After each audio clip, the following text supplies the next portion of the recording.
see.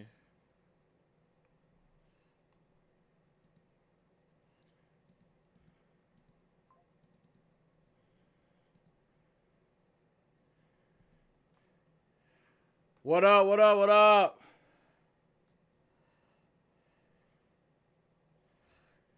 Here we go.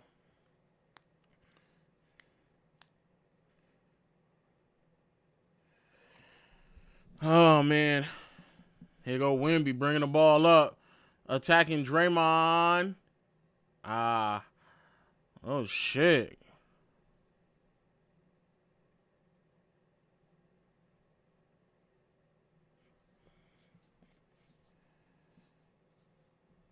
Did I watch the Jimmy High Roller video? No, I didn't. Is it something worth watching?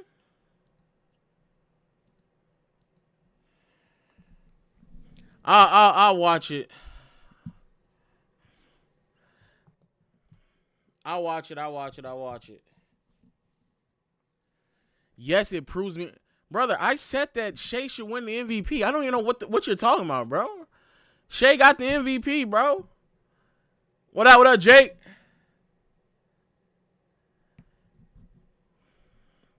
Shea should win MVP. Winning league MVP and who's a better player are two different things. Those are two different things.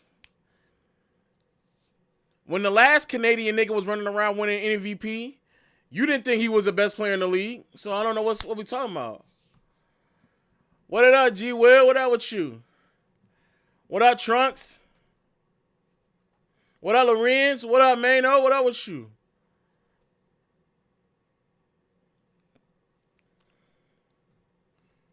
So yeah, Smart is out tomorrow. Here we go.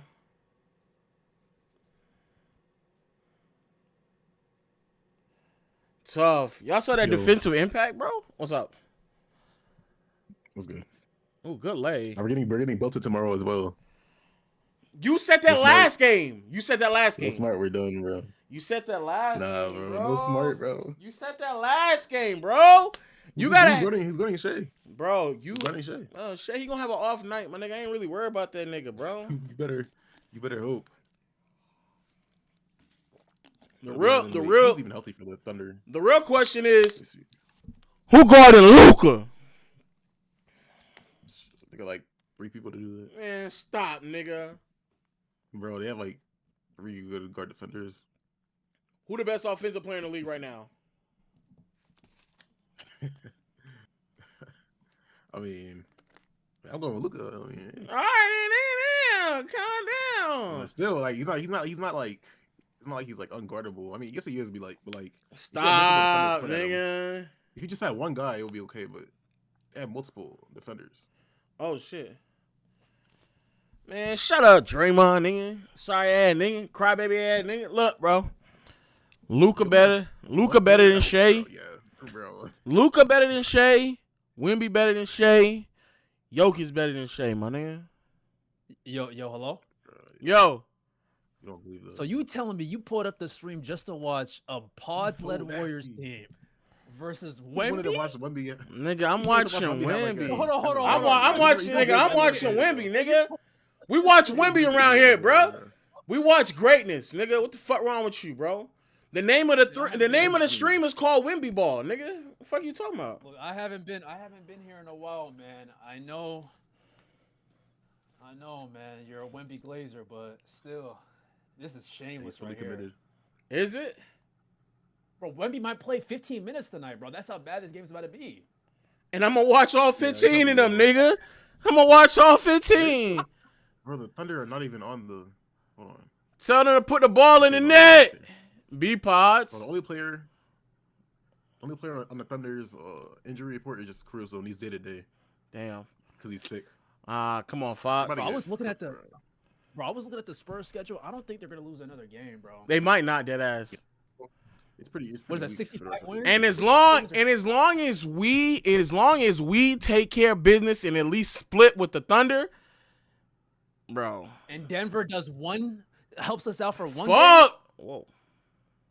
If I was Denver gonna can help us out, B-Pods is not good enough to not hold this follow through. B plus 30. Please stop.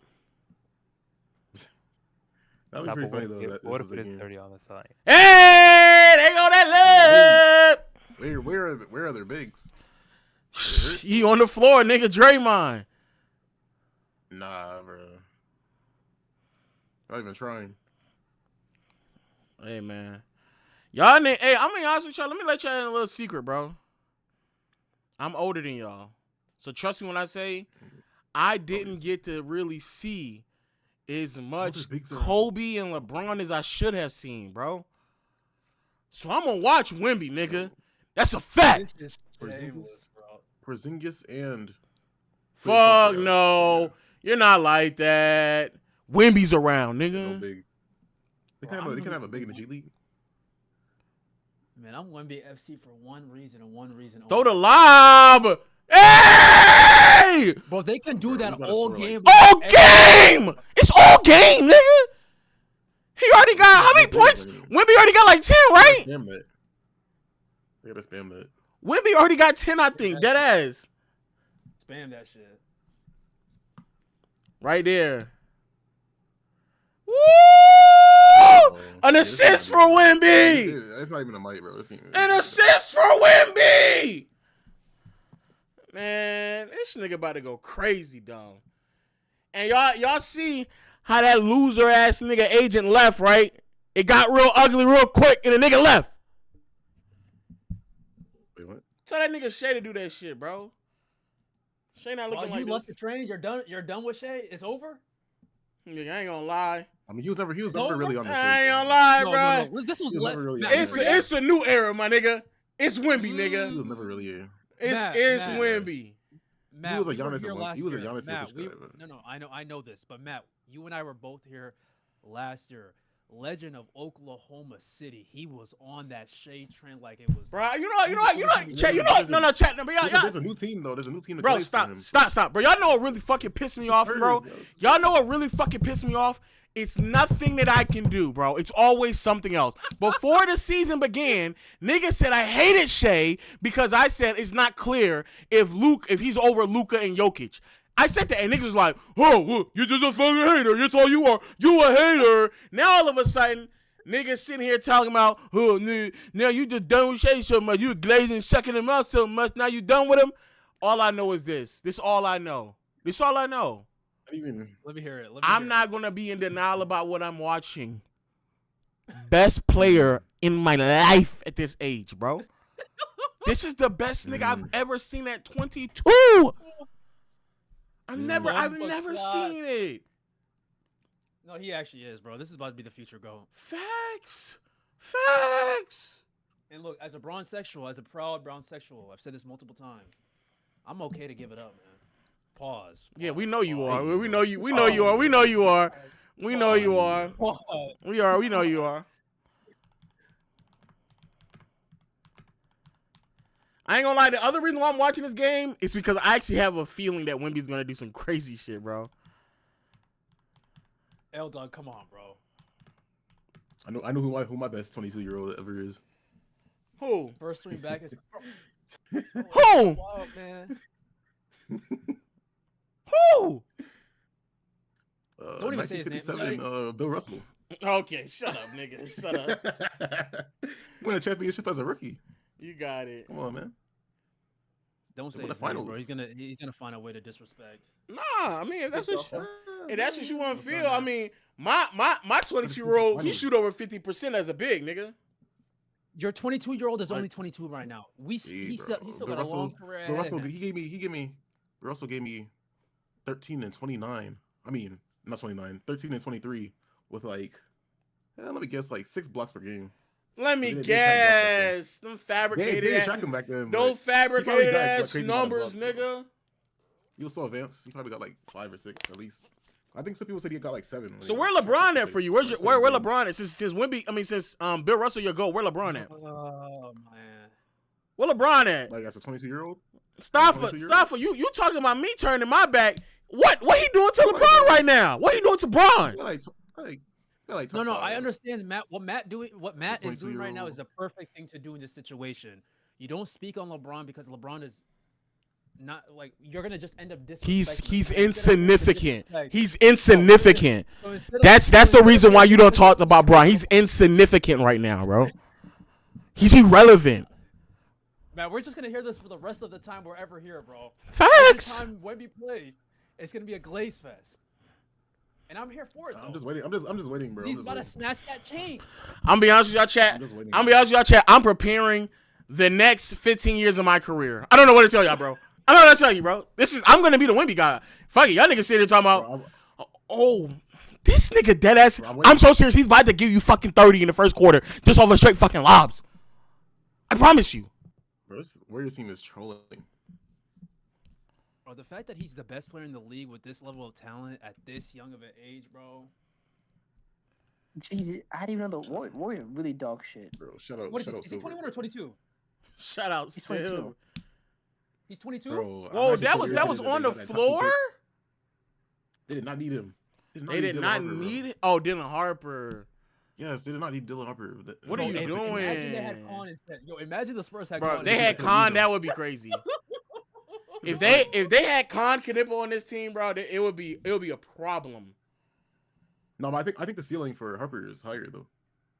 I know, but just like imagine that I think fit, though, immediate- immediately, like, right off the bat. Yeah, I'm right off about the to bat. say I mean, immediate Immediate 3-point impact it would be shooting. Khan, but like long term, I think Dylan Harper will be. I ain't better. gonna lie, Would've been the better fit. he might be right. So we can finally Come on. we can trade Fox for a real nigga around Wemby.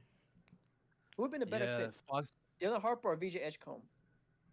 VJ's another one that's kind of nasty, but I think Harper by the end of the season is already kind of catching up to VJ. Harper's been really good in like the past like what? Like Yeah, 15 games. Harper's been really good actually. He's been one of the best driving and like finishing guards in the league. All right, Wemby. Set a screen, roll to the basket, catch a lob. Here we go. Set a screen, roll to the basket. Oh, he slipped. Oh, Oh, he we was all saw it. dead ass about to do the exact same thing I said, bro. He should have just threw that ball near the rim. He would have caught it. He would have dunked it.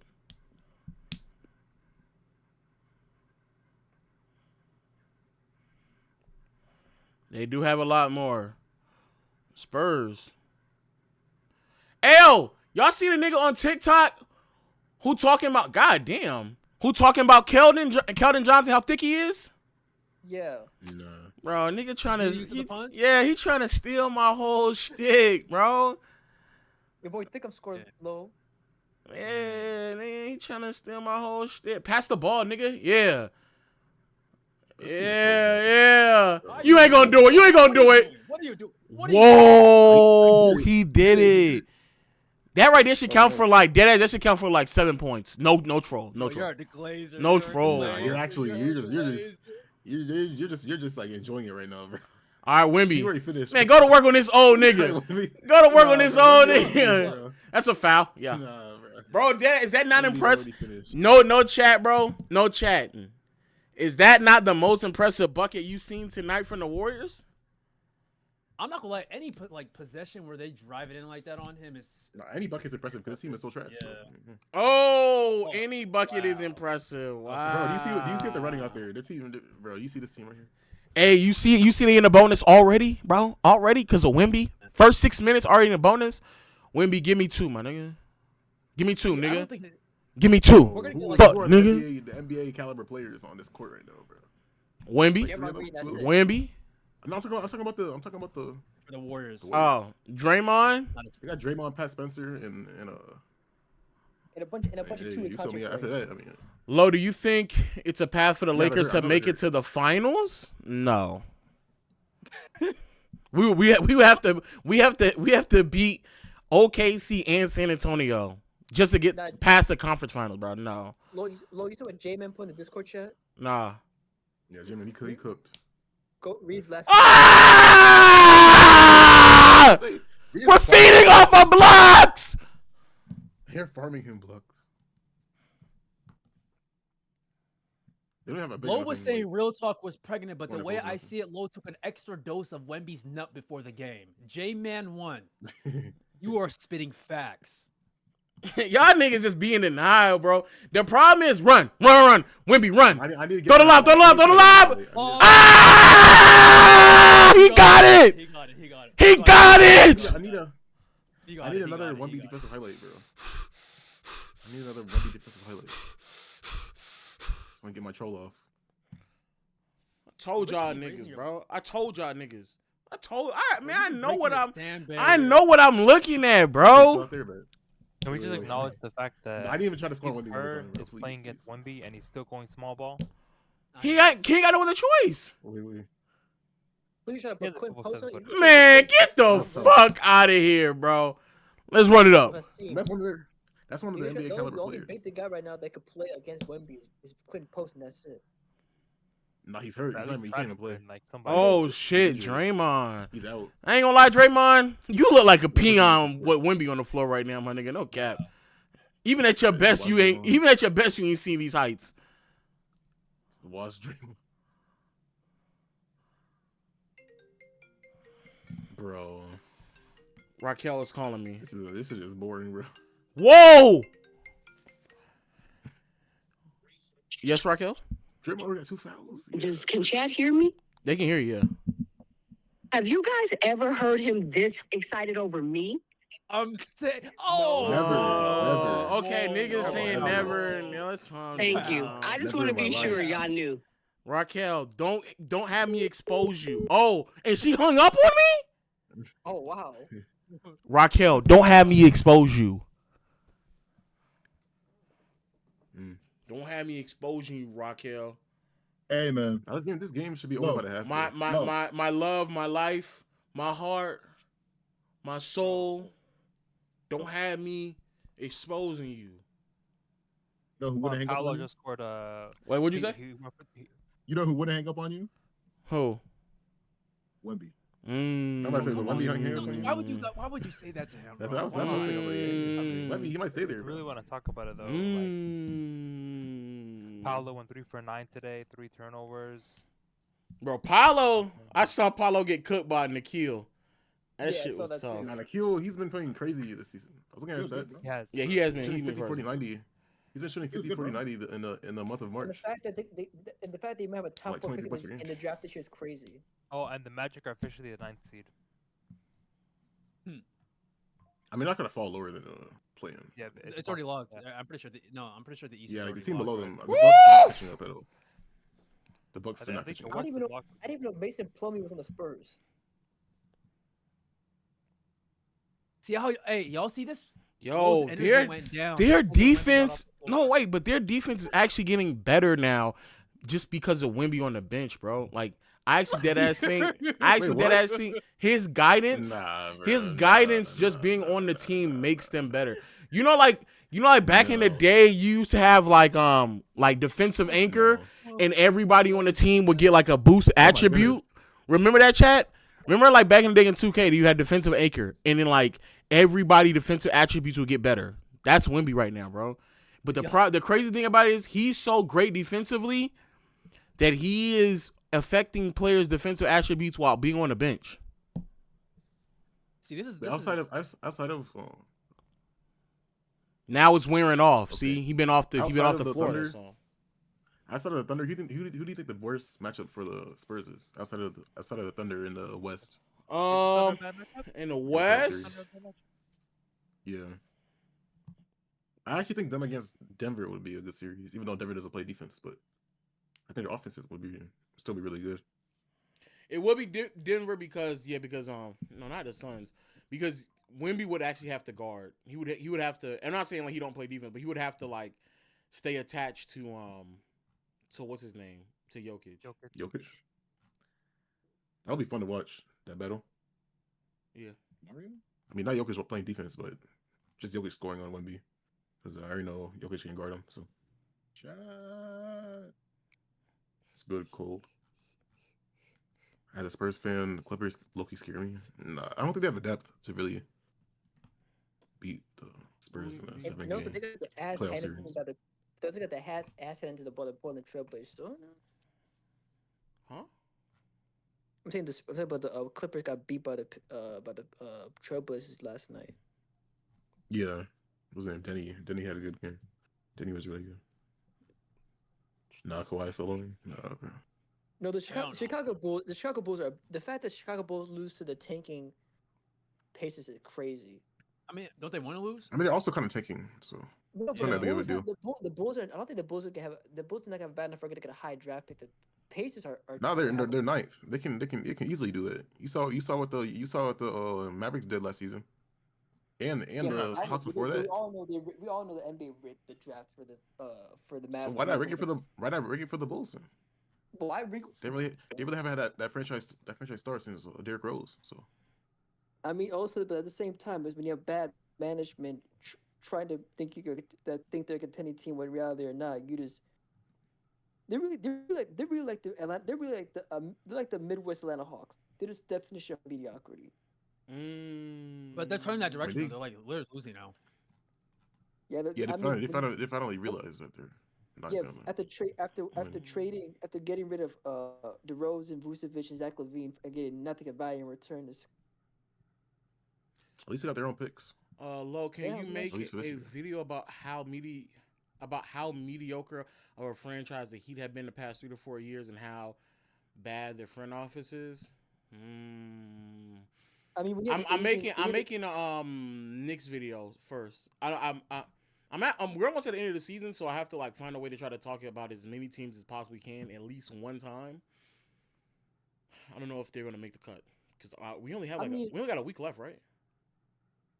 I think it season ends. is Yeah, like- I do think it ends on the 12th, like all the regular season games. Yeah. So that would be Sunday. Yeah, we're kind of getting to that point. So So then, yeah, that should be. I think people are starting to finally realize that the Heat culture for years is overrated. I mean, when you consider the fact that Pat Riley mindset for the game is outdated, I'm not surprised. no, I just don't. I don't think they're. I mean, the fact that They're just trying to like find a talent, different. Yeah, they're just trying to find a way to get talent on their team, and like They're this tank. is what happens when you don't tank. So no, Lorenz They should have tanked this season. They could have tanked for 1 year and got a nice Lorenz, pick. Lorenz said, "Don't talk about the apes in Miami." Is crazy. true. I probably can't talk about them when they get knocked out in the play. Apes in Miami, fair. All right, we're back, but Wait, Wemby's the- not on the floor. Wemby probably put a battery in their back though. Lorenz like is a Miami, funny Heat fan. He's Yeah, Wemby. Let's see if Wemby actually put a battery in their back in a huddle. why Shohei Ohtani's on the court now? Game might be interested. Actually, you know what? This might be a good thing if they keep scoring Wemby's Kyrie. off the floor. If they keep scoring Wemby's off the floor, that Yeah, you're means nasty, his you're on-offs are going to be amazing. He might play more than 15 minutes. Wait, who do they play next? Do they play the Nuggets? That'll be a Yeah, good matchup. why? They yeah, play the the Blazers- Nuggets. The I Blazers think might have the the Nuggets worst defense twice, in the They play NBA. the Clippers. They play the Clippers, Wait, they then play the back, Nuggets. right? Well, you saw Tomorrow the, they you play saw the the Clippers, and then they play the Nuggets on Saturday. You smoke hookah? The Clippers. Well, you saw that PG had almost 40 against the Washington Wizards throughout the Yeah, end of the third quarter. yeah, I saw They that. have their defense might be the worst this season. It is the worst. I'm pretty sure it's either Rosen ranked 29th or 30th. I think we should. 7-0 run as soon as Wemby gets off the floor, chat. Tough. Love to see it. Love the on-off numbers go crazy. You missing Harper? Look at that. When Wemby down the floor, he can't make no passes. Keldon, big booty, Actually- bumping, grumping, gets to the line, tries to save him. Thickums had to do it. That's a fact. Actually, but Matt, you're right. They have a 121 defensive rating, the worst in the league. Yeah. Mm. Right now, well, actually, it should be updated by now because the Pacers game Oh should my- be over. But they have the best odds right now. Shout They out have a to- 1-game lead Shout out to over the next team. Shout out to Usman out in Milwaukee. What a fucking pickup for them. That's the type of what is Hayward Highsmith doing? I'm gonna be pissed haven't off seen if this nigga actually Haven't checked playing him- good, checked bro. him out. Well, you know the He's on the Suns, right? He's on the Suns, right? He's on the you know Suns. the Atlanta Yeah. Hawks have the Atlanta Hawks gonna have play the six 11th ranked games. defense What the hell? in the NBA. Lalo, if you're gonna talk about the Usman, today's not the day, bro. He went 1 for 7 from 3. Nigga, I saw he scored like 20 or something like that.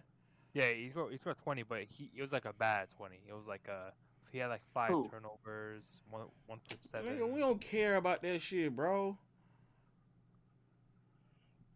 Yeah, that was an It was interference. a The re- Paolo. The reason we don't care about that is because the bar for what he's supposed to look like as a player is not to be the. Bro, he had 36, 10, and 7. What are we talking about?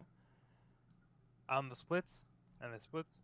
Yeah, he just had a bad 3-point shooting game. If you take away his threes, he was 14. It was pretty. Yeah. He was 14 for what? Come on, What are you guys. talking about? Come on, guys. We can't just look at a Usman bad was my 3-point shooting night and Huh? then think that Usman that's was a. My dang. He was Okay, he was it he was was shooting. he was 14 for 24 from on his twos. Yeah, on the Tuesday he was good, but I'm saying he took 7 of them. So like. Okay, he had a bad 3-point shooting Bad night. 3-point night. Yeah, he just had a bad 3-point shooting night. Ain't nothing too crazy. 5 times, so like. The point I'm making though is that niggas like that and then like Hayward Highsmith. Oh, never mind. I gotta stop talking. Wemby's back. Oh my gosh, bro. Yeah, Plumlee, get the fuck off the floor. Look at this shit. This nigga come back into a single-digit game. Oh man, shit. This shit. Lowest to Wemby was 5 to Jokic. I'm just noticing that right now. Wait, did you talk about Amari Stoudemire yesterday? I started, but I'm going to today, and that we do a little bit of more talking stuff. I got to get some videos for the low lights. What am I? Deep on his rebound? on paper. 48. Give me the whole There we thing. go. Oh, that's Jericho good. Sims had 20. Ah! Come on, Wemby, you can make those threes. That's insane. We'll get it back on the other You see side. the spam- Oh you see the shit! spam. Oh shit! Oh shit! Oh! I think shit. that was if Amari nice. Stoudemire made the Hall of Fame. That's a sure lock-in for me. That's Amari another Stoudemire made the Hall of 7 Fame. points, bro. That's another 7 points. Whoa. That's another 7 points. Okay, bro. You cook the Wemby? Bro, when you cook Wemby like that, that's 7 points, bro. When is this gimmick gonna stop? Gimmick? Shit, they're fighting back though. I don't know what to say. Gimmick. You're right, bro. You're right, bro. You're Nigga, right. this for the Someone literally this called- is about to someone be literally for the rest of my media career. This is it right here, bro. Look at that rebound. Let's go. I forgot April Fools, bro. Wemby, I but forgot Wemby's that. about to be the I- Michael No, Jordan. this is not Chris April Taylor. Fools. Trust me, this is not April Fools. No, he's been. Wemby, just stay next to the lane, bro. Just stay next to the paint, bro. Get your easy buckets. This nigga's trolling. Oh my god, he's trolling. Whoa. Pull up. Get the rebound. Good shit. Oh. Rebound. Hell. Yeah, they fouled him. That's why he wasn't able to bring it down. Wait, how much was pass now? Let me do my first lottery sim real quick, just to see what happened. Oh, this actually said at 1. No, that's actually so rare. No way. Curry's back. Wait, Curry's coming back. I think what, Saturday or Sunday? He's in right now. You know, that's Seth Curry.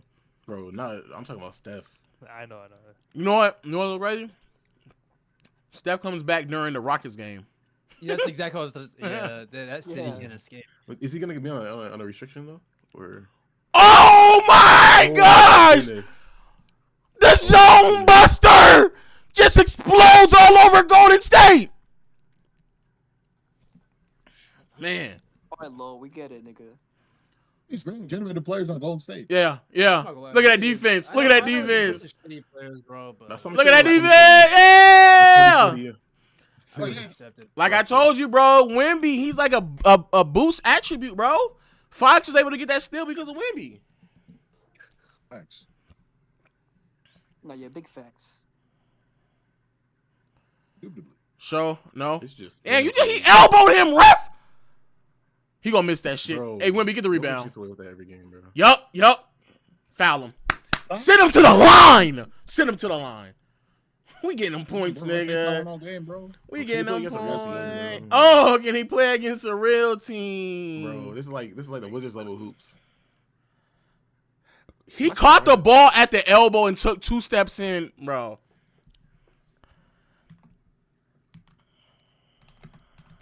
Jesus. He's so tall, bro. He barely has to jump. Damn.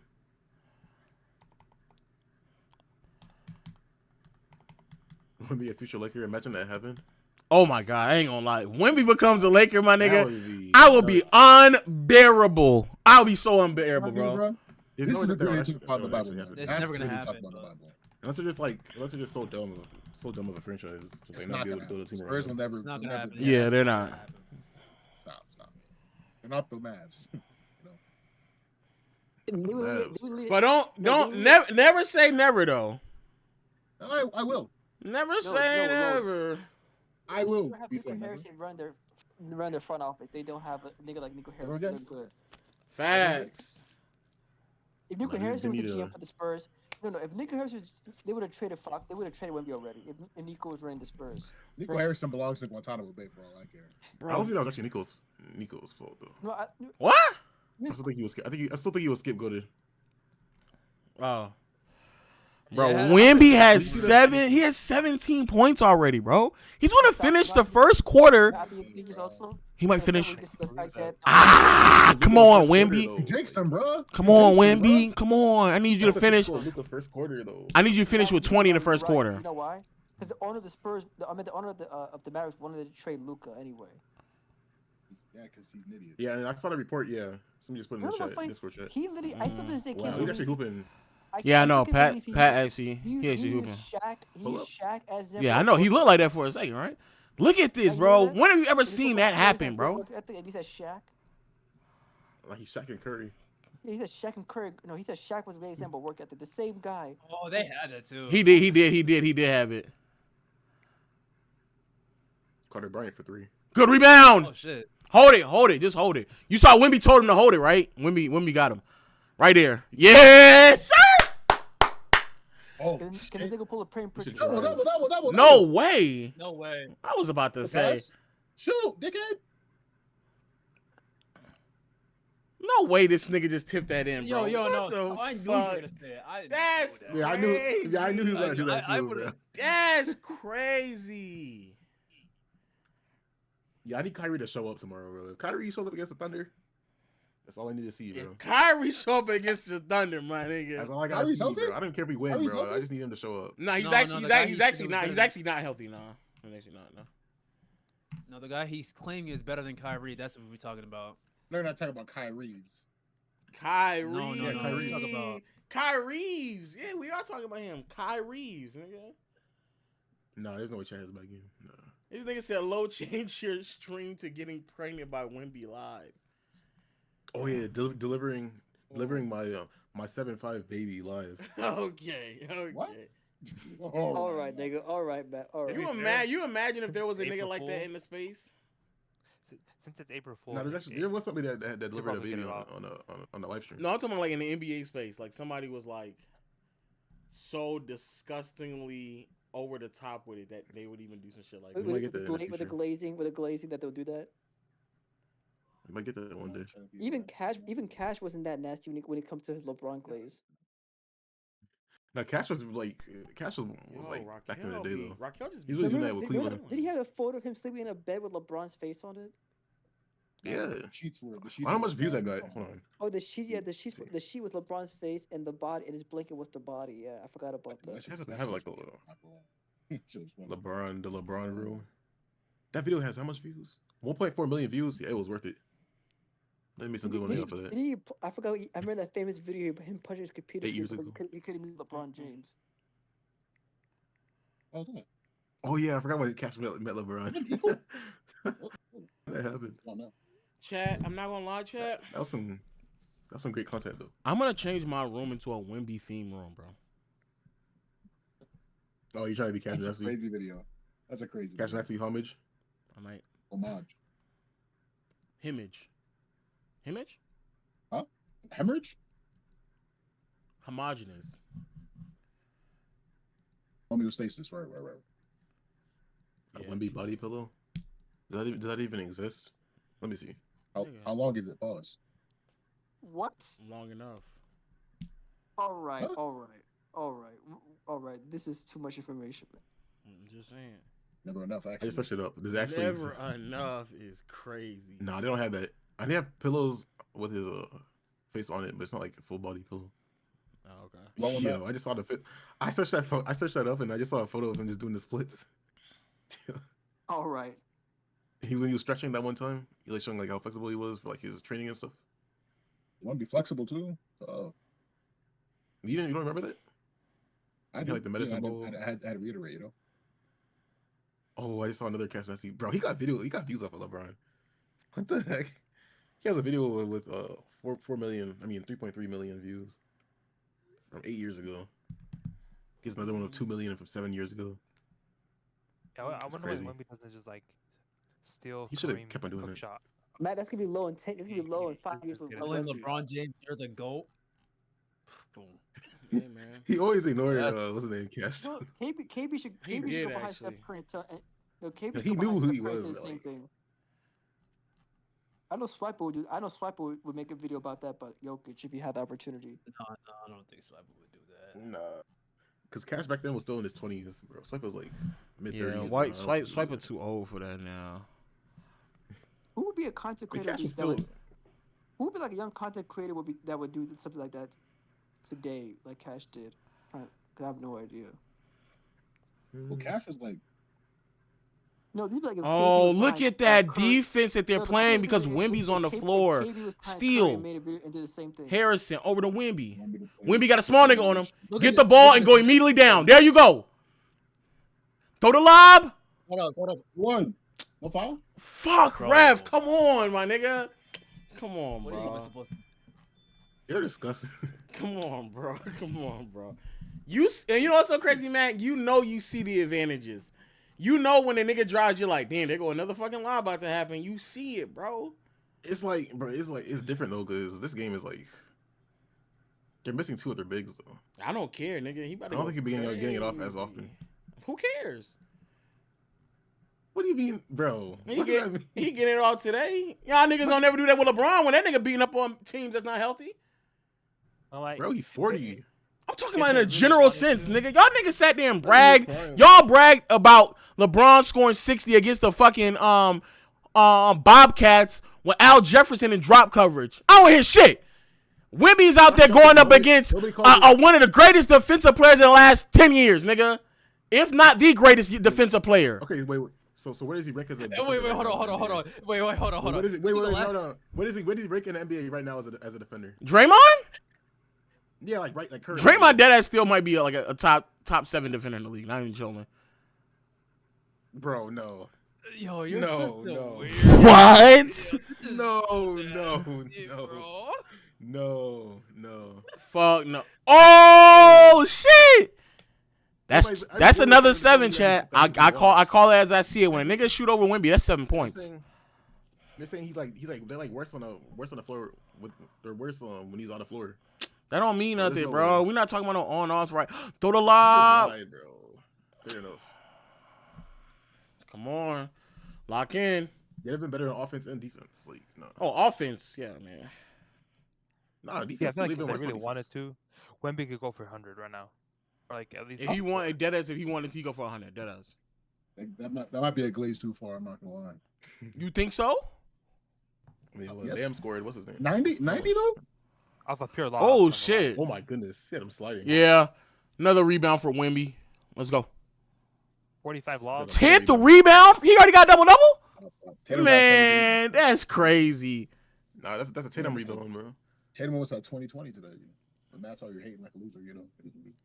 Nah, bro, Tatum he has like funny rebounds, bro. Go. Bro, they're not even looking at Wemby no more, bro. This shit is disgusting, bro. Niggas is bricking everything, not even looking at Wemby.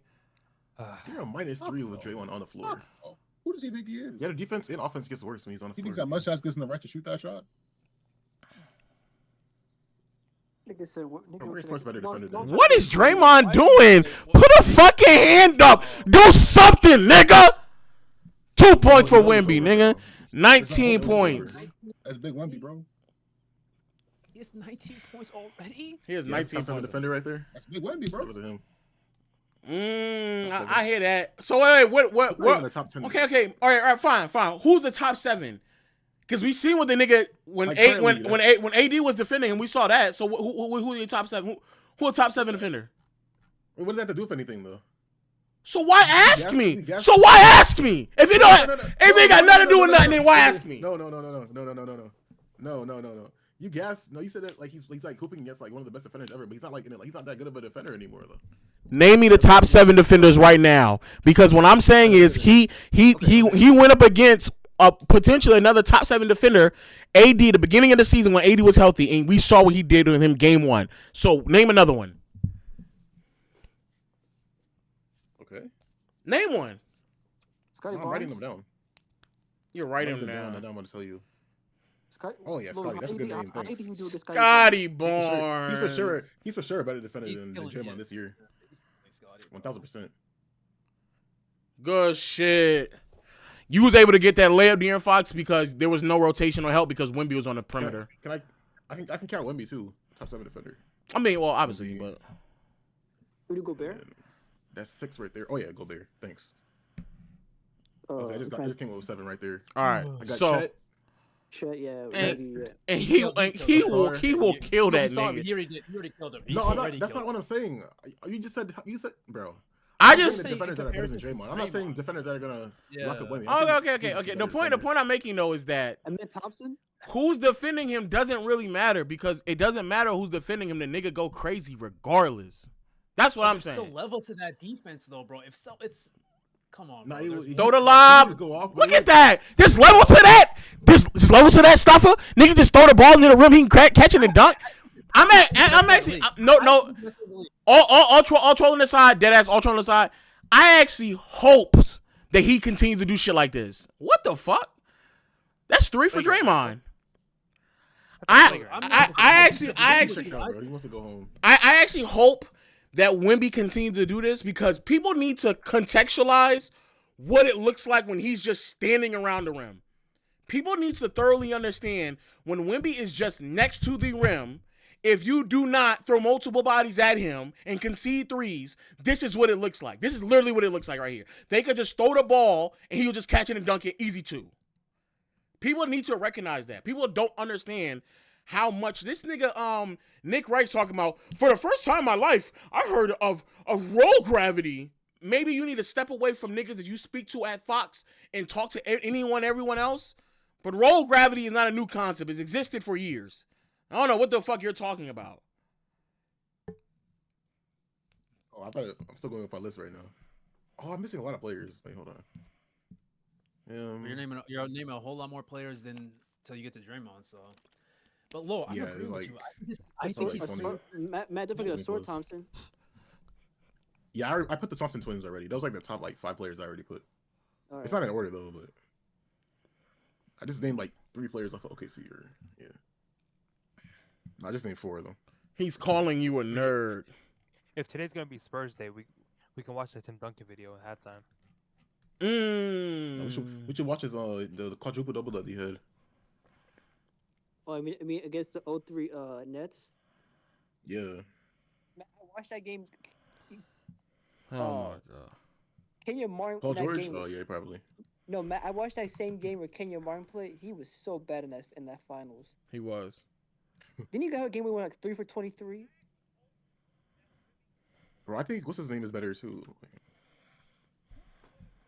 I still can't believe they thought B Pops would be the future of the franchise. Man, They that's said the we're not gonna worst. trade for. We're not gonna trade for Paul George. We're not gonna trade. Oh for shit, that was a crazy pass. Bro, that was a crazy pass. Holy hell from what's his name? Wait, are the Warriors like a locked playing team? Yeah, they are. Yeah, Yeah, they are. every playing. Like, Oh shit. Good pass. Good I pass. think the next team below them is probably the. Oh. No way. They're nowhere The near Grizzlies have close. 20. Yo, they have no 25 way. Wins. Yeah, so like, do you think they could? Do you think they even want to play? Because right now, if the playing happened today, they'd be playing Portland. They got Curry. And Curry's healthy. I think they would. Yeah, They'll but they're beat not gonna get past. But who are the 7th? Especially if 8th person seed? gets that game. But like a lot of like Warrior fans, aka KB, are just like so like they're so willing to throw away the season. But like for what though? Like for nothing? To get a good player. No, Facts. Matt, right now, if the play happened today, they'd be playing the loser of the game between the Clippers and the Suns. Yeah. So then I don't even think they're gonna even make the. I don't even think they're gonna make the 8th seed. Step in. Say, well, lie, bro. That's crazy. 'cause a lot of Warrior fans are just so ready to like throw away the season. I'm like, bro, at least try to get as like far as you can, cause like you have no like draft. But don't they picks play and- OKC in the first round? That's Yeah, but at least try. Shit, fuck it. Oh, It's if they be play hard for OKC, them. they're getting belted but- ass if they play Yeah. OKC right now. Because they play OKC with that with Steph Curry, Wash Draymond Green, and a bunch of role players. Man, I want to see. If they're Steph fully just healthy, it'll cook be OKC, interesting. But bro. they're not even fully healthy. They're not even fully healthy. So Here we go. Here we go. Because it ain't gonna get much. Oh much my better next God, Jesus! Y'all see how the energy shifts every time Wemby's on the bench? You know what's so crazy? Just sort of I'm just relax a little bit. I actually stopped to try to count how many what you call it. rebounds. That's a tough pass. Yeah, that was a tough pass by D-Puz.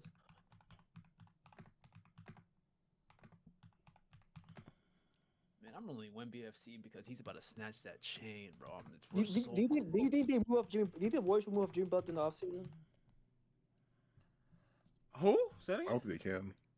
Yeah, I don't Okay, think they who can- even wants him. If they I move mean, on Where's to me, it's gonna be realistic? with like He's gonna be there for somebody more else. seasons. It's gonna be. I mean, when you see the fact that that's in his late 30s, coming off a torn Achilles, yeah, that's gonna be tough. If they move Oh, off, They're not gonna be able oh to move my him. word! Y'all see how the Spurs on the 9-0 run when Wemby was on the floor? Yeah, I knew you were about to do that. That's a fact. The only player that Oh they were legit- shit! God They were- damn, Even they were Harper. They're never gonna trade Curry. I think they would trade Draymond before they would trade Curry. but no shit. But like, But Steph's like the only player on the team with great value, great trade value. Cause think about it, Draymond's trade value is low. Jimmy's hurt, and like there's not a lot of trade value for anybody else on that roster.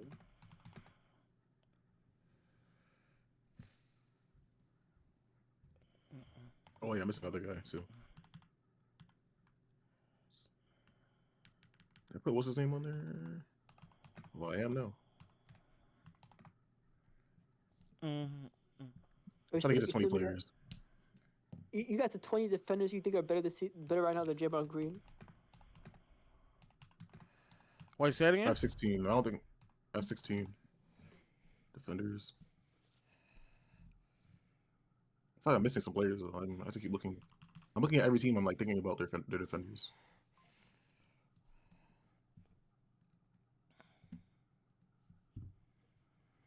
Man, chat, man. I don't think I've ever seen anybody this good, bro. It's kind of hard to contextualize what you're witnessing. All right, Lo, we get it.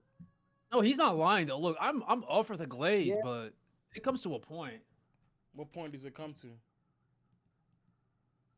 Bro, you So pulled up a it's not stream on a Bro, this is a crazy moment you did today, bro. Just saying, bro. Look and look I'm and look glazing and, up. and You look didn't and stream look any what other we're- game. You pulled.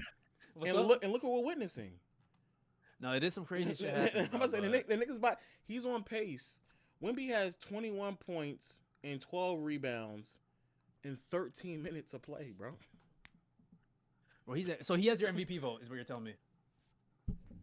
He might have more than that. That sounded Bro, crazy. what? Pause, Hey, pause, pause, Hey, pause, yo, pause, nigga, pause, pause. pause. Yeah, Bro, the you- rebounding, you bro. know- Like, let's be honest, bro. Like, is it really that impressive, bro? Let's be honest, Yes, bro. it is. It's bro. not that impressive, bro. Yes, it is, Well, so Lou bro. Williams said, you saw what Lou Williams said about Luka and NP case. No, I don't know I. what the infatuation with There's a Jaylen Brown bunch is. of people I need to. Just ignore it.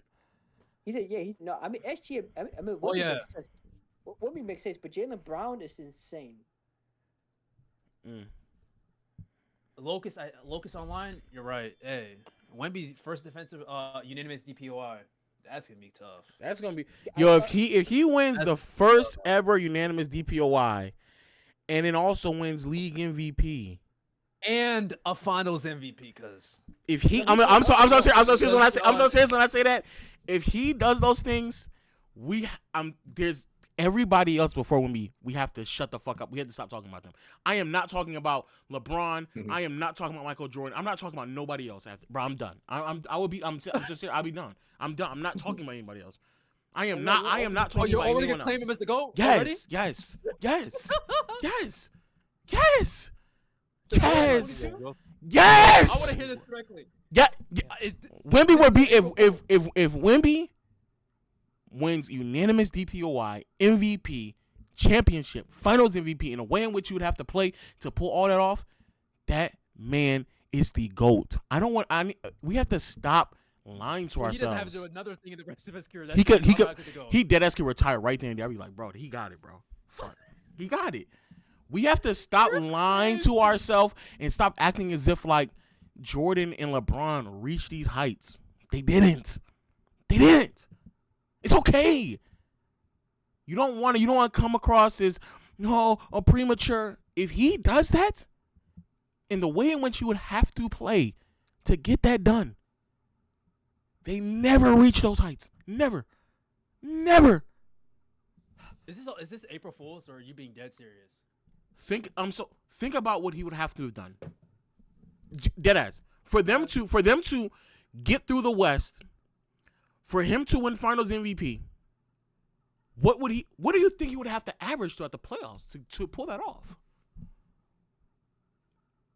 I mean, if OKC was playing like OKC last season, then like 25, really. I say more, but fine, 25. I can't wait for that matchup, by the way, bro, in the playoffs. 25 points, probably moments where he just straight slutting this nigga Chet out. Yeah, that's going to be crazy.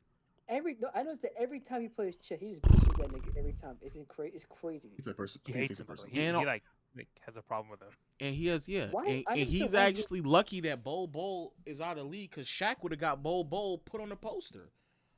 Oh, didn't he say? I forgot. Didn't Shaq say He's Bobo was right. better than Wemby? He said they the same thing. They doing the same thing. Yeah, yeah. Shaq's in- Why did Shaq have so much love for Bobo? I would never understand.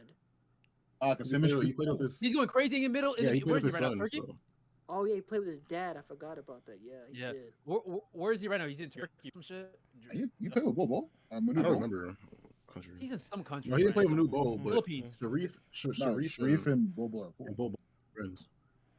You know what? Last time I heard about Bobo, he was at a That's Playboy a Cardi. cool He was literally on the stage at a Playboy Cardi concert. He's always busy on that. Shaq's godson? They're pretty close. Well, you know James Wiseman's still making music on TikTok. You know that, right? Who? James Wiseman. He's wise, man. He's still posting rap videos on TikTok. Oh yeah, pretty sure. Yeah, One of the thing, bro. that don't He's a surprise good me. player. Yeah. And can you imagine being Seth Curry? It's like your brother is like the greatest shooter of all time. You're like a shooter. Because I've never done anything in your career. He's a good shooter. He ain't no eye. That's. Look, I was watching a YouTube video, and you know the crazy stat I saw? Oh shit. What? Apparently Anthony Bennett and Zion are the only two number one picks since 1980 to not even play a single game in the playoffs. Zion hasn't played in the playoffs, huh? That's crazy. Yeah, he's not. The only time they got close was that when they almost beat the Lakers in the play-in. Yo, B-Pod's about to have more playing time than bro, I'm looking at the betting Zion. odds for the defensive player of the year. Wemby is minus 10,000. Yes. Jeez. No, That's the remember, Shohei Ohtani MVP type of shit, bro. That's the only other No, time I see stop- something like that. Safa, guess what? He was a minus 1,000. He was a near minus 200 in the preseason. Bro, no, but there was a point in time where remember when he got hurt or he wasn't playing for a while. He was gonna win it last year. would've made some Before that money. blood clot, he was on pace to win that thing last year. Here we go. This shit is fucking crazy. So that means think about this. Think about Let's go this. Warriors. Wemby- Let's go Warriors. There we go. Get the points up. That's a foul. Come on. Look, he really wants to see Wemby back, bro. It's not happening. He's done, bro. Come on, bro. Come on. He's done, bro. Alpha, Yeah, you know keep so going, crazy? keep going Spurs. Yeah, Spurs. Here you go. This y'all nasty, bro. Come on. No, they gotta win it now. Might be minutes in the playoffs. You know, if he wins, he would break Dwight Howard record of to become the youngest defensive player of the year winner ever. He gonna break a lot of records. Ridiculous. Because Dwight was 23 when he won. Wemby's 22. How many DPOYs do you think he's gonna finish with? 10. 5. 5? What? 5? No. He's gonna finish way more. He's gonna than win with 5. 10, nigga. Doesn't Rudy have 5? Rudy has 4. Rudy's at 4. Rudy, no, him. I think him. It's him, Dwight, and Dwight has 3. No, It's Mutombo who has 4. No, I think Rudy has 4, right? No, both Rudy and Mutombo have 4. I think this is Ben Wallace have 3, right? This is Ben Wallace have 4. Did Ben have 3? That's 3. I think it's 3. I think it's only Mutombo and. But I can double check though. I'm looking at it right now. Ben has Yeah, 4. Wallace has 4. Yeah. Who's this guy with? Oh, the Ben. awesome Okay, Ben hairline? has 4. Okay. What the fuck? Dwight has 3. Hairline? Yeah. Wow. Look. Only played 20. How many years is Wemby playing after this season? How many more years? 10, 15, maybe 15 more years. I'm guessing. Oh, he playing 15? No, I don't think he's playing until he's 37. No, bro. If I he- think he's gonna have like a shorter. If he plays until he's 15, I mean 15 more years, he gonna have at least 12. I mean, you really are like sort of in your prime in your early 30s, right? And think about it. Wemby could deadass He should have just. won it last year if he was healthy. He should have won it last year too. Oh my God! What a rebound! Ooh. Fuck. Yeah, he would have won. He would have won that. If it was, yeah, you're right. He My question though, you think Wemby's not gonna play that long, right? I don't think he's gonna play that long. Says who, nigga? Try to project. You gotta see what happens. Said who, nigga? We'll see. His body. Said who, Take. man? Said who, nigga? This Warriors offense might dead ass be the worst offense. Why would you even put that energy in the world, bro? No, I don't. His I think he's gonna body. go. I think he's Who gonna go. says shit like that, bro? I want him to play 30. I want him to play 30 years. Calm down, because I'm trying to figure out what like the average career length of someone his. Well, there's really no one his height, but I'm talking about like Will similar. Chamberlain maybe? Will Chamberlain? How long did Yao play? Yao? No, nigga, Will.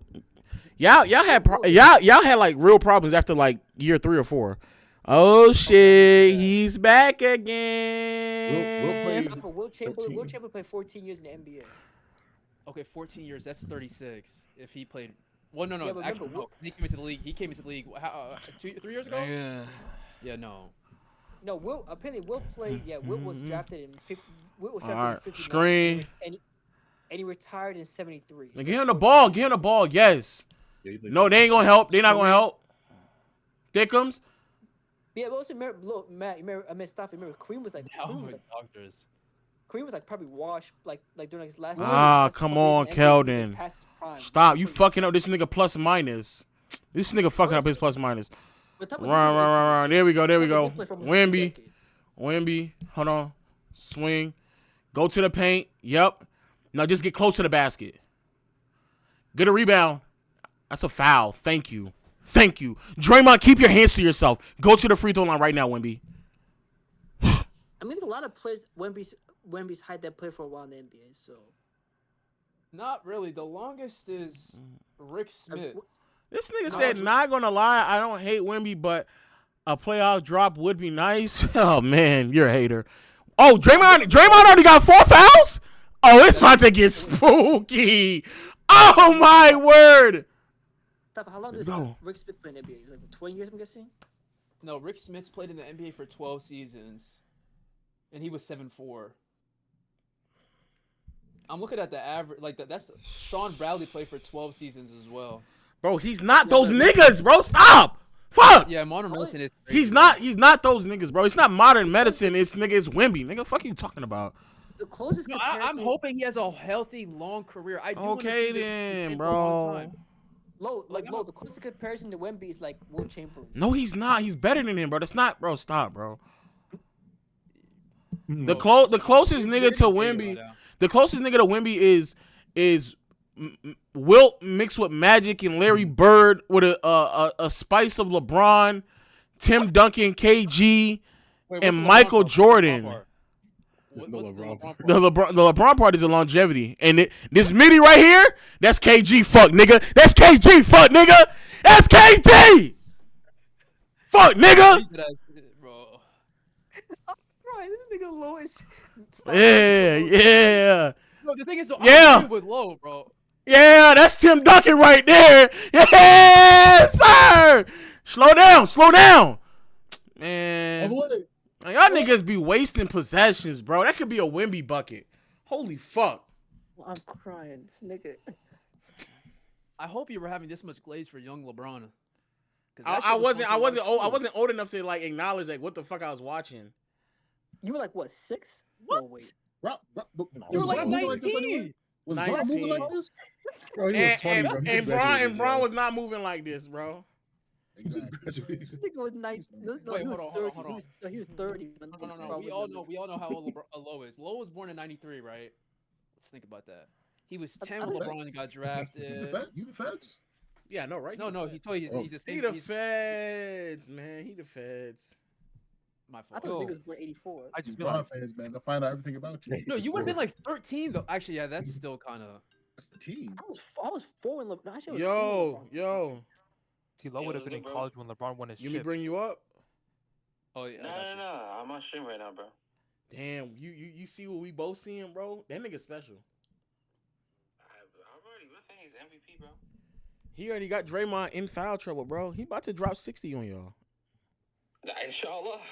Need that, bro. You need that.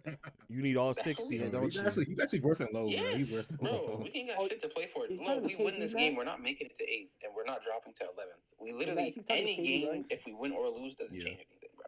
I'm not surprised. KB hates his team right Okay. now. I can't lie. Well, I like what I actually seen. need to call you about something really quickly about it's the you seen Swiper's tweet about like data baller and shit that I sent you? Where did you send it to me? I seen your iMessage. I didn't see it, no. Basically, I think he quote tweeted somebody, or no, he didn't quote tweet anybody. He just had a tweet. He said I'll read it to you. He said the Luka Doncic MVP argument thing, yada yada yada, is like whatever. Like argument hinges on like offense or whatever. But then he just used a picture of like basically saying when Jokic is on the floor, he's leading like the best offense in the league and whatnot. And then I just took 2 seconds, went to PvP stats, same thing, and I just looked at what the lineup is when Jokic is leading an offense by himself without Jamal Murray, versus when Luka's leading an offense without Austin Reeves, which has been like arguably second best offensive player. And lo and behold, Jamal Murray and Nikola Jokic, even when they're both off the when they're just playing alone by themselves without each other, they lead practically the same offense, bro. Jamal Murray, the minutes without Jokic this season, is leading a 117 offensive rating or something like that, and Jokic is like a 118. And then, Or you see Swiper reading off Jokic shit in the car. Without He was Luka, sorry, driving. and no, with Luka, without Reeves, Luka is 127 on. So Jamal Murray's the MVP. Jamal has a lot to, bro. He plays all his minutes with Jamal Murray, bro. Well, not all, but I see what you're saying. Like, he plays every single minute with Jamal Murray. And then, not to mention, my nigga, the assists, bro. I'm sorry, Jokic and Luka assists aren't the same, respectfully, bro. But I could comfortably say most of Luka's assists are assists in which it's a lob or a spot up jump shot, where niggas are actually being shifted and being freed up. When was the last time? Be honest. You seen This nigga Wemby caught the ball 19 feet away from the basket and still dunked. Yeah, he's not normal. Yeah, he's not. I really talk about Jokic passes He's not being normal at not all, good. bro. I'm telling you, bro. Look, man, I hear what you're saying. I'm going crazy for Wemby. Jokic is done. We're done with that already, bro. We're in the future right Niggas now. are talking about defense. We're talking about defense when the defense get better. Do you need me to bring up the Aaron Gordon shit, nigga? You know what? I got time today. I'm gonna argue back with this nigga, bro. Hold on. All right. Bro, I'm gonna get you, bro. All right, here we go. Wemby. Oh, they had it too. Bro, it's past mention, God bro. Please. damn. And now Draymond can't even wrestle Wemby no more because he got 4 fouls.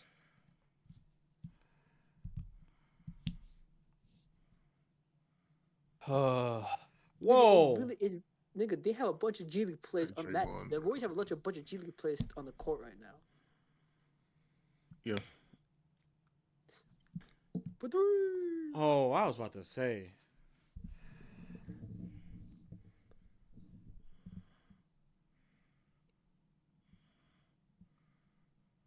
Yo, Matt. Yeah. Going back to Lowe's argument, remember the 60-point games? How they're not, ethical and shit because the teams are up. So anything Wemby does now, moving forward, it don't really mean nothing, bro. They're up big, man. Quick question: if Wemby jumps while he's in a lane, does that reset the 3-second count? I don't think. What? I've never heard that question before. You say jump while he's in what? When he jumps when he's in the paint, Is he does landing that in the paint? restart the 3-second? Y'all said no. Okay. They saying no in the chat. Okay. If he starts in the paint, lands in the paint, no. Okay.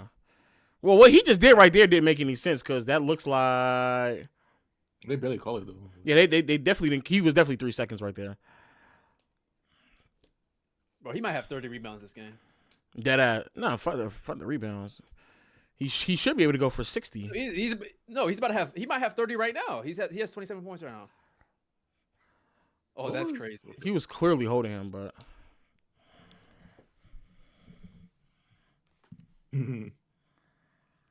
Bro, he really got 30. I agree. So like at this point, is he supposed to just not play? Is he supposed to just keep playing?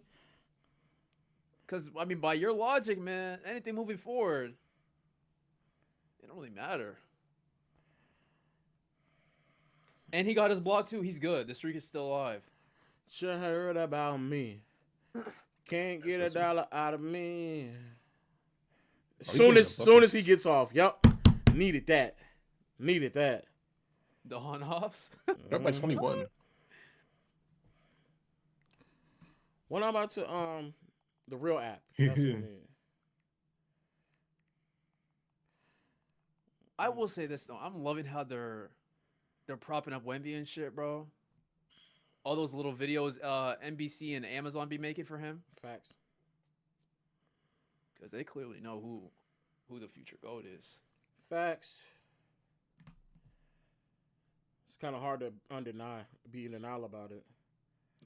Yeah, but for now we still got this the one game account, for bro, now. is be hating on Lakers all the time, bro. Who?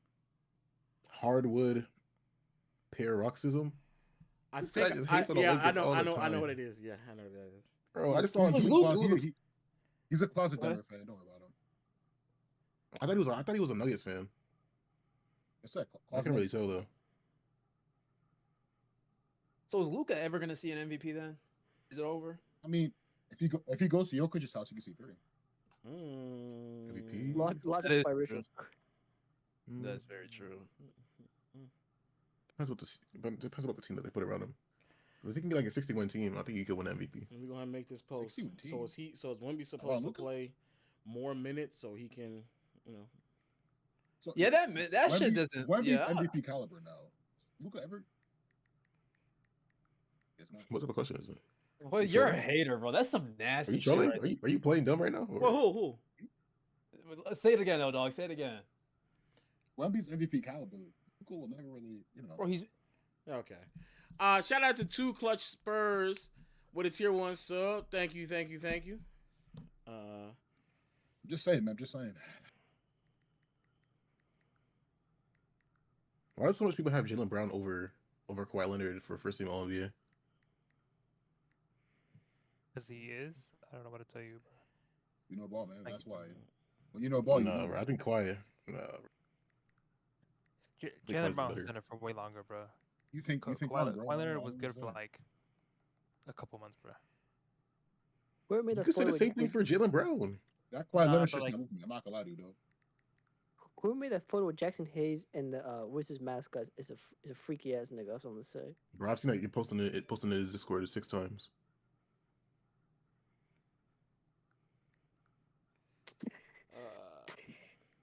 Oh, Terrence. But I think most people's Raquel, only Raquel, I'm tweeting my Wemby glaze. Yeah.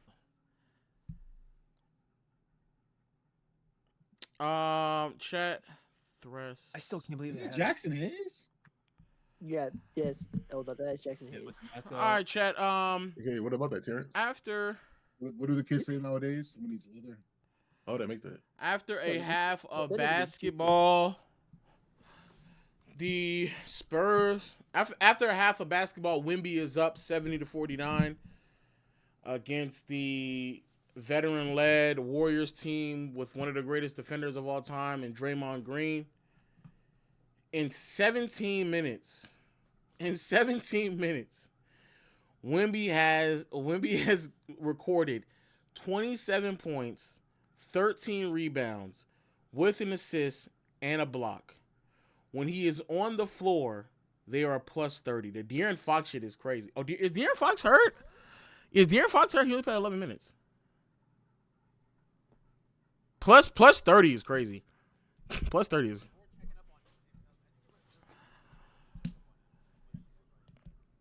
Oh, yeah, that is right. He got elbowed. I'm dumb. I'm stupid. He did get elbowed. I'm dumb. I saw that. Yes, so in the 17 minutes, he has scored 27 points, 13 rebounds, assists, a block, 10 for 14, has not made a three. He's 7 for 8 from the free throw line. Meaning that if you remove the threes, he is literally 10 for 11 on his twos. Obviously, almost all of them are at the rim. He did take 2 middies, made both of them. So the question continues to be asked, what is Wemby supposed to do in this predicament? If he doesn't play enough minutes, the minute police is going to come out and tell us that he's not that valuable because he doesn't play that many minutes. That all these other players play more minutes than him, and that's why he's not that valuable. He's not spectacular offensive police is going to tell us that only having 27 points is not good enough because 27 points in 17 minutes is not that valuable, despite the fact when Wemby is on the floor, he is quite literally preventing them from scoring several different times. But then if he plays in this game and it's a blowout, then everybody else who's actually watching the game will tell you, well, this game was a blowout. It wasn't even close. So if he finishes tonight with like 40 points, does it even really matter? And I want everybody to know I'm on that side of the argument that Wemby shouldn't have to play a whole bunch of minutes to try to prove his value when it's very clear within a handful of minutes that he's playing, he is clearly valuable. He does not need to go out there and record a bunch of assists because as you can clearly see, Wemby, if you do not adjust to him just standing next to the rim, this is what it looks like. This is what it looks. This is literally what it looks like. This is what it looks like. It's just fucking wilts at this point. So it's like what do you want? If he stays in the game, it's a blowout. It doesn't matter. It's unethical. We're not going to really count these points. If he doesn't stay in the game, he doesn't record enough minutes. Like when people make this argument about Wemby and he's not playing enough minutes, he's not putting enough points, you all have no idea that you're actually making the argument to why he should win MVP. Because for someone to be that valuable to where they don't need to play that many minutes and they dominate the team this much so easily, then yeah. And I want everybody to acknowledge there are other tall people in the league and they don't do this against the Warriors. The same Warriors team just went up against the Denver Nuggets, and it wasn't this lopsided. Matter of fact, there was a stretch during the game where the Warriors were, I think they were ahead, but they were definitely keeping up with them. So what is it? Why is it that when he's on the floor, when Jokic is on the floor, it doesn't look this overwhelmingly dominant? Why is that? Is there a possibility that it's more than just the PRA? We have unfortunately gotten to a point where too many people are relying on PRA arguments and on off from Data Baller instead of just acknowledging what you are witnessing. Just watch the games, bro. Watch them. Watch them. And for anyone, including Nick Wright, who's going to sit there and question his ability to create, look at what's happening when you do not shift to him.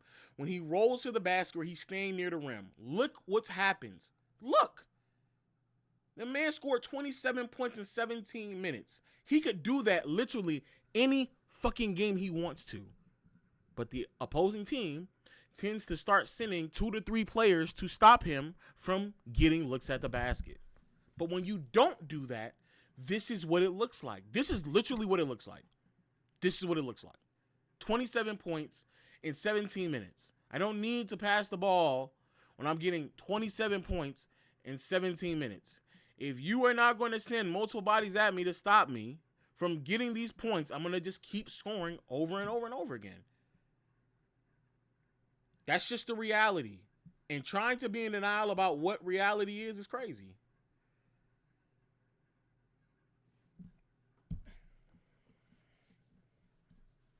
I'll say this about Wemby, right? He is the definition of the box score does not do him justice. At all. Like, the definition. But at the same time, man, A Shams bomb? Yeah, got a chance one. man, This has to be. This has to be April Fool's. J. Cole signed a contract to play in the Chinese Basketball Association, the CBA, with the Nanjing Monkey Kings, per ESPN sources. Let me see.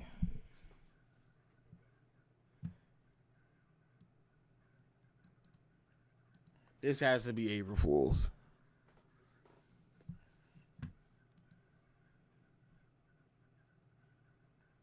Wow. It's Taco Fall. Taco Fall.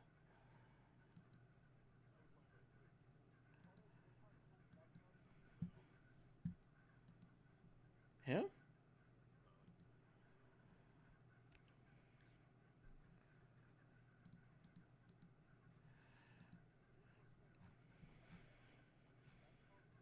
He might just play a game just so he can say I played overseas hoops. I don't know.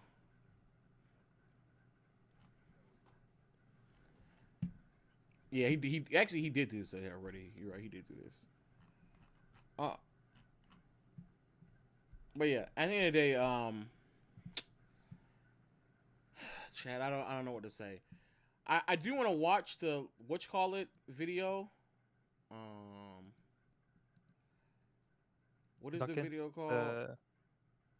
The one Tim Duncan fan versus the Duncan haters. I was gonna watch that and then also the Jimmy High Roller video. What video did he drop? I don't know. Agent said to watch the video. Look at that. Look at that thumbnail. Great thumbnail, man. I saw the Jimmy High Roller video on my homepage not too long ago. Nah, I should start doing that though.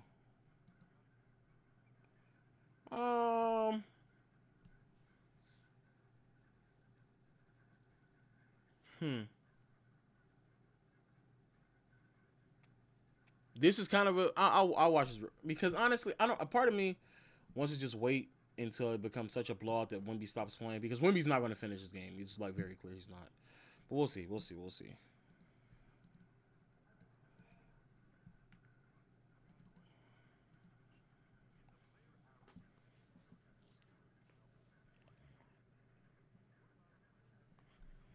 Hold on, wait, my bad.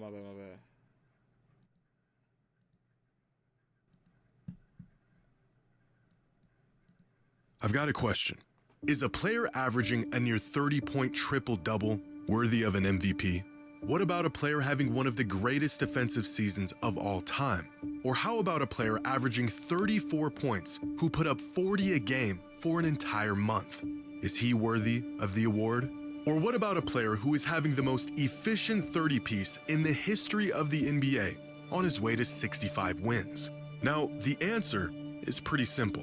All of these seasons are worthy of an MVP. But what if all of these seasons are happening at the same time? 4 players, 4 legitimate cases being made, and only 1 award. Who should be the NBA's most valuable player this season?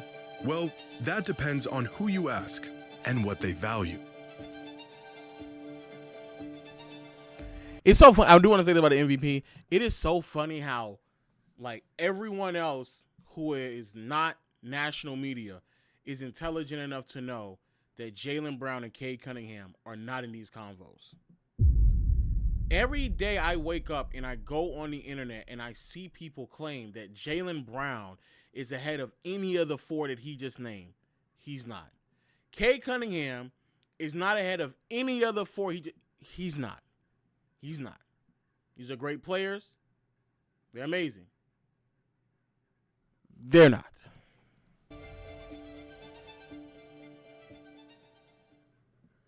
Today's video is sponsored by Chime, a financial saving trust. Winning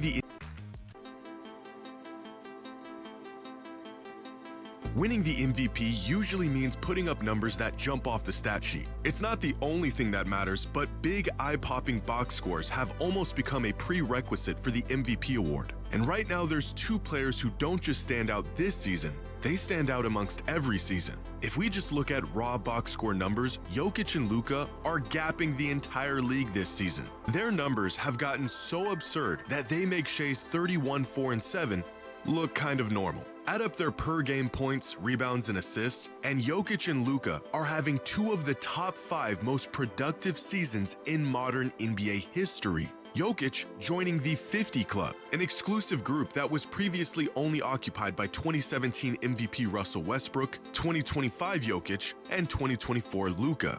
But if sheer numbers alone guaranteed a player an MVP, then Jokic would have won the award in 2025, and Luka would have won it in 2024. So would James Harden in 2019, Luka again in 2023, and LeBron in 2018. As box score numbers continue to climb across the NBA, so does the frequency of these historically significant seasons. In fact, 17 of the last 20 most productive seasons in modern NBA history have all came in just the last 8 years. Seasons like this, that were once not only warrant of an MVP, but were historic milestones, are now becoming an annual occasion for players like Jokic, Luka, and Giannis. And the more often we see these shockingly large numbers, the more the shock wears off. It wasn't long ago when averaging a triple-double all but guaranteed Russell Westbrook an MVP as a 6 seed. But in today's NBA, averaging a near 30-point triple-double might not even land you in the top 3 spots for the MVP. Unlike other superstars around the league who fill the stat sheet with historic volume, Shai Gilgeous-Alexander has maintained his spot as the MVP favorite with a season of record-breaking efficiency and consistency, all while spearheading the best team in the league. According to ESPN's net point stat, Shai has only had 5 bad games all season. In fact, there has only been one season in the history of the league where a guard was more efficient than Shai at scoring the ball while averaging at least 30 a game, and it was by the greatest shooter of all time having the greatest season of his career. The one thing about Jimmy High Roller videos is no knock to Jimmy. You kind of just get to a point where you kind of outgrow him. If that makes sense. Yeah, it's good if you're like first getting interested in the sport, I think. But like I haven't watched one of his videos in years. So. I haven't watched one in a while too. It's been quite some time. I cannot lie to you. I'm gonna finish it, but and again, Wemby's probably not gonna play that many more minutes. He'll play like midway to the third, probably. Yeah. Who's there? Here we go.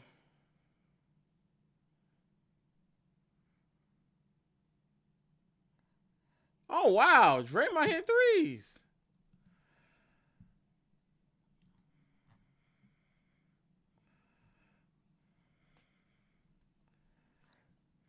Here we go. Sheesh.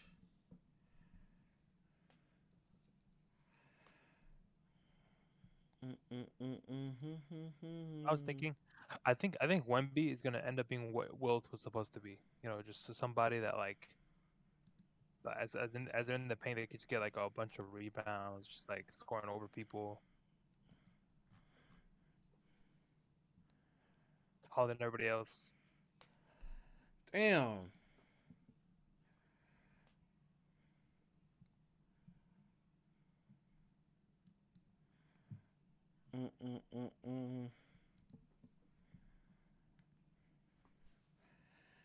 All right, chat. Let's go ahead and wrap this game up, man. Damn, nigga almost turned the ball over.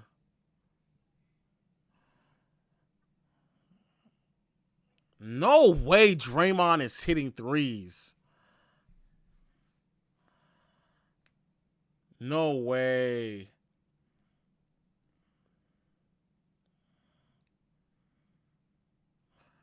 Oh, shit.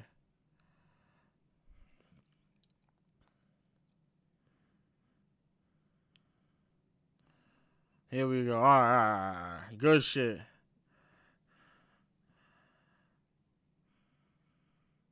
Wemby 3. God damn, bro. God damn, bro. Yeah, Draymond feeling like somebody he not really. Wemby in the paint. Step out 2-9.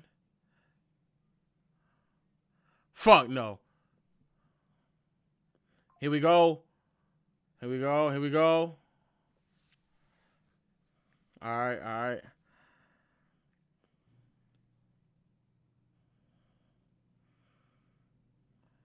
Throw the ball in the post. Oh, man. Champagne.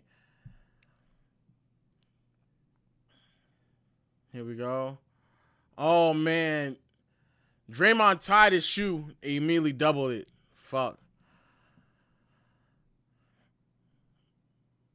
Yeah, I ain't gonna lie. There was a point in the season where I was like, Shea about to get unanimous MVP, bro.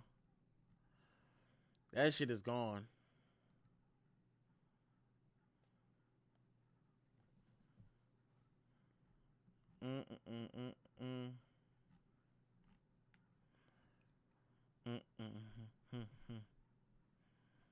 It's empty because it was halftime. Right? Y'all niggas know when you come back from halftime. You know what I'm saying? Y'all know what's going on, man.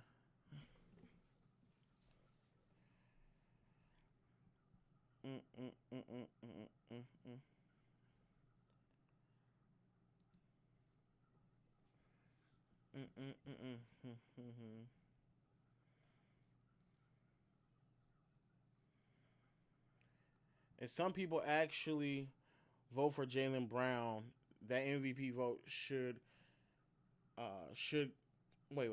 If some people actually vote for Jaylen Brown, that MVP vote could get interesting for Shea. Oh, you're probably right. I'm not gonna lie. Oh man. Now think about it. Whoa. The problem is I don't think that there's anyone is unanimously believing should be in contention. Like if there were two players that were like leaps and bounds ahead of everybody else, and then you had a couple of dumbasses who thought, well, what about Jaylen Brown? Then it could get interesting because then we're like, not too much. huh? Not too much. Not too much. If you get to that point, then yeah, maybe. But I don't think that we're gonna get to that point. I think there's too many people who are in contention about who is number 2. Long story short, and I don't think there's enough people who think that Jaylen Brown and Cade should win it.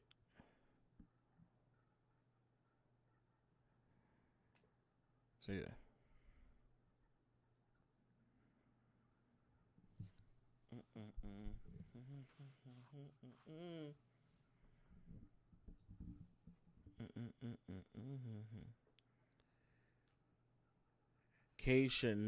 Cade never should have been in it, in my opinion. I agree.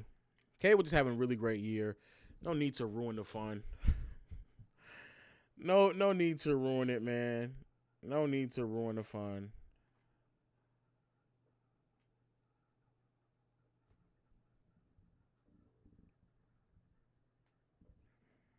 Yeah, he's not eligible anymore. But like when we were at that, when we were at that point,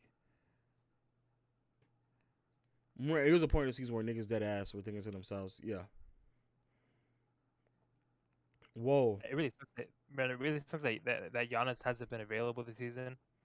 Because it could have been a 5-man MVP race.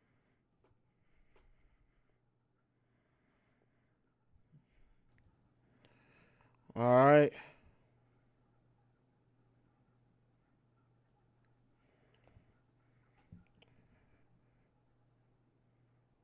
Here we go. There we go. Bro, what in the fuck is going on? Maybe it's a good thing that they making it close. Bro. No fucking way. He just made a... Oh, my God. Oh, it's not gonna count.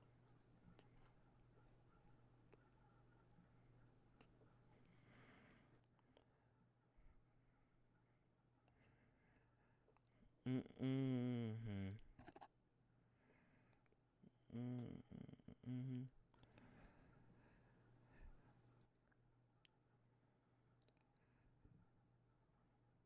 Here we go. Yeah, yeah, yeah, yeah, yeah. It's a bunch of never minds out there. Oh wow. Wemby should have just Rise. jumped. He should have just jumped and blocked it. Wemby trying to keep this shit interesting, Chad. I feel it. I feel it. That never mind video was so disgusting. That never mind video was great. I've never seen. Actually, I've probably seen some yoga stuff like There that. it is.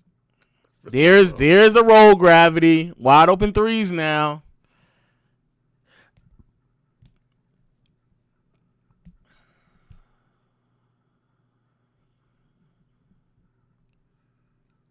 Mm-mm-mm. Draymond 3. What? What? Bro, he just keeping Wemby. What? He's keeping Wemby. Shout out to Draymond, bro. For 3. Oh. Spin. Wide open 3. Facil. God damn. Man, this nigga's so nice, bro. Wemby. Playmaker badges. Come on. I ain't gonna lie, fuck it, bro. Keep shooting it. Keep shooting, keep making it.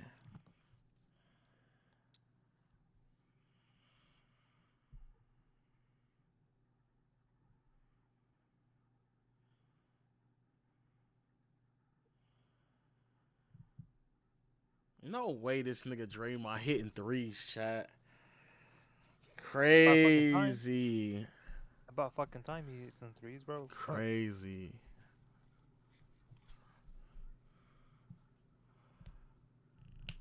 Oh, now they just got Wemby on somebody else.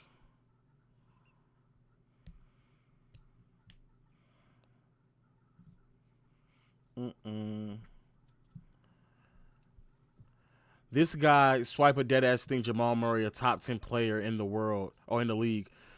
Oh man, He doesn't actually. He thinks Jamal Murray is only good because of Jokic.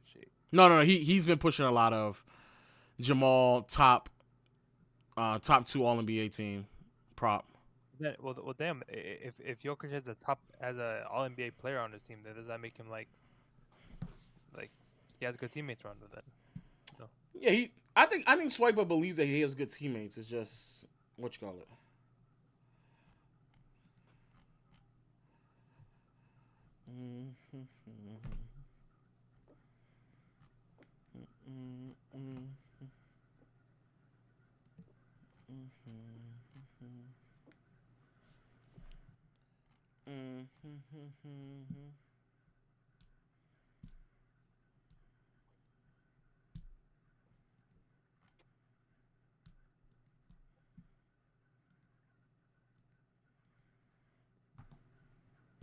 All right.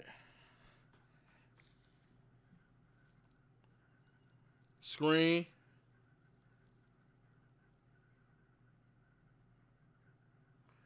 That's a Draymond foul. Damn. 5 fouls for Draymond. Yeah, go ahead and foul on you. Wemby out the game, bro. Man, stop, nigga. Stop. Bro, he's the only one that's really like keeping them in the game like that right now. I ain't gonna lie. All right, Wemby taking a break. They're taking a break. Maybe Draymond can stay out there a little longer. Hey, what line did they put up there?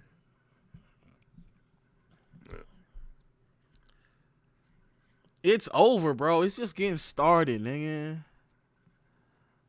Here we go. Screen. Skip pass. Good shit. Thickums. Cash. What? Nigga said what? Hey, it was short. Bro. Oh my goodness. Nate, that's exactly what he did, bro.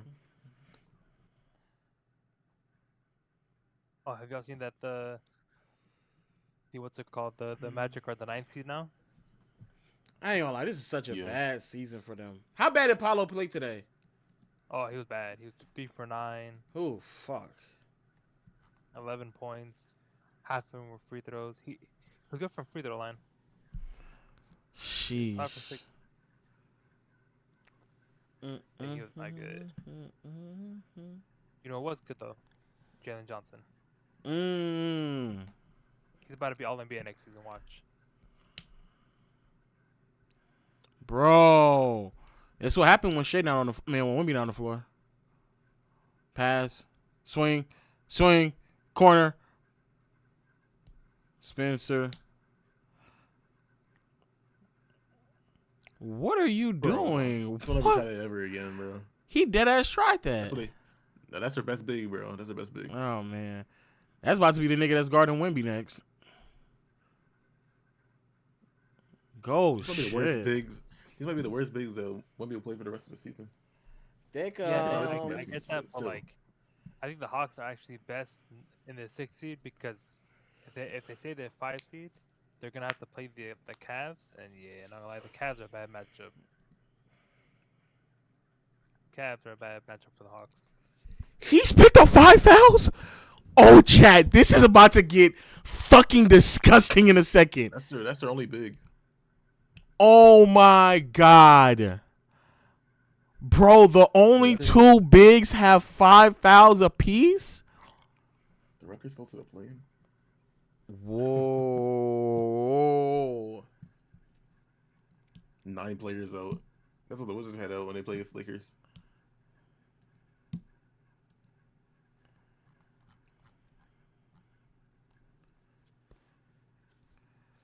It's a good song. Damn. Meet me on that bullshit.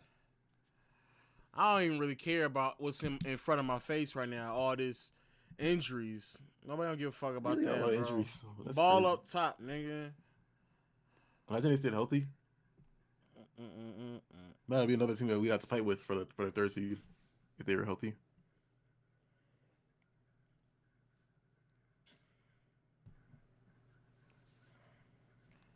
How am I nasty, bro? Quinn Post would even make a difference. Quinn Post actually would not make a difference, bro. I'm not gonna lie. If Wemby doesn't come back in to end the quarter, then that doesn't mean they're about to just sit him out for the rest of the game.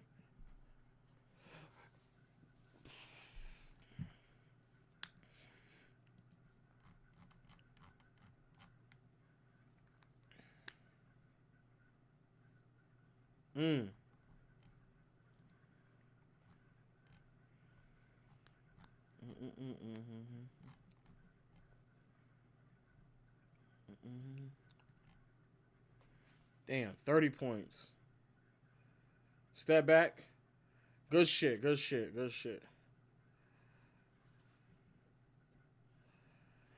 Yeah, Mitch, you have to get in your fucking bag, Mitch. Yeah. Yell at him. Make a couple more bad possessions, chat. Yeah. Let them cut the lead. Yeah. Cut the lead. Only 2 bigs on the team. Both have 5 fouls. And we going crazy.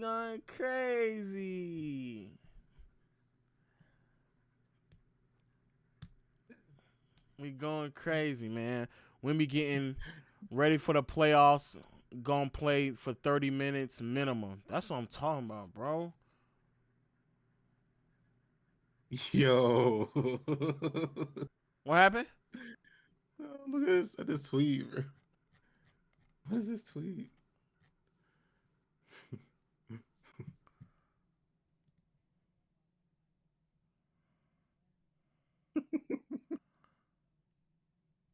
Man, Matt, get this shit out of my bro. Come on, bro. Come on. Man, get this. Why is he doing that?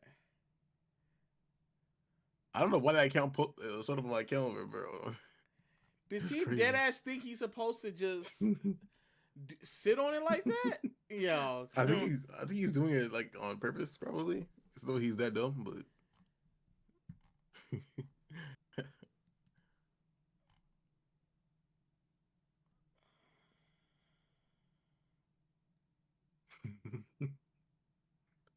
I posted in the Discord chat 'cause I don't think they can see, but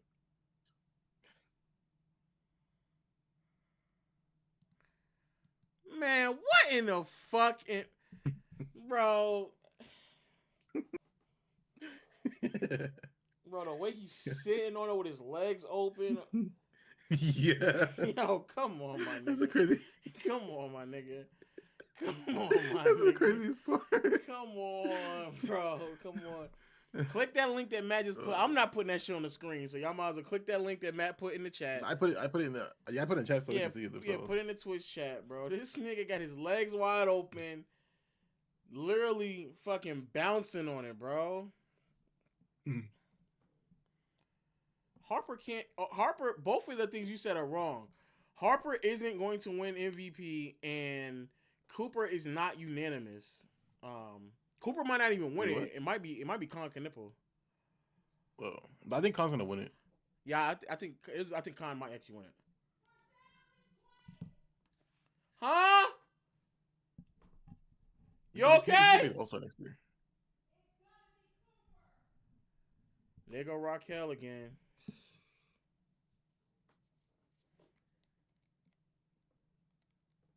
It's not that big of a deal not to not win though. She making it She's seem either. she upset because I said that Cooper's not going to win it and it's going to be Con, and she's getting upset. Didn't both of them play for Duke? Unfortunately, Yeah. I do think Khan's they gonna both win played it. for Duke. So then what's Coop the hasn't problem, played- Raquel? If both of them play for Duke, what does it matter? It's just a I think favorite she Duke player. might just be a Cooper fan more.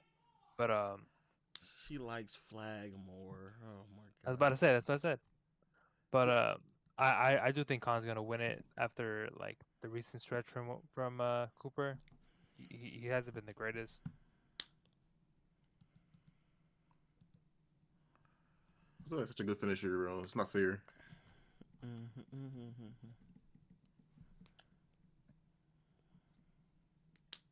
I really wanted the Coop Rooker of the Year, but like Coop is just gonna have to He'll make settle the All-Star for next being year. That's a the take better foul. player over time. Yeah. He'll make the All-Star. He'll take Denny's spot.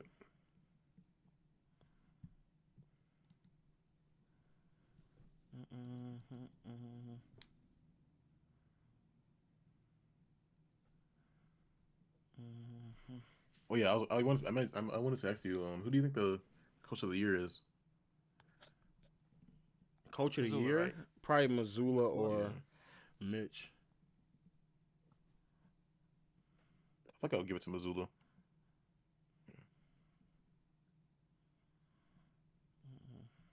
What? No JJ. Maybe next year. No. I feel Joe like I've heard Joe people- is by far the best coach in the league. That's why I don't really get that much credit to Jaylen Brown because of Joe Missoula. No, I thought you were being dead serious, and then you just started saying the rest of what you were saying. So. I was What? about to ask you. So you think he's better than Spoelstra? I'd be forgetting about Spoelstra. Spoelstra been so long without a competent team.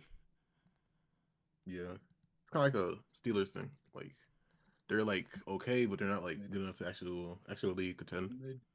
Mid.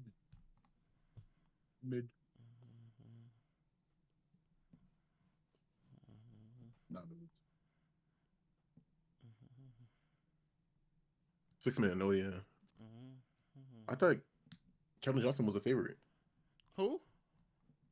Kelvin Johnson favorite for 6 minute of the year. Probably so. Probably so. Oh, and the Hawks are probably gonna win the MIP, right? Isn't the MIP Wait, who? most improved player? I ain't gonna lie. I personally still think that what's his name, Ryan should get real consideration for it. I mean, if Oh, Jalen I'm about to think about Duran. Jalen Johnson really went from like a 22 point per game scorer, like not getting much minutes, to like an all-star. But he got hurt last year. I think He Jalen was Johnson good. was He was good already last year. Yeah, he was already on trajectory He was to already be good. this last year. Should have won It was last year. Nas Reed. Now it's Keldon because he begged.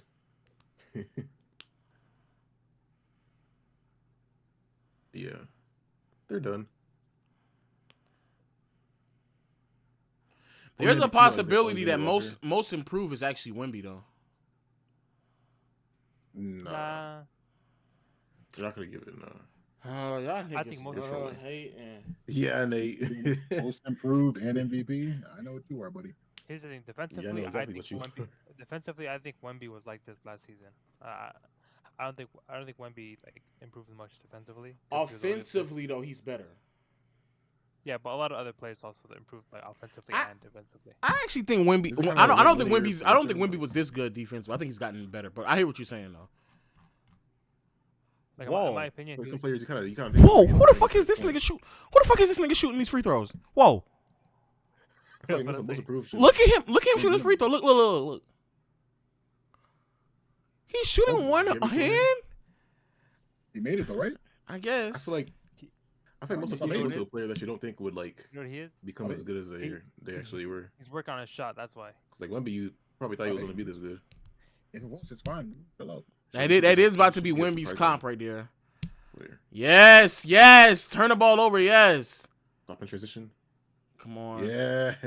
No. Has Wemby played any more minutes, or he played a he's little gone? bit in the beginning of the third. Yes. Here come Wemby. Wemby's about to come on. Wemby about to come on the floor. Let's go. Let's go. Foul. Travel. Turn the ball over. Do something. That's a travel. Come on. Charge. Why did he not swing? Why did he not swing that too? Oh, come on. Turn the ball over. Turn the ball So- over. Turn the so- ball so- over. Oh, score. Good shit. Let's go.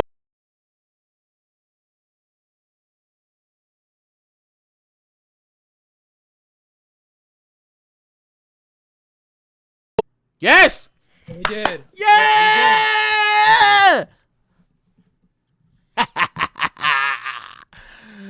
Now y'all saw how they struggled so much. The on-offs. Y'all see how they struggle so much? Wemby about to get he gonna be on the wing. He gonna either set a screen or he gonna get a screen. Oh shit, is that Kevin? That's not Kevin Knox, is it? No, that's Will Richard. I'm dumb. All right. He might get a screen from Harrison. Harrison, you gonna set a screen. There go the screen. Look at the screen. Look at the screen. Screen. There you go right there. And easy. Oh man. Hey, Mitch. Hey, Mitch, you a sick nigga, dog. Mitch is sick. Mitch runs that same play all the fucking time. You're sick, my nigga. You're so sick. He said, hold on. That's a foul. He's scoring on me, bro. I still can't believe Steve Kerr has Pat Amanda. Spencer on the floor with fucking Wemby, bro. Ah. Rocky, I'm dead ass to make this guy take a cold shower. Stop, bro. We are Wemby. Is actually so bad, bro. Oh, there you go again. He did it again. Pass. Wide open three. Assist! Warriors running me. Wait, Warriors running Tank, me, Nate, Lorenz, and Fury right now. Yeah. Oh, it's an offensive foul. There go like a blowout squad. the plus minus going up.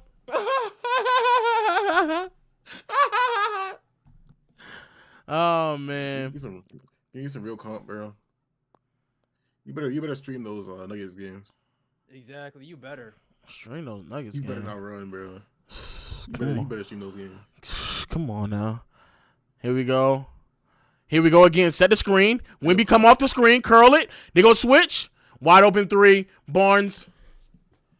Ah. I'll be honest. This 40 ball he's about to have doesn't count, bro. Oh! 40 balls don't count now. When it's Luka. Nah, Luka's actually better because we This shit is barely blow out teams. Luka's better, We- right? Nah, we barely blow out teams though. Hold on, Remember De'Aaron that one Fox. game- Okay. Better. There was one That game was where a Luka dropped crazy- like did y'all 40 see that? recently. He had to come back in because we couldn't actually really blow up the team correctly. I swear to God, that was like a 40-footer. But Jokic drops 30, 38, 15, and 12 on Wemby. I don't want no running from low. Facts. Yeah. I mean, Jokic is like you can't predict Jokic because sometimes he'll give you like a 30-point triple double and then he give you 12 points and like 15 rebounds, 12 assists or something like that.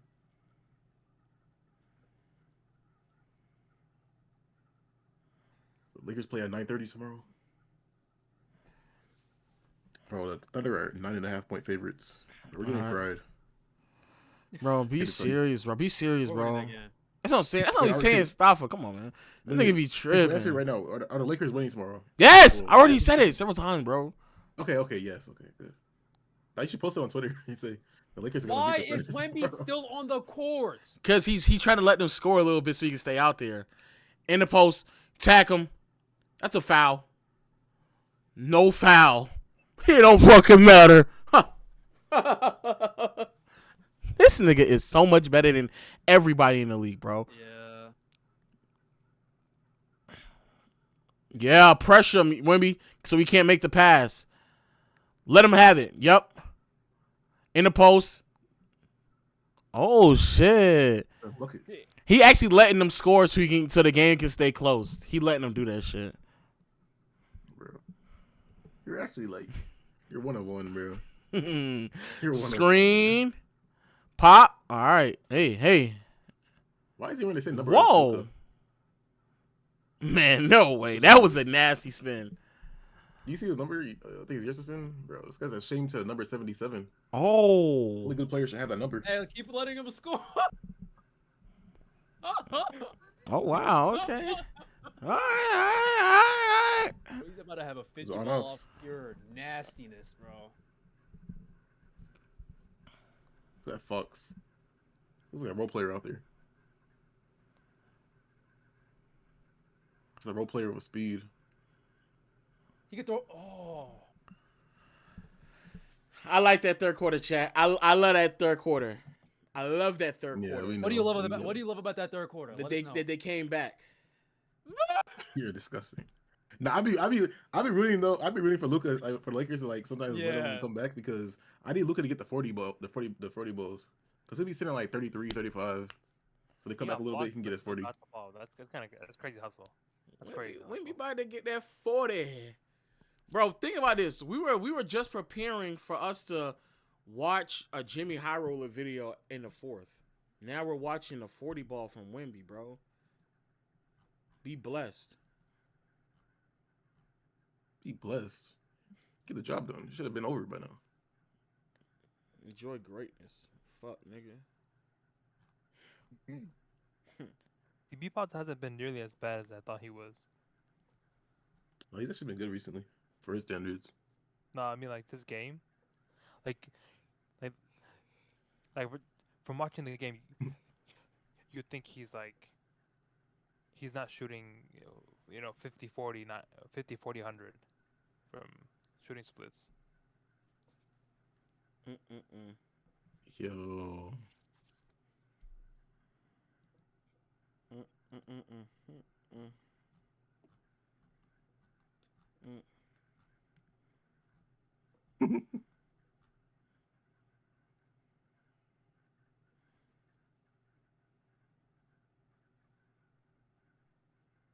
So is this about to be one of the most shameless 40-point games of the year? No. Nigga, Bam scored 83 against the Wizards, bro. We gotta be serious, bro. Come on. That's 83 points though. Oh, he's about to be That 40. shit was just like- He's about to be 40. That's a record right there. Don't compare 83 to fucking 40 or 40 to fucking. And 83. don't put Bam and Wemby in the same. Who combo. put Bam in any of these talks? Even one who put a Bam.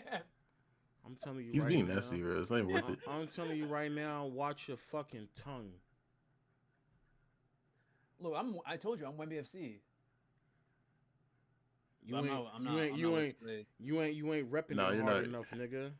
Oh, you're not Wemby FC. You gotta write it harder, bro. No, trust me, I'm Wemby FC because of one thing Damn. and one thing only, man. Why? Ride it out for me, Wemby. I need a few more What? games. What?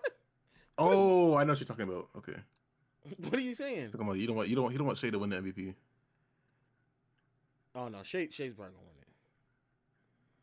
No, I know, bro, but there's a sliver of hope.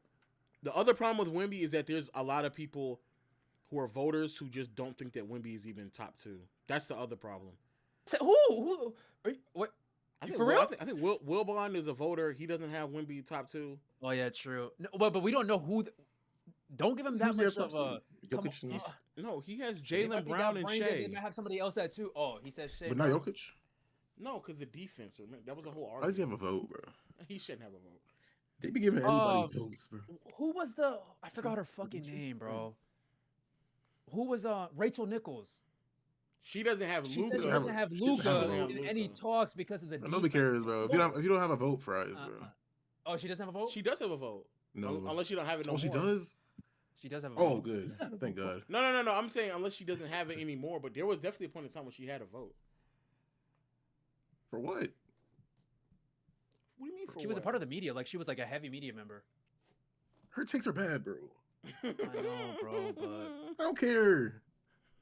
Your takes are bad, bro. Fries. Yeah, we saw the J. Cole Shams bomb. you see Yeah, the. Perk has a vote too, bro. Yeah, Perk does have a vote. Speaking of J Cole, you Yeah. seen that shit? Yeah, we saw it, yeah. No, He's a I'm pro. not talking about the NBA shit. I'm talking about the podcast. Oh no. This nigga is hitting threes. Man, what podcast? That's 34 or 37. The podcast with Carmelo. Yeah, I've seen some of Something it. about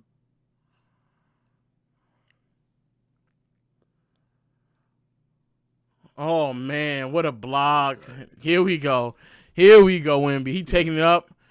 Stop. Don't do that to me. Pull up. Okay. That's Omar Yurtseven, I'm pretty sure. Yeah, it is. He used to be on Heat, Nope. Another rebound, Wemby. bro. Push. Slow down. Harrison. 40. Give him back to him. Oh wait, Yeah. bro. No They take Wemby out. fucking I think they way. were favorite Wemby. I They think can they take him were. out. They were afraid that Wemby was about to catch a lob, so they just decided not to help. That's just that That's Wemby crazy gravity. right Wemby gravity. Me and Rara. Some. Okay, I'm not about to say that.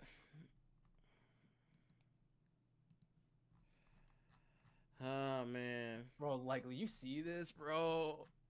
Bro, I keep seeing this video on Twitter one more time, bro. What video? He says video of these 2 mosquitoes, bro. What? I can't avoid it. What? Two No, it's like mosquitoes these do 2 what? mosquitoes, bro, keep popping up on my Twitter, bro. Every time I'm refreshing, I keep seeing it. Hold on. What are the mosquitoes doing? Just put it in the chat, bro. This Nepo baby, don't have a vote. She is a nepo baby, so that's the other problem. She was Jalen she Brunson was or sick. De'Aaron Fox? Oh, come on, dude. You're gonna start with my point guard? I'm not playing this game. De'Aaron Fox. Jalen Brunson or LaMelo? Brunson. Jalen Brunson or Cade? Yowza! Here's the problem. Brunson is so clutch. Your parental duties. Cade. Brunson. What is the conversation Chandler Parsons is having in the background? This nigga is talking about parental duties. Listen closely. Brunson is so clutch. Your parental duties. Cade. Brunson or Jalen Brown? Oh, come on. Well, now it's making it seem like I don't love Brunson. Brown. Brunson or Donovan Mitchell? Brunson. Brunson. Brunson or Luka? Luka. Damn. What? Bro, no, They're take it, turn it Bro, off. Turn it off. shut Turn it the off, turn it off, fuck turn it off. up. Oh Turn it off, my turn it off. God, bro. Turn it off. Damn. Shut. Oh my. And this is recent. No, they have to be telling her to like do that on purpose to get engagement. And guess what? Because And nobody else would Women's react History to Month this. is over. So guess what? We can talk about this. She's stupid. Bro, I would have talked about it in. She's more than Women's stupid. She's History a Month. nepo baby, bro. But she doesn't have MVP vote, or a vote, right, in awards. I don't know. I'm No, I about actually to double check that right now because I think at one You point. see how much she- comments they got? I Yeah, think they're telling her they to were do that on frying. purpose. Yeah, they were frying her. Yeah. They have to be telling her to do that on purpose because Yeah. Who else would care about an opinion if it wasn't wrong? But the Luka disrespect. I think they she's make me trolling. sick, bro. Let They me make see. truly sick. MVP, NBA, voters results. I forget. Do they make it public? They like do. I'm about to look at it right now. At the very end? No, not the voters, but like who they actually voted for. Yeah. Okay, that's perfect. I like that. Who's the one guy that didn't vote for LeBron that 1 year? Voted for Carmelo. I can't remember. I think he was a Boston guy. Boston, yeah. He needs to be eradicated. Let me find Defensive thing. Rachel. Yeah, Rachel. Last year, Rachel Nichols was a voter. You have an opinion now? And then Bro, I didn't what's give her anybody- name? What's her name? We just listened to Michelle Beadle. Michelle. She's a voter. No, I'm about to type. Oh, I was about to get so irritated. No, Michelle Beadle's not a voter. Thank God. Perfect. I was somebody posted in the Discord chat the results.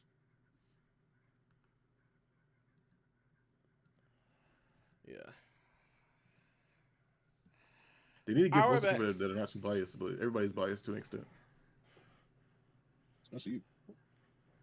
He's still on the court, bro. Ew. Stop. These hunting blocks too. Look at Oh my God. Did he get a block? No. No. Come on, nigga. this. Bro, nah, you're actually bro, I can't tell if you're trolling right there or not. Can they hit a 3? That shooting might hurt them in the playoffs. So. It might actually. That's probably the biggest weakness, shooting. The shooters are Vassell and Here we Keldon? go. I have no idea why. Oh my. Keldon. What the hell? Definitely. What? Ah! He just took like 4 steps. No, nigga, he took 3, bro. It's a gather. It's 2026, nigga. Wake up. Now one day it gathers up to be 5 steps.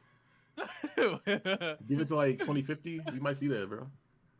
You see it gather with 5 steps. It's like another version of Giannis that you I wanna just ask, can't guard. What one rule, if it was more strictly implemented, like took it seriously, would like ruin NBA offenses? How was that not a foul? He almost made that though. Yeah. If they called illegal screens more often. Illegal screens would kind of fuck up a lot of things. Not gonna lie, traveling on fast breaks. Oh yeah. Traveling carries. No, I think illegal screens would really. On like fast break dunks, bro. Hopefully they do that before Steph retires, man. Because God damn. Why did he? They're putting 2 bodies on this nigga. good pass. Oh my God! Here's the 40. Open top of the key. 39 actually. No, 41. It's 41, nigga. Where you been at? Fuck, nigga. Damn, Shut up. Calm down. Tied his season high. Another rebound. Pushing it. Swing. No way he just worked him like that. He looked like he almost did. It's Fox 3. I knew that was a brick. It's so nasty that this is what the league has come to. That niggas, basically Wemby is forced to play these minutes that truly don't fucking matter. Just so niggas can just shut the fuck up about what he's supposed to be doing. He dead ass to go for 50. These minutes. These are just dumb. I ain't gonna lie. Now that we're at 40, I can openly say, chat, these are just dumb fucking minutes. And it's April Fool's is done. April Fool's is done. This is a dumb. These are dumb fucking minutes. Come back and they sit on. No, bro. This is a dumb. These are dumb. This is so stupid. What you wanted, bro? For y'all, it's April 2nd. Yeah. Oh, yeah, 1, 2. Yeah, that's 2. That's 2. 17. That's 2 right there. That's 2. That's 2 subs. So he's not coming back in, right? Oh, he's not coming back in. All right, that's game. He got his 40. He's sitting down. All right, Chad. All right. Steve Kerr says the Warriors have a game plan to stop Wemby tonight. If you had your bigs. All right. Best big was Omer Yurtseven. All right, chat. We're done watching that. Best perimeter defender being like Austin Reeves or something. Yeah, he finished for tonight. There's no way you watch this whole game playing against the Warriors, no Curry. Have some shame, low. I watched it. It's not just no Curry. No Porzingis.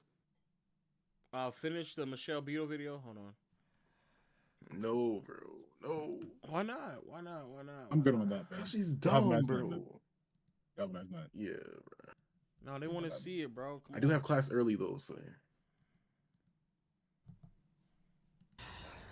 I'm not. Why not playing she, this game. bro? Nah. So well, now it's Or Donovan Mitchell. What's is having a down season, and she said, bro.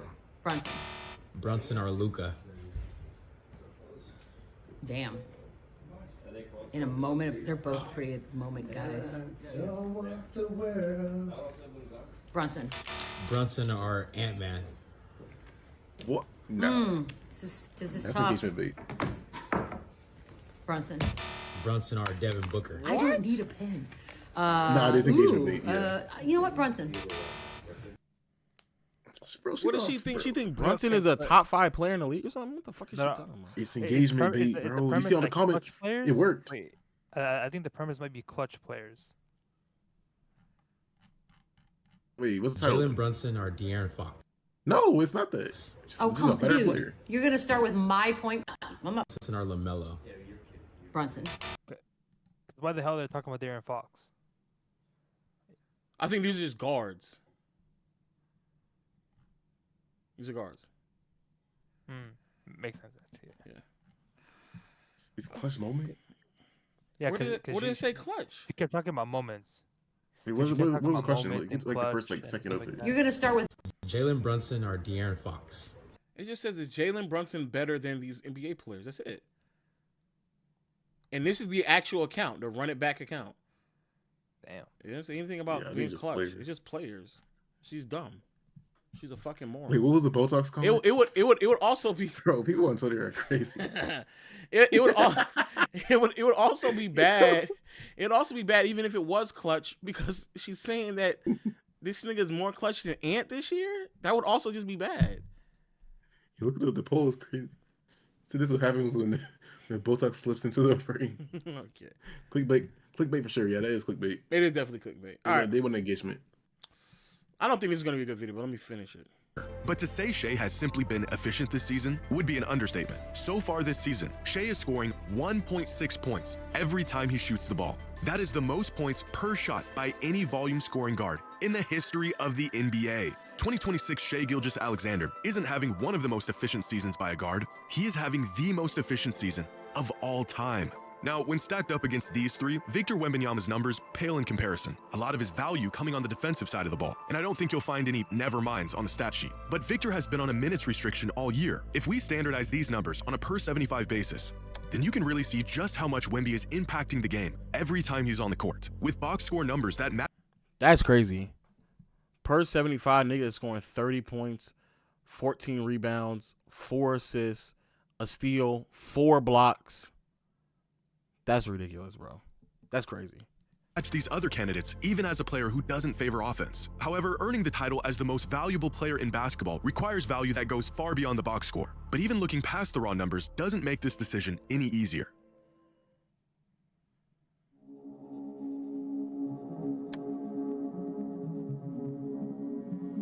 Who is the most valuable player this season? That depends on what you value. In terms of estimated plus minus, it is Shea, who not only has a lead on the rest of the league, he has the third highest single season EPM of any player this century, only trailing 2019 MVP James Harden and 2016 MVP Steph Curry. If we look at crafted plus minus, it's Nikola Jokic who reigns as the best player in the league this season, followed by Wemby and Shea. And if we look at daily plus minus, it is Jokic once again who tops the league with a sizable lead on everyone else. And as you just saw in every single last one he looked at, Wemby is second in every single last one. Every one that y'all just saw, Wemby is second. And what's even crazier is, if I'm not mistaken, that all of these are cumulative numbers. So if you don't play as many minutes, then you're not gonna be higher. The man is on, as he just said, a minutes restriction, which he's not. He just, for a good, like, we're now at a point where outside, I guess, these last 2 games he's played, bro, Wemby is just, he's not playing that many minutes because they're blowing teams out. But Wemby is second in every single last one you just showed us, and he's not playing as many minutes as everybody else. Crazy.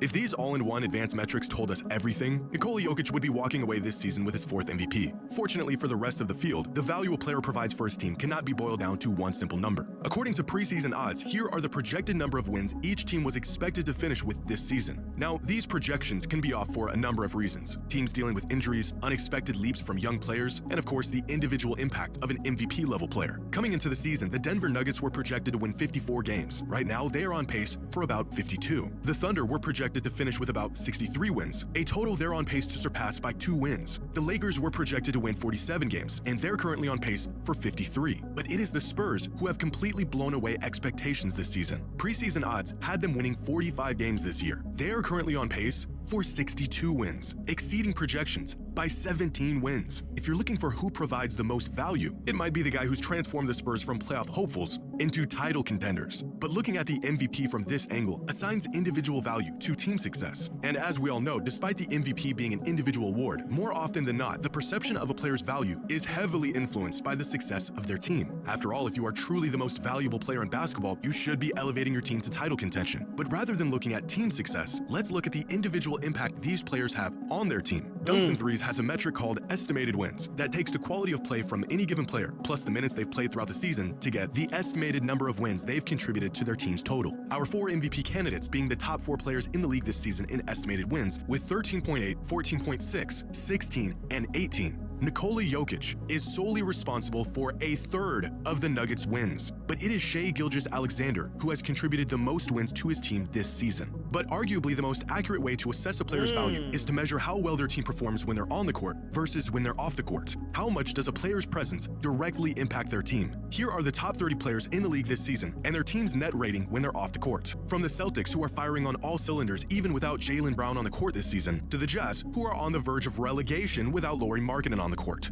And now here is the effect these... I ain't gonna lie. The fact that the fucking Celtics are that good when Jaylen Brown is off the floor is insanity. Also, the fact that OKC is that good when Shai is off the floor is also insanity. The fact that Giannis has stats, the fact that he played like 20 games this season, and he has enough stats to be like, when he's off the court, they're like a -10. That's insane. Yeah. To be honest. All that is insane. Stars have on their team when they're on the court. With the 4 most... This nigga Wemby, oh my God, bro. Oh my days. This nigga, Agent told me to watch his video as if like it was going to do any justice to why Shai should win the MVP. I don't know what the fuck he's talking about. This actually makes the argument for Wemby even more. Impactful players in the league this season being Kawhi, Jokic, Giannis, and Wemby with the highest net on-off in the entire league of +17. Jesus. This means the Spurs are 17 points better per 100 possessions with Wemby on the court. But this stat also reveals another key factor in the MVP race. We often judge a player's impact on how well their team is playing. This has been a point of contention with the MVP award for years. MVPs go to players on good teams with top seeds, and rightfully so. But what if a player has MVP level value, but they're on a bad team? With Bam Adebayo on the court, the Heat have a +7.8 net rating, one of the highest in the entire NBA. On-court impact, that is the difference between the Heat being one of the worst teams in the league and merely the 10th seed. Same goes for Giannis and Kawhi. MVP caliber seasons stifled by injuries and teams that are absolutely lost without them. Purely looking at a team's results, like wins or seeding, ignores how great some of these players have to play just to keep their team competitive. With that being said, the MVP award has always valued turning good teams into great teams over turning bad teams into average teams.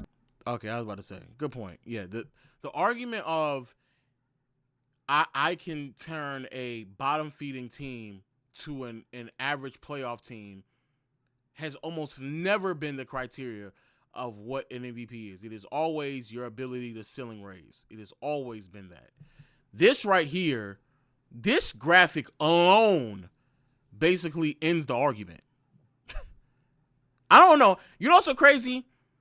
I bet you that Agent didn't even know what the fuck he was watching. There's just no way he actually knew what he was watching. There's just none. And with that being the case, here are our 4 MVP frontrunners and the impact they are having on their teams. If you're looking for a player who impacts the game more than anyone else while pushing their team into great territory, then that player is clearly Victor Wembanyama, who is head and shoulders above the rest of the league in terms of the impact his presence has on his team. Now, it's important to note that the on-off metric doesn't measure how well an individual player is playing, but rather how well a team is playing while that individual is on the court. So what if we look at this the other way around? What if we directly measure a player's individual impact and how that affects their team's success? This is ESPN Analytics net point stat, and it divides credit and blame to each player on the court for every play of the game to measure the impact of each. Hold on, cause we're almost done with this video. I don't know what the fuck this nigga want. You about to gas on the gang. I don't want to be gassed right now, bro. I'm so serious when I say this, bro. I don't know if you watching the stream right now. Nigga, I'm watching this video, bro. The video itself further fucking proves that Wemby is the MVP, bro. What are you talking about? Are you retarded? He just said that fucking SGA had the most efficient year in NBA history. Did you stop the video right there? No, I kept watching. He was glazing SGA the whole video, gang. And like that's what the video proves that Luka. Oh my day. Okay, I'm gonna keep. All right, I am. Are you done watching it? I have 5 minutes left. So look at this dumbass nigga still. You see, watch the 5 minutes. It's gonna change your whole life. Okay. Also, as a sidebar, you saw what this nigga Wemby just did today, though?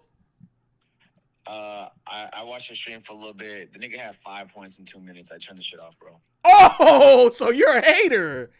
I turned that shit off, gang. I'll be honest. He has 41 points, 18 rebounds, 3 assists, 3 blocks, and he's doing it in under 30 minutes. So do you think he should play more minutes? I got a question, Lo. When Luka did that yesterday, was you on your knee dick sucking him or what? Yeah, we was going crazy actually yesterday. I can't hold you because I was trying. Okay, fair. I was telling niggas that they thought we were going to lose last night. I'm like, nigga, shut up. Who is we in this situation? I'm a Laker fan, nigga. What are you talking about? Are you? We have to do this every. That's a good question. I ain't gonna lie. Why do we have to do this why every can't you time? be a Hawks fan? They're not even doing bad this year. Like, just represent your own They're fucking not. city, nigga. Nigga, why? You weren't a Raptors fan growing up, bro. Are you out of your fucking mind? Bro, you said that you I hated should the prove you by organization your fucking because they ears. drafted Bargnani, and that's why you had a Dirk jersey on your fucking Bro, wall you with Paul retarded. George. Bro, you're literally no. I fought with Paul George because he went toe to toe with LeBron. And I was a Kobe fan, so I didn't like LeBron growing up. That's different than a basketball. Why would I hate Andrea Bargnani if I wasn't a fan of the Raptors? Every Raptors fan hated that stupid Italian primo pasta selling fuck. He fucking sucked. Right? If fucking Luka went to the Lakers and the Lakers were dog shit and he was dog shit, nigga couldn't get no rebounds, made every wrong decision, all Laker fans would fucking hate Luka, right? Mm-hmm. All right, that's how I feel about Bargnani. Now, I'm going to ask you just a quick question. Who's the starting 5 for the Toronto Raptors? You better answer it right now. Nigga, this shit that's easy work, Answer, just say it. Hold on. Does that say starting 5 or name 5? Nigga, the starting 5. Okay, well, there's Scotty Barnes, there's RJ Barrett, there's Brandon Ingram, Pirtle most of the time, and then like maybe IQ. I don't know the last ones, so they move around a little bit. Am I right? This shit up. You did a low gimmick. Oh my God. There's no way you did. And you said IQ? Who started the last game? Who started the last game? Yeah. Oh, easy, dude. Huh? Who started the last game? Yeah. Well, obviously Brandon Ingram. Uh-huh. Fucking RJ Barrett, Scotty Barnes. Ingram was out. And Yeah, then, but see, Ingram was hurt. I'm gonna go. Oh, he's out today. I'm gonna go. Oh shit! I'm gonna go. Oh, no! Get off my phone! No! He doesn't watch them! This nigga is a troll, bro. First of all, Jakob Poeltl is playing like 30 games this year. I don't know what the fuck he is talking about. He's played 30 games. Secondly, Emmanuel quickly hasn't started. He normally does start, but to say Jakob Poeltl, when he does, he's only played a grand total, I'm about to check it right now, 39 games. He hasn't even played half the season yet. Bro, I ain't gonna lie. If you cannot name the starting five, bro, do not tell me about, oh, well, I'm a fan and you're not a fan and you should be a fan of this team. You're not a fan of your own team. Stop, bro. I'm dragging it because the nigga challenged my fandom and he can't name the starting. I asked for the starting five, chat. I didn't say give me 6, 7, 8, 9 niggas. I didn't say give me the full rotation. I just said the starting five. The starting five. Individual player. The higher the total net points, the more that player has contributed to their team's wins throughout the course of a season. In fact, the metric is so indicative of a player's value that ESPN literally calls it their MVP stat. For example, last year's 2 MVP finalists, Shai Gilgeous-Alexander and Nikola Jokic, finished the 2025 season within 9 net points. Player every play of the game to ESPN Analytics measure a player's individual impact and how that affects their team's success. This is ESPN Analytics net point stat, and it divides credit and blame to each player on the court for every play of the game to measure the impact of each individual player. The higher the total net points, the more that player has contributed to their team's wins throughout the course of a season. In fact, the metric is so indicative of a player's value that ESPN literally calls it their MVP stat. For example, last year's 2 MVP finalists, Shai Gilgeous-Alexander and Nikola Jokic. Is this a cumulative stat? If this is a cumulative stat, it's not going to accurately measure what Wemby does on the floor because he plays less than 30 minutes. So what is it? This doesn't even fucking matter. Finished the 2025 season within 9 net points of each other. The next closest player was Tyrese Halliburton with about half as many. If you want to know why last year's MVP race was so historic and so close, well, you're looking at it. But this year, the results of an entire season of basketball have turned out much different. There's no race in this MVP stat. There's no back and forth at the top of the leaderboard. There's no battle for the number 1 spot. It's just one guy, way ahead of everyone else. Who is truly the most valuable player in the NBA? If this is a cumulative stat, this doesn't fucking matter. If this is a cumulative stat, it does not matter. The fact that Wemby is 5th makes me believe it's probably a cumulative stat. If one player is playing more minutes than the other player, then what does this fucking matter? Okay. Well, that all depends on who you're asking and what they value.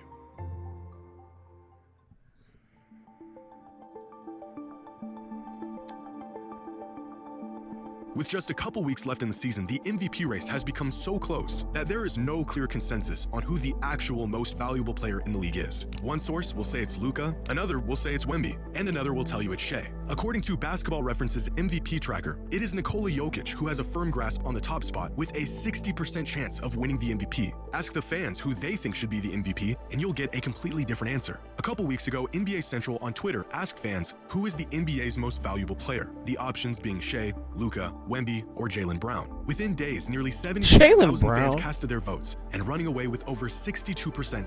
Bro, Jaylen Brown, bro. You're telling me Jaylen Brown made this over Jokic? Man, I'm so serious, bro. Niggas need to be banned. If you ever in your life have considered Jaylen Brown to be in these convos over any of the other 4, bro, you have to stop. You have to be stopped, bro. We have to be serious, bro. The Jaylen Brown propaganda this year has been outrageous. Of all the votes, as the clear winner was Luka Doncic. The result of a late season. Nigga, that's a. What happened? It's probably right after Luka. Like it's probably right after a good Luka game. Actually, Yeah. no. My APM, never mind. My only gripe with this is that, like, shout out to Luka, but like a lot of people who like kind of live in the moment. Luka has certainly made a massive push in the second half of the season, without a doubt, but it just has not been as consistent as it should. I'm gonna be honest with you though, if Luka was playing the way he was playing from January practically to the end of the season, from the beginning of the season to January, I actually think it probably would just be Luka, like dead ass, no cap. It would just be Luka. But also, I don't give a fuck about 75,000 people voting on this, and that's how many people have voted. It's 75,000. I personally don't give a fuck about 75,000 people voting on this because I know that these people are unaware of like how good a player is. I sit here and I go on Twitter all the time, and I see how fucking stupid Twitter is. There's a lot of dumb things that get said on Twitter. surge by Luka, averaging nearly 40 points a game for an entire month, and efforts that slingshotted him up to second place on the MVP ladder. Unfortunately, it's not the fans who get to vote for this award, it's the media. And for them, there has been one clear-cut leader throughout the entire season. Recently, the NBA did its annual MVP straw poll, a survey asking a panel of 100 media members who they think this season's MVP is. The results? Finishing in 5th was Luka Doncic, who received... This is so disingenuous for Jimmy to do. This poll, this was the February voting, February 20th. Respectfully to Jimmy, who gives a fuck about what somebody thought about in February? There's been so many things that have changed since February. Who gives a fuck? There's one on Friday, and I'm so serious. Jimmy High Roller should have held this video until that day. Then he explains it. Okay, cool. All right. Now let me let Jimmy cook then. Let me let him cook. Let me let him cook. NBA did its annual MVP straw poll, a survey asking a panel of 100 media members who they think this season's MVP is. The results? Finishing in 5th was Luka Doncic, who received 0 first-place votes. In 4th was Victor Wembanyama. In 3rd was Cade Cunningham. In 2nd was Nikola Jokic. And with a resounding 78 of the 100 first-place votes was Shai Gilgeous-Alexander. Now, this poll was conducted back on February 20th, 2 full months before the end of the season. And a lot can and has changed over that time. But in 2025, the same media straw poll was conducted around the same time. And they accurately picked the MVP last season. They also accurately picked the MVP in 2024, and in 2023, and in 2022, and in every single season since the introduction of this mid-season MVP poll in 2016. Over the course of the entire season, 9 different players have slid in and out of the MVP leaderboard, from Luka and Cade to Brunson and Jaylen Brown. But the first half of the season was all Nikola Jokic, dominating the #1 spot for 10 consecutive weeks. It wasn't until an injury sidelined him for a month when Shai Gilgeous-Alexander snagged the top spot and held onto it in what some people described as a runaway victory. At least it was, up until last week, when for the first time in his young career, Victor Wembanyama grabbed the top spot as the MVP frontrunner. The biggest catalyst in Victor's climb to the #1 spot, not necessarily being his play on the court, which has been strong and consistent throughout the entire season, it's what he said off the court. 3 arguments. I will say this before I hear what he had to say. The MVP, the NBA MVP polling that they do like weekly or bi-weekly is kind of irrelevant. It's kind of irrelevant because that is only marked by like 2 or 3 people. So even though this will make my argument for Wemby, in all honesty, that statement is it's only one person. That's even worse. It's only one person. So the straw poll is actually the true. If we're being honest with ourselves, all joking aside, if you want to actually know the true indicator of what's going to happen with the MVP race, it is the straw poll. When they drop the straw poll, that is and this 3rd straw poll will probably be the end all be all. And what I find very fascinating in this straw poll, my first is all of these Cade votes. All of these Cade votes now have to go somewhere. And this is what I was saying before about how it's probably not going to be enough. I don't like Shai has such a like large lead in front of everyone. Even if all of these first place votes went to one individual, even if all of them went to one individual, it still would not catch Shai. Even if Shai had like a third of his taken away from him, Shai would still be at the top. It would still be at the top. Shai would still be at the top. So Shai has such a large lead in front of everybody else. I just don't know if it's gonna happen. So yeah, I don't think it's gonna happen. This one would be that defense is 50% of the game, and that it is undervalued so far in the MVP race. I believe I'm the most impactful player defensively in the league. Second argument would be we almost swept OKC in the season, and we dominated them. My third argument would be that offense impact is not just points. Immediately after this interview, Wemby's odds to win MVP shot up from plus 1,900 to plus 225, pushing Luka into the 3rd spot and turning this late season battle, at least on paper, into a 2-man race. If the MVP strictly went to the best player on the best team, then for the same reason he won it last season, Shai Gilgeous-Alexander would be crowned as the league's most valuable player. If the award went to the player who has the largest impact on his team, then Victor Wembanyama would become the youngest MVP in the history of the league. If the award was for the most dominant player in the league, Nikola Jokic would be a 4-time MVP by the end of the season. And if the fans had a say in it, Luka Doncic would be walking away as the league's most valuable player. With 2 weeks left in the season, the MVP race has grown closer than it's ever been. And with 4 players who all have a legitimate case for the award, only one can earn the title as the NBA's most valuable player. Okay, I've watched this. I don't know how anybody's going to sit here and say that. This is not a case for Shai. I'm going to, again, be very, very clear what I'm saying. If I had a vote for MVP, it would go to Shai. I think Shai should win MVP because I think the MVP award is what is depicted for the entire season from start to finish. That's what I think the MVP award should be. And even though I think that both Luka and Wemby and Jokic for that matter have all peaked higher than Shai, if Shai was at worst the second place candidate in the MVP race from start to finish while spending a good portion of it at number 1, he's very easily going to win MVP, as he should, rightfully so. But there's 2 things that needs to be understood when it comes to the MVP race, and there's one of which was what I just said. Actually, before I get to what I said, there's 2 things that need to be understood when it comes to the MVP race. The first is MVP does not equal best player in the league. It never has, it never will, and nor should it really. The MVP should be a cumulative of performance, of team record, of impact, and also narrative as well. People don't like to admit it, but the reality is that there will always be narrative that will be put in between people's arguments on why they should or should not win it. And when people finally come to the conclusion of accepting that, they will also finally understand that the MVP race and the standard to win MVP is never going to be the same on a year-to-year basis. And the reason why we know this is because if the standard to win league MVP was that you need to be as good as Michael Jordan in 92, then that means that beyond that, it would always have just gone to the best player in the league. Every year, there's a new argument to why someone should or should not win league MVP. That's just what it is.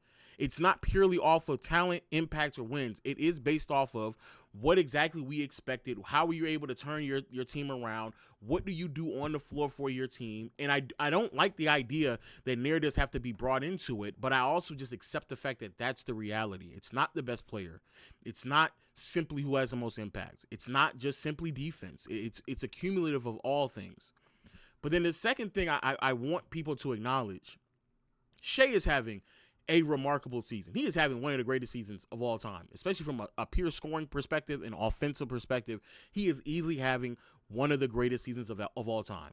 The problem, however, with Shai is that every single time these stretches happen throughout the year, there is someone who has a month or 2 stretch where they are unequivocally playing better than Shai. Those first 2 months in the season, Jokic was undeniably playing better than Shai. Like, genuinely speaking, undeniably. I think people tend to forget Jokic is averaging a 30-point triple-double while shooting 60% from the field and like 45 or 44% from behind the arc. He was piecing together what could have been undeniably the greatest offensive season, regular season, that we've ever seen. He was playing better than Shai. He got hurt. He just has not been the same since. He hasn't been. Okay? Shai went on a tear from basically December and January, some of which he missed, but like towards the end of like November, December, January, February as well. Amazing. Then here we are in March and even a bit of February as well, where both Luka and Wemby are just playing better than him. Both of them are just playing better than him. They go on. That man Luka just finished a month of basketball where he is a borderline 40-point per game scorer, averaging 38 points, 8 rebounds, 8 assists, shooting like 40% from behind the arc. What is the things that man just did in the month of March was remarkable, right? And then you have Wemby, who is undeniably the best defensive player in the world, who's starting to understand the concept of offense. And the fact that he said, which was brilliant. That offense is more than just points scored. These are things that he's recognizing because he understands how to impact the game beyond the box score. But Luka in the month of March, 37.5 points, 8 rebounds, 7 assists, 2 steals. He's turned the ball over fewer than 4 times a game, and he's shooting 49, 39, 79 shooting splits. He was amazing. And then the Lakers went on a 14-2 run during that stretch of basketball. He was great. He was amazing. And even if we want to see here and extend it beyond just the month of March, Luka for a 39-game stretch is averaging 34, 8 and 8, 2 steals, again, fewer than 4 turnovers, 49, 40, 75 shooting splits, or 76, 77% from the charity stripe. Again, Shea has been so consistent and so high for the entire season, understandably so. But he has not peaked higher than a lot of other players have this season, and that's the reason why it does get interesting. Does the bad month that Luka had in December, does that turn away people so much so that you can now ignore that he's clearly peaked higher than Shea? Did the missed games and minutes restriction from Wemby now remove the fact that over the past 25 games, he has not only been the best defensive player by a mile, but he is now picking up who he is offensively by such a wide margin that they're winning those minutes when he's on the floor by 25 points. And their offense is on par with the Denver Nuggets offense when Jokic is on the floor. And is Jokic's... Because the problem with Jokic is that the games in which he's not as impactful as he was early on is starting to pile up. But how many more games does Jokic have to not look as good as he did early on for us to ignore what he did in the beginning part of the season? And I do think those are all legitimate arguments. I think those are all very, very, very, very, very, very, very, very legitimate arguments. Last thing I want to say. I'm not saying it's nothing that Wemby can do, but effectively the argument that everyone has to make is that their peak is greater than Shea's consistency, and that is a hard argument to make, because it's not like Shea has been, it'd be one thing if Shea was like Derrick Rose level consistency of like 25, 5 and 5 on like, pretty good efficiency, but Shea is like all time when he's playing, and he's been performing at that level for the entire year. So I can't, I can't knock it. But the only argument that Jokic, Wemby, and Luka can make over Shea is that their peaks this season have been so high that it makes up for whatever month or whatever stretch of basketball where they were struggling in. That's effectively the only argument. And KB is saying to the stage. All right, I got you. But then the last thing I want to say is this. There is this like ongoing disingenuous conversation about defense and value. And it's happening on both sides. I don't want to make it seem like it's just a one-sided thing. There is one side who is genuinely trying to articulate this message that defense is 50% of the floor. 50% of the game. And Wemby makes that argument because he's trying to make the case for himself, because he knows that's the case he's going to make.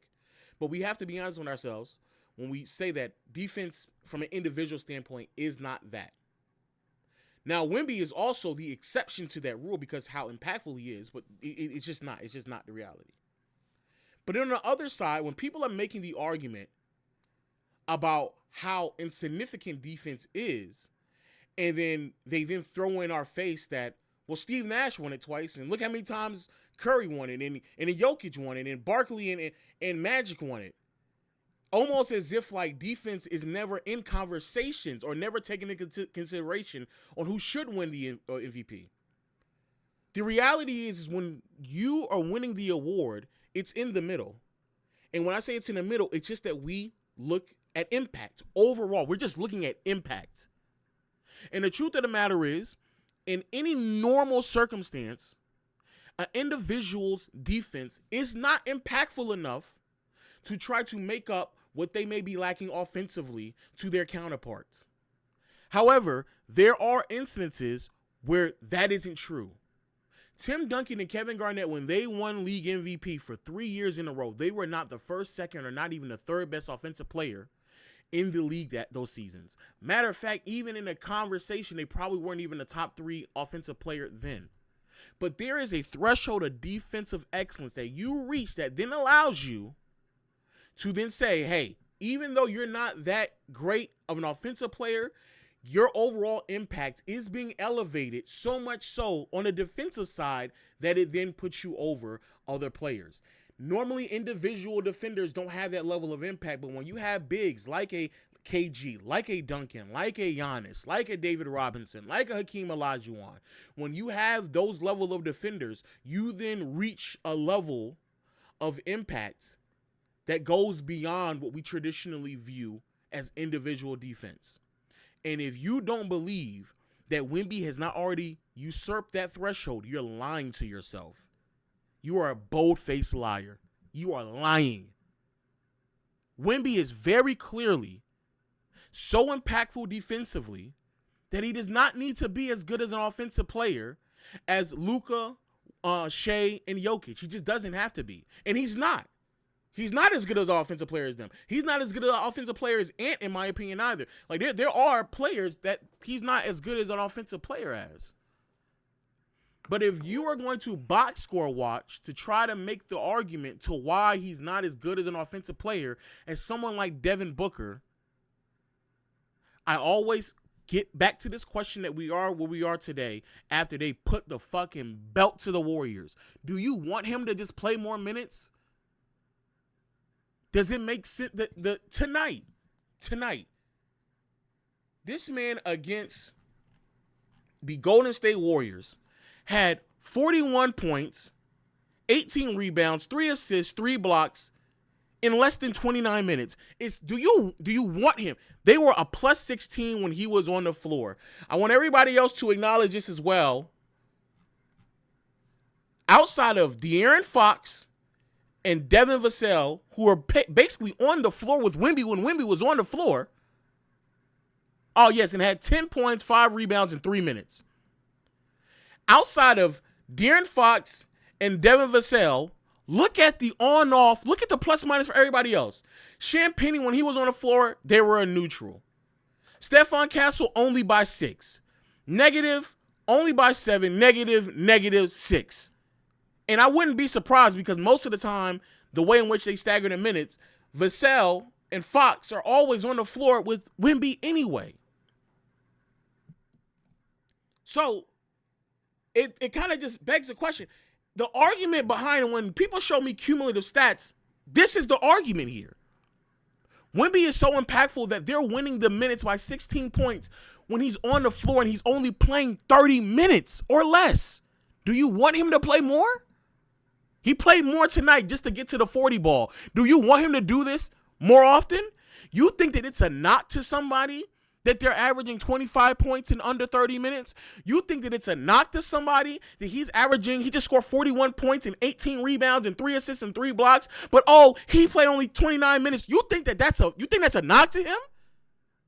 You think that takes away from his argument? That does nothing more but make it even further. That's all that does.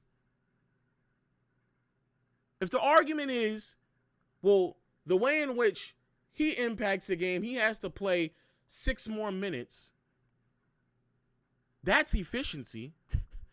That it's actually more efficient that I get what you get done in 6 fewer minutes. That's actually efficiency. The impact that you have in 34 minutes, I get it done in 29. That's efficiency. That's what actually efficiency is. I get more done in less time than you do. That's efficient. So what is the arguments? The minutes argument is dumb. That is a dumb argument. Anybody who runs around making that argument, you're dumb. You have to stop saying that is a dumb argument. You are making the case for why Wemby should not only win it, but he should walk away with it. He should run away with it. He should borderline be unanimous with it.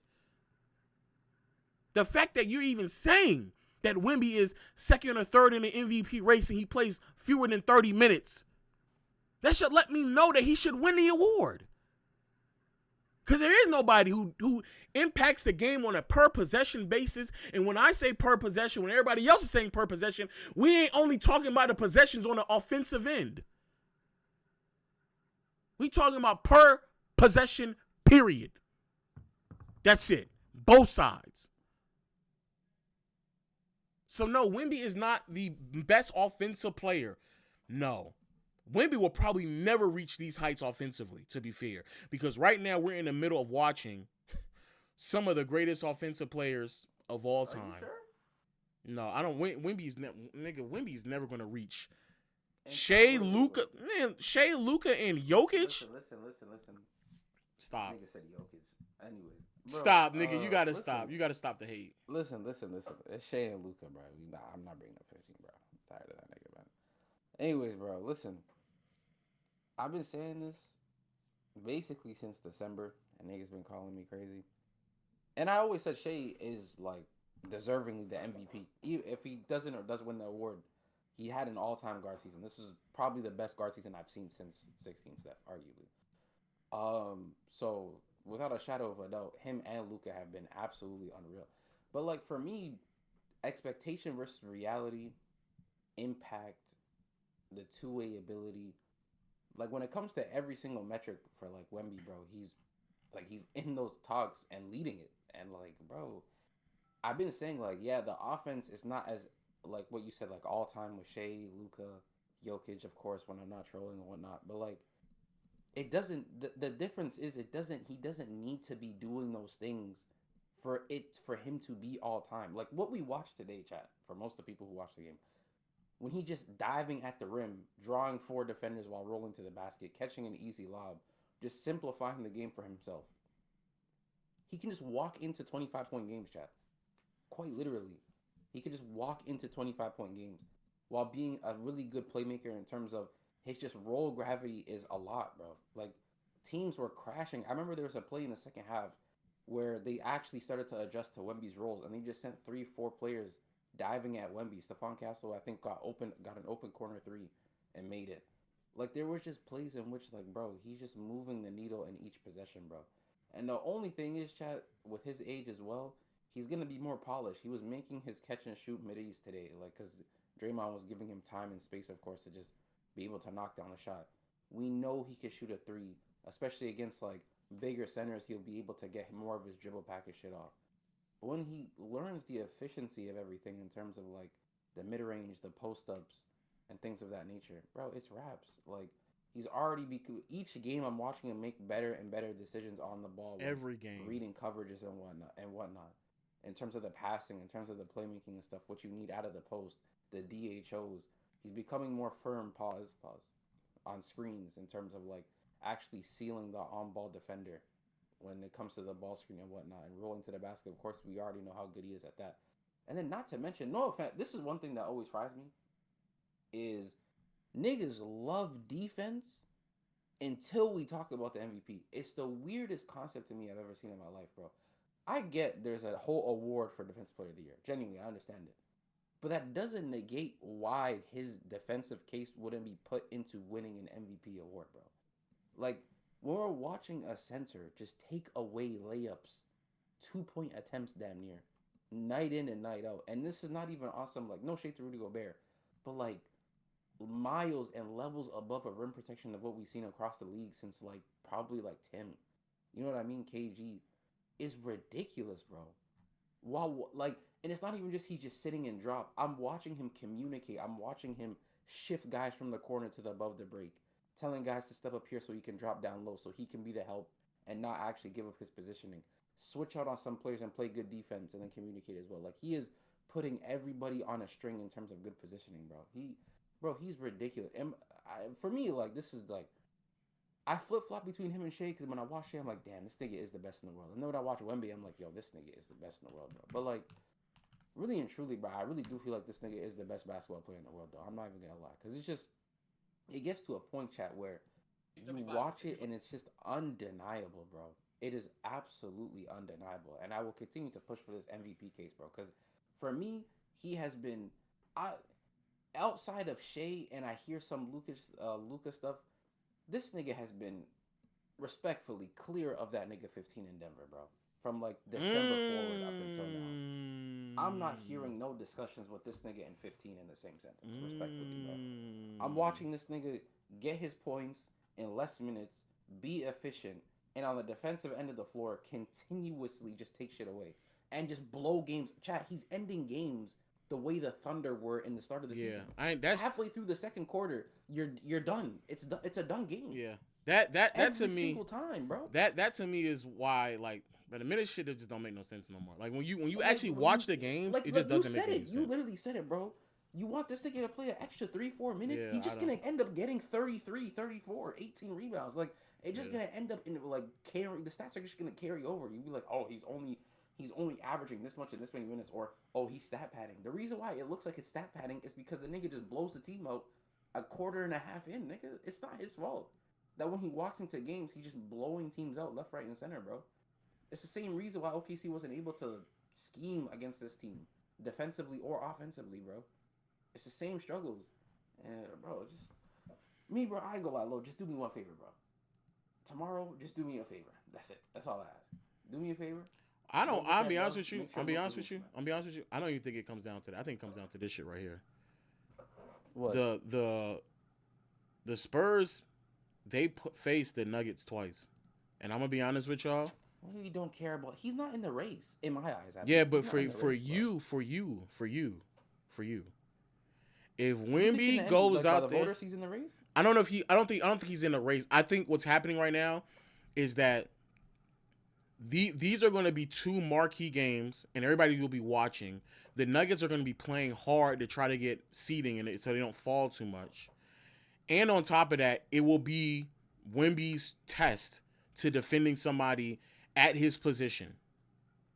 If they beat the Nuggets twice, and Wemby just flat out just looks better. To be fair, Wemby might actually sit this last game. But this game for sure, if they flat out just outplay them, and Wemby just looks better than Jokic, and they win the same way they've been winning this entire time, because the argument now that I keep seeing on the timeline is, well, look who they're beating. And to be fair, I mean, there has been a fairly weak stretch right here, right? I mean, Warriors, Bulls, Bucks. Wait, do we go through who OKC was beating when they? No, I know, I'm not. I get that. Thunder fans are trying to be delusional about what's going on, but I mean, it is a fairly weak schedule. But I ain't gonna lie to you, bro. Weekend, bro, from February 1st, they've only lost 2 games, bro. This is actually ridiculous, and that's 3, 4, 5. They've lost 5 games since January 15th. So when we playing that? Like, and then Wemby didn't play in the Nuggets game. They've only lost 1 game when Wemby has been available since the beginning of fucking February. Since the beginning of February, they've lost 1 game since Wemby has been available. Bro, this nigga, he's my MVP, bro. He's genuinely my MVP. And also to people, and I don't care if y'all clip this up, to people like Nick Wright, who like were trying to like understand like what do y'all mean like his offensive impact and what I just don't what do you mean, like I just don't get it, like I don't know what do you mean. Well, this is what we mean. If you want to see him do it, it can easily be done. If you want him to do it, this can easily be done. If teams don't rotate over, if they don't stop him from rolling to the basket, if he really wanted to, this is what it looks like. He could go out there and put up a bunch of fucking points, and he's doing this in under 30 minutes. If they wanted to ramp up his usage, because I'm going to go as far as saying this, I think that the Spurs know what the conversation is around Wemby, because these last like 3 or 4 games I've watched, they have actually gone out of their way. They've gone out of their way to just feature him more on the offense. Like the shit they were doing tonight, it was just like, we'll just keep feeding this nigga. If y'all want to see him score more points, we'll just do it. If that's the argument that y'all want to sit here and say, we'll just keep doing it. This is what it looks like. This is what it looks like. We got Draymond at the 5, so yeah. Draymond seen some shit today. This is the same Draymond who gave him troubles before, bro. And And what you Yeah, saying? That man had 4 fouls halfway through the second. Yeah, quarter. he did. A lot of it was because of his own doing, though. I ain't gonna lie. And what you saying about what Nick Wright said about Jokic is right. Let it be known that Nick Wright has not given accurate depiction on what an MVP looks like. I don't know. Because even when Giannis won, he was saying that LeBron was supposed to win. When Jokic started to run through, he was saying that he should not have won it. And here we are now, and I'm not even saying that Wemby's supposed to win it, but his understanding of what value looks like, he's a novice at this. He's a novice. He's a casual. He's ill-informed, lacking the basketball IQ, the know-how, the comprehension of what things happen on the floor and why they happen. He just doesn't understand it, and it's fine. You don't get paid to understand it. It's cool. It's cool. But your basketball comprehension skills are remedial. They are lackluster. They're dull. They're dim. They're lacking a bit of not just nuance, not just comprehension, not just sophistication. They're lacking some form of just sheer understanding of basic basketball knowledge. If you still have to rely on box score, points, rebounds, and assists in 2026 to understand impact, you, sir, should not be in the conversation. You just shouldn't be. You shouldn't. You genuinely should not be. If you are trying to break down offensive impact by points and assists, shouldn't be. Yes. He went on Dan Patrick. Is it Dan Patrick? It's not Dan Patrick. What is it? He went on Nick Wright. He went on Lebitard. That's Dan Patrick is the other. He went on Lebitard and was sitting there saying, if you all have to start making things up to explain someone's value, because this is the first time I ever heard roll gravity. And he actually thought that he was saying something intelligent. And unfortunately, he's in a room full of people who also are not that intelligent. And so when he says certain things, it comes across as if like, oh, wow, he might be right. There's no pushback there. 10 years ago, we did not have a thorough comprehension of three-point shooting and Curry's gravity.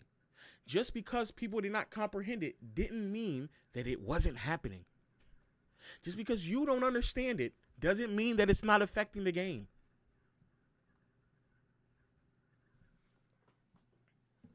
So, shout out to. Why don't they just play him physical? Everything. Best player in the world, MVP, DPOY, Finals MVP. It's happening. What's up? What's up? What's up? Yes, sir. We need all of it, bro. And then LeBron out the league. Alhamdulillah. I'll praise What do you please relax? Please.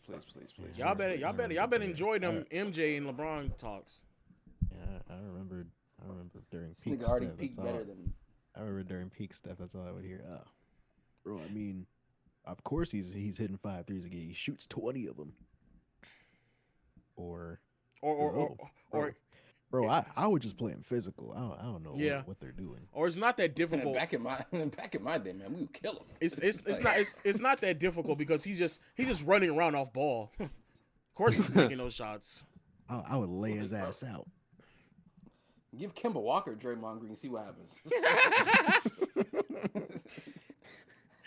Hell, any guard that shot like 35% or better from three, they were like, he would do the exact same thing in that situation. It's like, yeah, you got it. Man, bro, he's not even the point guard of that team. Yeah, as if like that was a knock. Yeah. Action Lab Sports, shout out to you with a raid. Thank you, my brother. Thank y'all for all joining us over here. Thank you. I appreciate it. Now, before we skedaddle out of here, of course, we have to watch the video that has been taking over Twitter and everybody's dialogue. Shout out to Chill. He was a representation of Tim Duncan basketball, and he had to go up against some haters. This is that. Also, this is definitely a friend of the show. This is definitely a friend of the show. Yeah, this actually is gaining a lot of traction. It started off kind of slow, and now it's gaining a lot of traction now. What makes you turn into a Tim Duncan hater of all people? Probably Kobe fans. Yeah. Yeah. No, I'm not gonna lie though, Lo. I fuck with I with Jimmy, but the more I watch him, the more I think about it. I don't know why I have him as high as I think I do. Okay, bro. To be honest. Oh my god. Where do you have him? I mean, at one point I had him as high as like 4, but then I put Kobe ahead of him. Okay. I came to my. That's not that crazy. Okay. Nah, it's great. I watched I watched like half of the Dom one. I don't know if you already saw that one already. Or... I want to do this just because of Twitter dialogue. Yeah. I think I'm gonna have somewhere between like 5th. Did you see and the Dom 7th. or a little bit of Dom? 5th and 7th. What was his video? Celtics super fan versus Celtics haters. Oh. Of course. Like, So they pump these out every 2 weeks. How far? Or every week? From Players Choice asked if you can join tomorrow. When did they ask that? Y'all niggas be making shit up. Well, how far off is April Hakeem Fools. from Tim? How far off is what? How far is it, like? Is it crazy to say Hakeem is better than Tim? No, me personally, I think. Okay, I gotta go. Raquel is moaning and groaning. I don't think it's that crazy to have. Yes, you are. I don't know what she said. Let me say. I don't think it's that crazy to have Tim. I think from Kobe down to 7 isn't that crazy. Yes. I'm not about to do is actually tell tales. I was not groaning and moaning at you whatsoever. I was literally up here talking and dealing with myself, not even thinking about you. Chat, she gonna tell me when I get off. Stop letting KB talk so much. Oh, you're literally lying. You're so horrible, man. Bye. All right, bye. All right, let's get into this because I already hit the record button and the editor's going to be pissed off at me at this. All right, Based off that reaction, I know she said that before. Too. She did, yeah, exactly. She don't really fuck with you like that. Deadass KD, she doesn't fuck with you, bro. Shit, man. Let it be known, bro. And if she DM you or text you, don't even listen to what she's saying. She didn't even say happy birthday to Gifted, bro. It's crazy. He's waiting for the phone call. I know he is. Tim Duncan would be a top 5 player in the game today. Whoa. That was fast. People in college will handle the pick and roll better than somebody like Tim Duncan. So if Tim Duncan is a top 8 player, when are we going to hold him to top 8? Well, that you? I think Range season is No, I wouldn't. Here today to talk about my man Tim Duncan, the best big man of his era, the best power forward in NBA history, and put all of these haters to rest. Put some more respect on Tim Duncan's name. I'm gonna say this. I was there when he had the iconic. You have no idea how good Duncan. I was there. I did not know that moment was gonna go viral and be a moment in Twitter history, or really just NBA community. I did not know it was gonna happen. First claim is Tim Duncan was the best player during the 2000 to 2010 decade. Wallahi. I forgot. He doesn't have Kobe in his top 10, so he believes that actually. I forgot that about shit that. is still baffling to me. I forgot. And then he goes, well, Ron, all my guys are centers. I always thought centers is better than guards. I forgot. I think he holds more resentment towards Kobe than his cousin. Yeah, I think he does. Yeah, for those who don't know, Chill does not have Kobe in the top 10. I mean, yeah, you don't have Kobe in the top 10, so. You can't be absolutely more wrong when you have a guy like Kobe Bryant who beat him 4 years in that span in the playoffs? Actually 3. 3. Okay, but how many times did Tim Duncan beat him? Once. So there's no way that you can be better than him in the decade.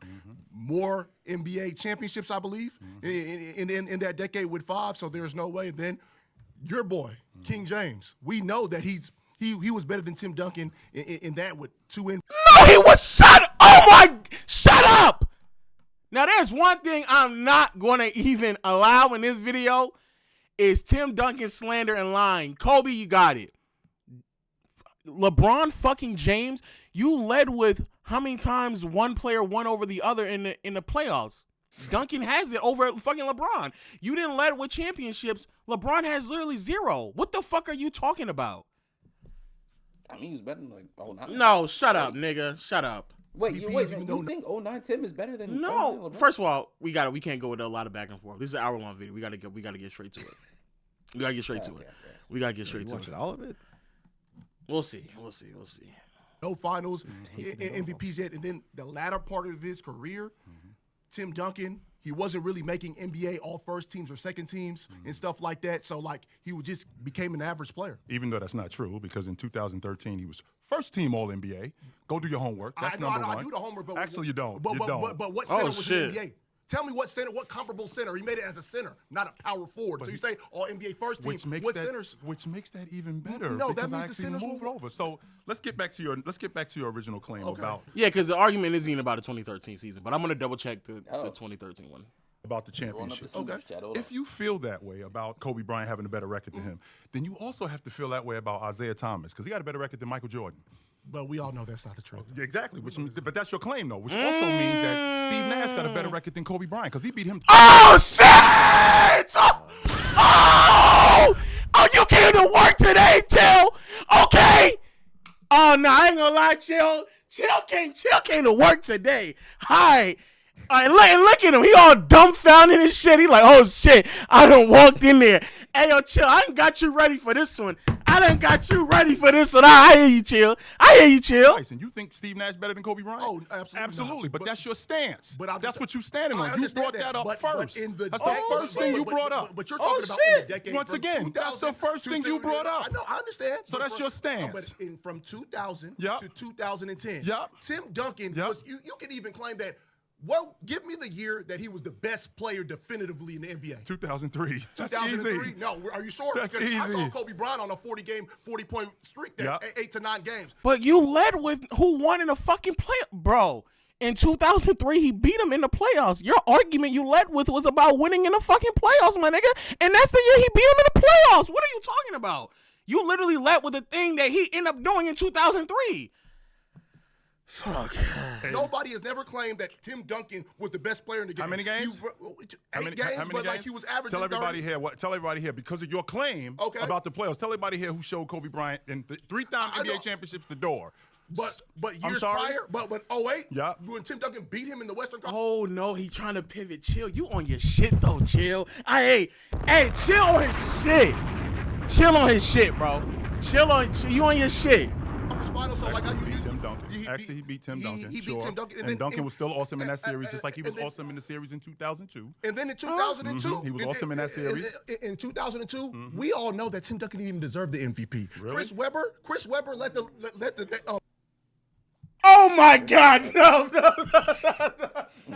Hey, my nigga, shut up! I thought he was about to say fucking Shaq or Kobe. Nigga, Chris Webber. Oh my God, shut up, nigga. No one does not believe that Chris Webber should have won the MVP back in 2002, bro. Fuck no.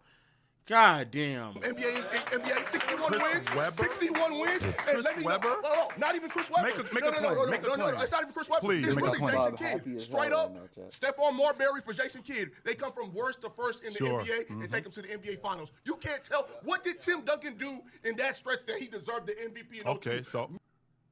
This is such a nigga. First of all, just so y'all know the difference in wins that season from the Spurs and the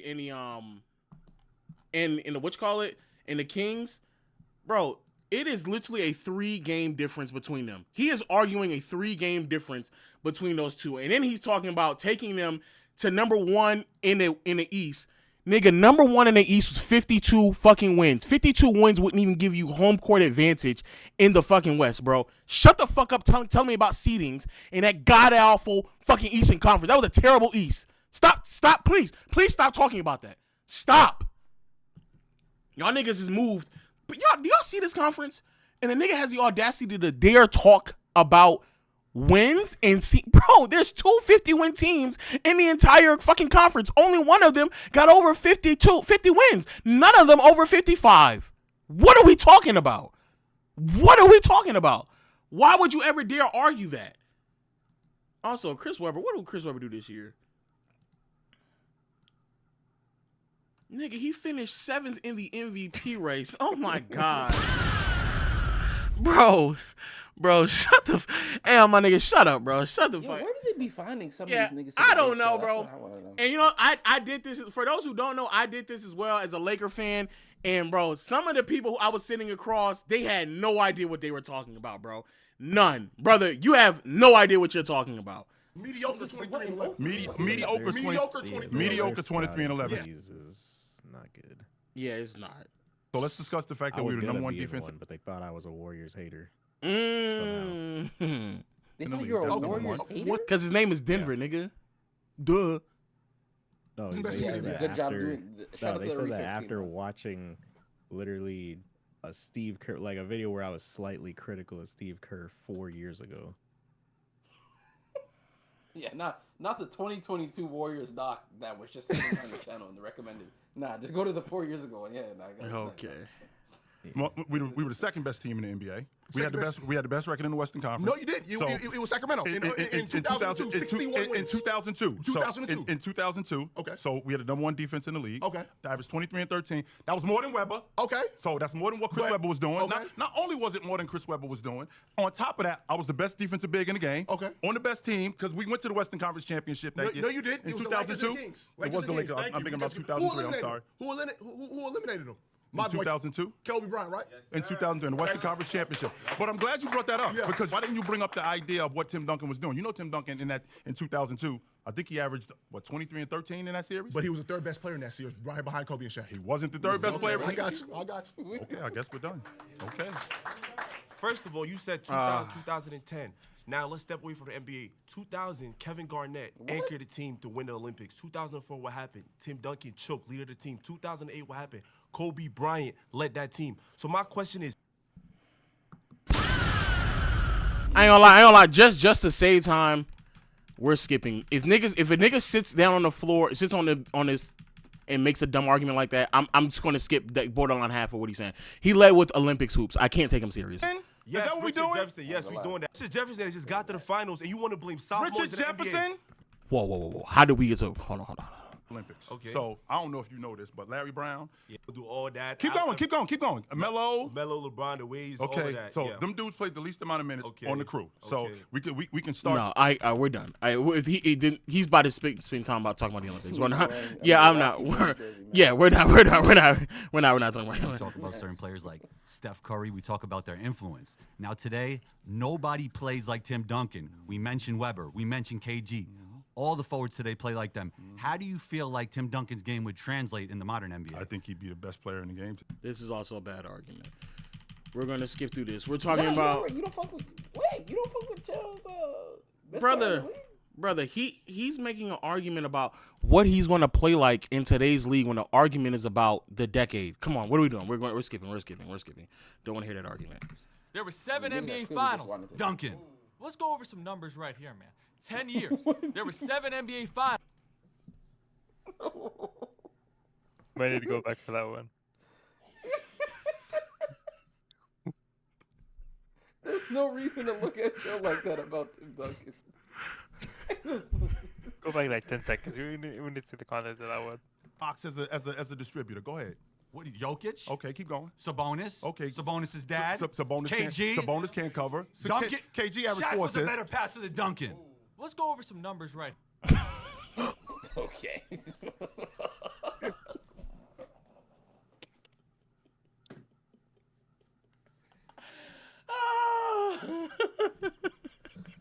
Bro, he got animated over a Shaq and Duncan. about a Shaq and Duncan passing comp, bro? Come on, bro.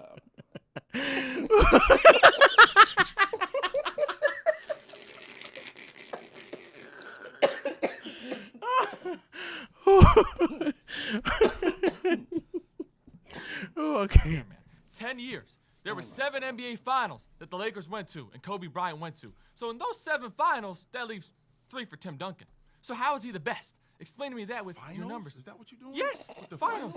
Yes, the best players go to the finals and win. Yeah, and win. And he did that too. Okay. So he for went to 3 the times NBA in that decade. So You're talking about a decade, 10-year span. Yep. In those 10 years, Yep. he was there 3 times. And how about the other 7? Tell other 7. Whoa. Tell all your friends here how Yeah. many times he lost in those finals. How many? None. 0. Okay. 3-0. Because he wasn't making it. Because he was at home watching Kobe get titles with Pau Gasol, with dysfunction, averaging 30 points. Dysfunction. Hey, one thing I am not going to allow niggas to do, because the one thing y'all keep fucking doing is disrespecting Pau. I fuck with Kobe the long way. Y'all have to stop disrespecting Pau Gasol, bro. Raquel yelling, I know I don't. Y'all have to stop disrespecting Pau to try to elevate Kobe. Bro, Pau was easily one of the best second options in the NBA during those years. Pau Gasol was easily one of the best scoring options, especially second options, in the playoffs during those years. Pau was easily one of the best well-rounded offensive players, especially as a power forward or a center in the NBA during those years. To sit there and to say that, well, he just had Pau, as if like when you go through the list of players who were second options during those years, he was easily one of, if not the best second options in the NBA during that time. So when y'all sit here and make those arguments about, oh, he just had Pau, y'all acting as if like that's a knock. It's not. It's just not. It's just genuinely not. And calling that team dysfunctional is really really bad. He's just saying that because he doesn't know half the names. Yeah, he doesn't. I mean, to be fair though, we do criticize niggas like buying them in the later years and. No, but if you want to go down a Not list at the of time. names, but Bynum, it's definitely Lamar Odom after Bynum. But the long story short though, when niggas say Pau as if like that's a knock to him, bro. I'm taking it's Pau. definitely not a knock. Yeah, I'm taking Pau in those 3 years they went to the finals than any 3-year stretch of David Robinson when he was the second He's like best a top player. 5 second option in the league. Yeah, bro, like in those easily, kind of leagues, like easily. Like I don't. It's not a knock, bro. I don't know what y'all be saying that. Per game, scoring 81. What was he doing? He was in the playoffs He every was year. going to the Virgin Islands chilling. He was in the playoffs every year. That's what he was doing. He was in the playoffs Yeah, he was in every the year. playoffs. Yeah, you're right. He was Because of the structure? in the playoffs Yeah. and he was in the 'Cause you- playoffs every year. he was. So you keep saying because of the structure. was. He was the catalyst of that structure. That's great. No, Was he the catalyst? Yes, he was the catalyst of that structure. Because that structure lasts. That structure Because lasted. if you think about the guy, That structure didn't last, bro. As soon as Tim Duncan retired, bro, they went through a stage of irrelevancy up until now with Wemby. That structure did not. Y'all gotta also stop doing that. Where was the structure before Duncan got there? Why weren't they winning anything before Duncan got there? Why is it that it took basically a fucking decade after Duncan left for them to get back to being relevant? If it was structure, there are years where they weren't even making the playoffs. So what are you talking about? that was on his crew. For sure. If you For think sure. about, you didn't know who Tony Parker was. I know who he is now. You do know who he is now. Because of that's who course. he got drafted by. Right. So was but I not supposed to is know this the- beforehand? but this I was the supposed same- to watch France basketball? Yes, Figure you it were. out? Just like you were supposed to find out who Luka was. But Okay, the point yeah, is yeah. you were supposed to know who Tony Parker was. Yeah. Tony Parker was I about to didn't get know. traded Yeah. in 2003. Uh-huh. Not only we didn't know who Manu Ginobili didn't was. know, he only Steven had the Jackson, gold medal. Malik Rose, Steve Kerr who was over, David Robinson Over? who was He averaged 40% from three. Steve Kerr was over. He was finished. Okay. Kevin Willis who was 44 years old. Not Okay. only Kevin Willis. He can't. At the end of the day, because we almost done with this segment, this is a bad argument for Chill. I think Kobe is the best player in the decade. However, Tim has a How many very years was clear. Tim the best player in that decade? Like I think 1 or 2. Yeah, I think it's 1 or 2. It's to me, it's not about because like Kobe and Shaq clearly peaked higher than what Duncan. years are you giving? Like 03 and what? 05? Yeah, because I don't in 05. Who else would it be in 05? Because Kobe 05 is the year that Kobe Kobe didn't play that many years. The playoffs. Yeah, Yeah, he didn't. I mean, he didn't play that many games in 05. So yeah. And long story short, though, like to me, this not. The argument though is hard to make over Kobe, just to be honest with you. But let's hear this next claim. He wasn't. I didn't say he wasn't. You said that Kobe Bryant had. Oh wow. My next claim is Tim Duncan is a top 8 player in NBA history. Okay, this shouldn't be that hard of. Okay, actually, we're here. Okay, we're here. We are now How do they here. argue against this? Yeah, I'm about to say, if you are arguing against this, I really want to hear it. This is the clip that we got from Twitter about Tim Duncan being a top 8 player. I want to hear the argument behind why he's not a top 8 player. I want to hear this argument. When we talk about top 8, right? Where do you view Tim Duncan in terms of his position at power forwards? Where you got him at? The best. The best. So KG isn't in that conversation for you? Yeah, he is. Giannis? He is. Dirk? They are. Okay. Do you view Tim Duncan as a better defensive player or offensive player? And what matters more in terms of winning NBA championships, winning games? I think that they were equal. You think he was equal defensively and offensively? I think that's a cop-out, but I'll say it this way, okay? If Tim Duncan's supposed to be a better defender than offensive player, during his prime, 2001 to 2003, he played with David Robinson. Sure. Right? The defense was 5 points worse with David Robinson off the floor and Tim Duncan on. He played 55% of his minutes during his prime with the center. He never forced turnovers at above average level, whether his lineups or his own sort of statistics as well. So that means that Tim Duncan was, in essence, a product of his system because he wasn't forcing turnovers. He was playing next to centers. And overall, his defensive impact, again, as some of my counterparts have mentioned, it's not translating to the modern NBA because you look at what Steve Nash did to him in the playoffs. Steve Nash is a career 19 points per 75 playoff score. Sure. Against Tim Duncan, he averages 22 per 75 on +3 relative true shooting percentage rather than his regular average. So it's like that's the best pick and roll guard we've seen, and he's the prototypical pick and roll guy. Okay, before we keep going into a bunch of like stat shit, first let me attack the whole if you take David Robinson off. I don't know what exactly he's referring to about taking David Robinson on off. Maybe if we use Data Baller, I'm assuming that's what he's referring to. I'll try to like reproduce what he's talking about. However, the argument is kind of irrelevant because the following year when David Robinson was no longer on the team, they had the #1 defense in the league. So like the argument of, oh, well, he needed David Robinson, but then the following year they didn't have David Robinson, he retired. Then I don't understand what the argument is at that point as well. But I'm assuming Tim and David Robinson. Also, here's the other thing I want to also highlight as well when it comes to on-offs back then. Okay, so yeah, there you go. So yeah, no, oh wait, yeah, okay, here we go. So yeah, when he was when it was just David Robinson but not Duncan, it was a 98.8. So there you go. And then when it was just Duncan, it was just 100, and when it was both of them, it was a 95. Couple things when it comes to on-off back in like the day. I personally don't like to use it too much, and the reason why is because how many minutes they were playing back then. Back then, as you all can see, from basically leading up to where we are right now and from 01, bro, he's playing 40 minutes a game. So your argument is basically, in the 8 minutes in which he's not playing, the defense is better. But most of the time when he's not playing, the opposing team's best offensive players are not playing either. It's an 8-minute sample size per per game. We're talking about a very small sample size in an era of basketball that most teams did not have competent backup players. So yes, your offense is more than likely going to look substantially worse when the best offensive player on your team is off the floor in contrast to what we have today. So on-off back then is really shaky, really questionable. But the argument is still very disingenuous because, again, in 2004, when David Robinson was not there, they had the #1 ranked defense. And not only did they have the #1 ranked defense, in 2004, they were nearly 9 points better than league average in 2004 without David Robinson even on the floor. So you using on-off data that has a lot of noise to it and not looking at the entire year sample size, the following year without David Robinson, period, is extremely disingenuous because he not only did it for 1 year, the very next season he did it again. He did it for 2 years in a row where they were 9 points above league average without David Robinson. So you using the 8-minute sample size when David Robinson may be out there by himself is ridiculous. And I'm going to go as far as to say, even on a year-to-year basis, I wonder what this even looks like anyway, because I can't even imagine that on a year-to-year basis, this is that crazy. Also, I wonder what it looks like in the playoffs. Actually, before I do that, let me see what it looks like in the playoffs as well. Oh, so in the playoffs, it's even He's better. When he in the playoffs, it's 97.5. Okay. So there's that. And then when he was on the floor with David Robinson, they're somehow worse. So what is your argument then going to be? Well, in the playoffs, are you going to bring that up? You're probably not. But okay, fine. But I'm pretty sure for most of these years on a year-to-year basis, we're talking about very small sample sizes with a lot of noise that come along with it as well. Even if I were to just use exclusively 0-1 and look at just the regular season,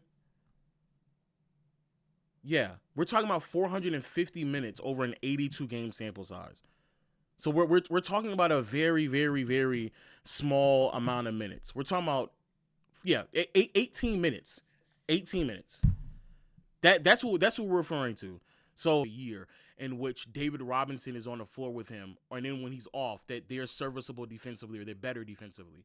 That doesn't really hold up in my opinion. But then again, the following year, without David Robinson, they were completely fine. Without him, he was fine. Also, going into the specific moment, the one series, hey, when he faced against Steve Nash, Nash torched him in drop coverage. Kobe torched him in drop coverage. He's right. He's absolutely right. The weakness of Tim Duncan as a defender was that he wasn't mobile enough to keep up with the likes of a Steve Nash. He's right. So fucking what? In that era of basketball, and this is where the bigs were. Yeah, like the bigs were undeniably, unequivocally more impactful, and more teams were running offense through big men.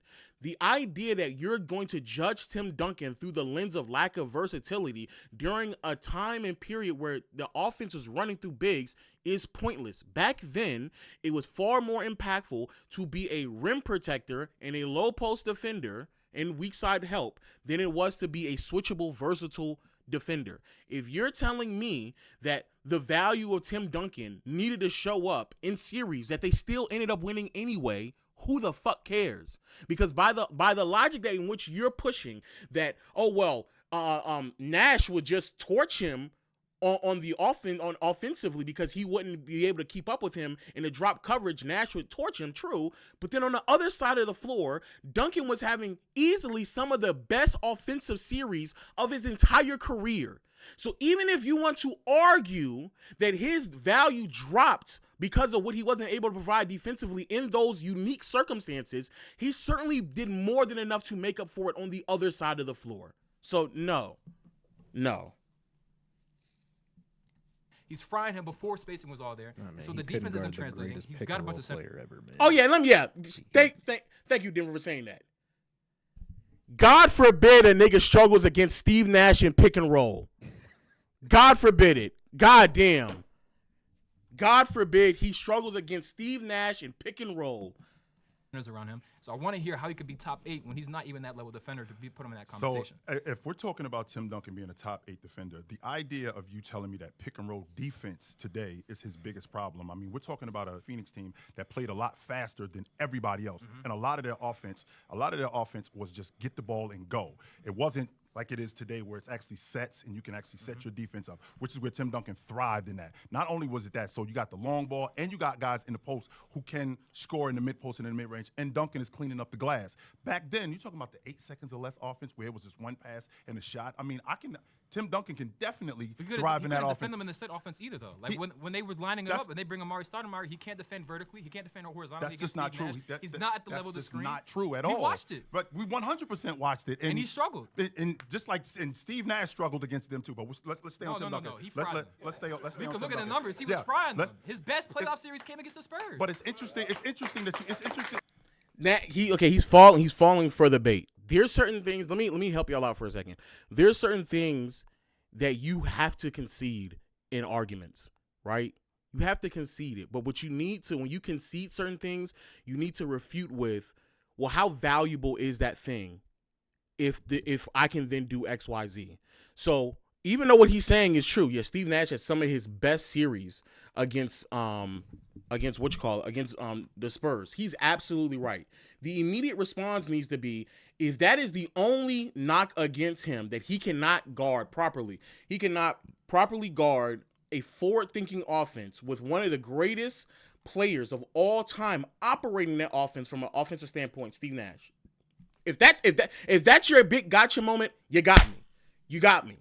However, you then need to explain to me about his quote-unquote offensive value and what he may or may not be providing to me on that side of the floor when they matched up with one another, and Duncan is going out of his way and putting up some of his best scoring performances of his entire career. Here in 05, when they're going back and forth, as you all can clearly see, 05 against the let me scroll down a little bit more.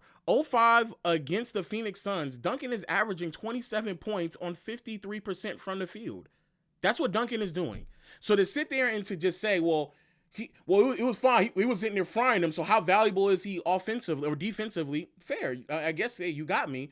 But then you have to then ask or follow up with, even if you want to say that he clearly picked up the value on the other side of the floor when he averaged 27, 14, 3 assists, 2 blocks, and shot 53% from the field. You would have to then say that. You would have to then conclude that even when Stoudemire is out there and he's putting up fucking ridiculous numbers, it's still resulting in a loss. You still have to refute with what's going on throughout the rest of the series. But if the blind spot behind Duncan as a player is that he wasn't able to properly guard Steve Nash, that was everybody back then. Everyone struggled against Steve Nash. It's interesting that you bring up the numbers, because if you bring up the numbers, that only tells part of the story. So we're talking about Tim Duncan. Talking about the tape too, though. If you watch the tape, he right, struggled. and I watched the tape. KG did more with less. KG's one of the better. KG did not do more with less. KG did more with less. He's out there with Sam Cassell. He's out there with Sam Cassell, the guy who slandered Halliburton and a bunch of guys off the street. Okay, and he had better offenses relative to league average than Tim Duncan. And I can say the same thing about Tim Duncan, who's winning with Avery Johnson and Mario Ellie in his backcourt. Just so you know, combined, they average 18 a game. That's my backcourt. No, that's not fine. No. And now let's stop. Now this is where you need to put the hammer on him, because now he's being disingenuous. He's being extremely disingenuous about the offensive help that was around Kevin Garnett. And this is the thing that really bothers me about the KG arguments that people are making. To sit there and say, all he had was Sam Cassell and a dude that was slandering Halliburton. You don't want to say his name because you don't want people to go look it up what Wally Zerback was doing offensively for that team. You would be lying to yourself to sit there and try to degrade what he was providing as one of the best floor spacers in the NBA, especially from a role player's perspective. Not to the likes of Ray Allen and Reggie Miller, of course, but from a sheer role player perspective, a supplementary piece. He without a doubt was a far better option than the latter half of Avery Johnson's career, or the early parts of Tony Parker and even Manu Ginobili's career. There's not a moment that Kevin Garnett did what Tim Duncan did in 03. There's not a moment. And also, and he's going to talk about this, everything that he's about to talk about when it comes to KG is strictly regular season. It's strictly regular season. That's all it is. It's nothing more but regular season. The people who talk about Kevin Garnett, they do not want to talk about when he got into the playoffs and he was on a team that was adequate enough. He still did not offensively carry over the value that he should have been carrying over from regular season to post. And that, quite frankly, is the biggest difference. Even in 08 with a lesser role, and I'm not even saying he had to just score a bunch of points, he still was not as efficient as he should have been as a scorer. All these arguments that he's about to make about KG is regular season shit. He got in the playoffs, and the nigga didn't look nowhere near close to what he looks like in the fucking regular season, while Duncan increased his volume from a scoring perspective while still sustaining his overall efficiency, which, by the way, was still better than this nigga Garnett. And then also, sitting here only talking about, that's the other thing that fucking bothers me about the KG shit. Sitting here talking only about 04, as if like 04 is the only time he had adequate offensive help, or at least in contrast to what was going on with what's his name? Or Duncan, is just a lie. It's just not true. The year before, no, it's one of these years where he had Billups on the team as well, and it was still a fucking no. Chauncey Billups, which is it this year? Is it 02? It's really both of these years. Chauncey is like a quality three-point shooter. I think he's also good on his long twos as well. But we can just go through both of the seasons. In 02, Wally Zerback is shooting 46% from three. Chauncey is shooting 39% from three. Anthony Pillar is shooting 39% from three as well. If the argument is then, well, this isn't that many threes, so why does it count? Two things. A, having two players on your roster attempting 3.5 to 4 threes a game while making them at a 39% clip in 2002 is more than enough floor spacing for that era of basketball. But even if you don't want to talk about that, if we were to then talk about long twos, because that's effectively how a lot of like floor spacing was generated back then, Chauncey Billups on long twos is shooting 41% on his long twos. Anthony Peeler is shooting 46% on his long twos. And Wally Zerback is shooting 43.5% on their long twos.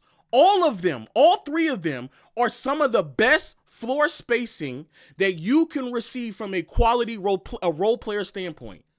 Easily.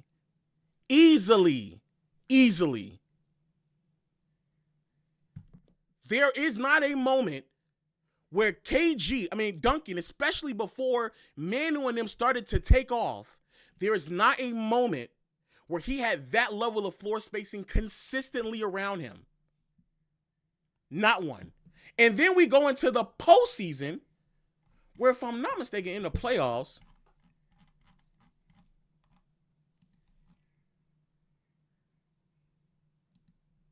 there's Chauncey. Wally will always drop in the playoffs. And there's Anthony Peeler. Albeit three games. But in this exact same series, KG, 24 points, almost 19 rebounds, 5 assists. But he's also turning the ball over 4 times, and he's shooting 43% from the field. 43% from the field. And then in the same series, you talk about how he's not guarding Steve fucking Nash. Well, tell this nigga to guard up on fucking Dirk, my nigga. Tell him to guard up on Dirk. The fuck are you talking about?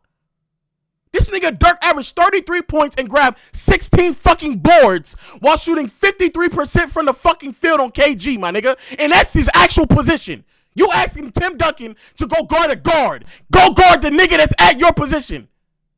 Fuck is you talking about? So, this argument behind what someone does or doesn't do, KG's numbers are the 73% is not. Oh well, yeah. He attempted 11 threes, but it was a 3-game series. But it's still, that's not the point. That in that series, Dirk was giving everybody the business. I can't help it. He was just lacing everybody up. And what you 3-game sample, you're absolutely right. You're absolutely right. You're right. You know what? You're right. He's right, Jack. My bad. I'm sorry. 3-game sample. You're right. I should be more responsible to use more than a 3-game sample. So, should I go here where he's shooting 38% from the field, 47, 40, 49, 40, 43, okay, 44. Here, I'll use it. I'll go. Should I go from 98? Here, let's go from 98 to win. To 08? You want to go from 98 to 08? What do you want to do? What you want to do?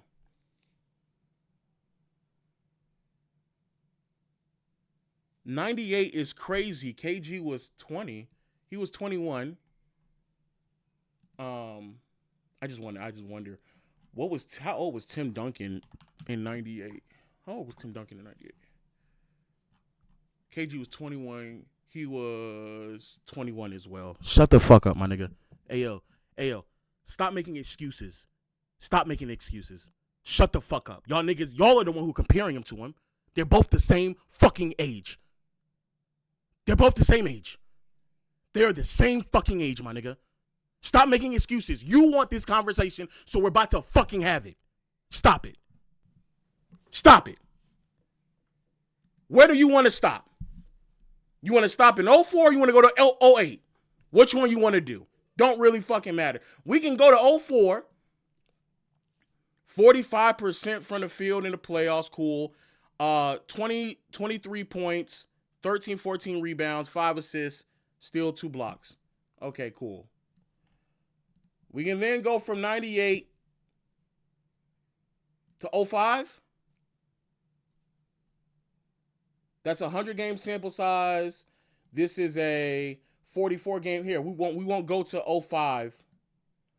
We'll stop in 03, just so we can have similar sample size. And matter of fact, here, just so we can give this nigga a boost, we'll give him Ray Allen and fucking Paul Pierce. Fuck it, we'll do that for him.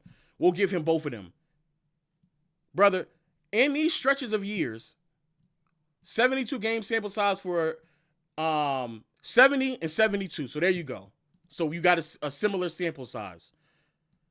Duncan is averaging 24 in the playoffs. He's averaging 22. KG's averaging 12 and a half rebounds. Duncan's averaging 13. Duncan's averaging 4 assists. He's averaging 4.5. KG's averaging more steals. Duncan is averaging twice as many blocks. They both turn the ball over 3 times, and one is shooting 47% from the field while the other one is shooting 50. So what is the argument? Also, Duncan, even though he only makes 70% of his free throws, he's getting to the free throw line 9 times. KG is only getting to the free throw line 5.5. What do you want? What do you want? And I'm putting it.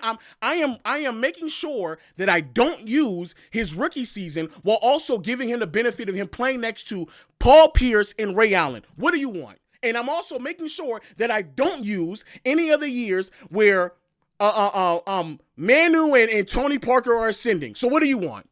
What do you want? What do you want? What do you want? What do you want? What do you want? What do you want? What do you want? What do you want? What do you want? What do you want? What do you want? What do you want? What do you want? What do you want? We can, however y'all want to split it, we can talk about Tim Duncan's career before we even get to the point where y'all sitting there and discussing Tony Parker and Manu Ginobili before they turned out to be the players that they were. We can do that. We can do that. Also, let's do a little digging as well, because y'all, I see some of y'all talking about, oh well, that's not really floor spacing. Let's see what Tim has around him in so Steve Kerr, Speedy Claxton, Bruce Bowen, those are the only 3 players on long twos that are shooting 40% or better. Of these players, one played 30 games, the other one was not a starter, and the other one was Bruce Bowen, who I think was a really good supplementary offensive player for that time in the role and responsibility he had. He did what he was supposed to do, without a doubt. Bruce Bowen is a really good piece to put around you. After that, everybody else on his team, it's Duncan, who is a worse mid-range shooter than KG, 37 from Malik Rose, 37 from Steven Jackson, 34 for Tony Park. But everybody, this is it. And if we go to three-point shooting, it's Bruce Bowen again, Malik Rose, who I think may have been attempting one a game. Yeah, it was 0.08% of his shots were fucking or 8% of his shots. No, 0.8% of his shots were 3, so that didn't even count. Steve Kerr, who again came off the bench. Danny Ferry, who was at 35. That was it. And Manu is next, who is sub 35. So, and Bruce Bowen is basically just corner sitting. So what are we talking about?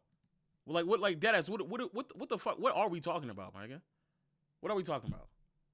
And then in the playoffs, on long twos, it was Steve Smith, who played 9 games. Steve Kerr, who played 10 games. Speedy Claxton, who wasn't starting. And then the next long two shooter was Tim Duncan. And after that, it was Steven Jackson, and everybody else was sub fucking 40%. Tony Parker was 39.6. He's receiving butt naked fucking long twos. And everybody else is 33 and under. This is the team that you think KG was on. This is it. This is literally the team you think KG was on. This is literally it. That's it. This is the team. This is it.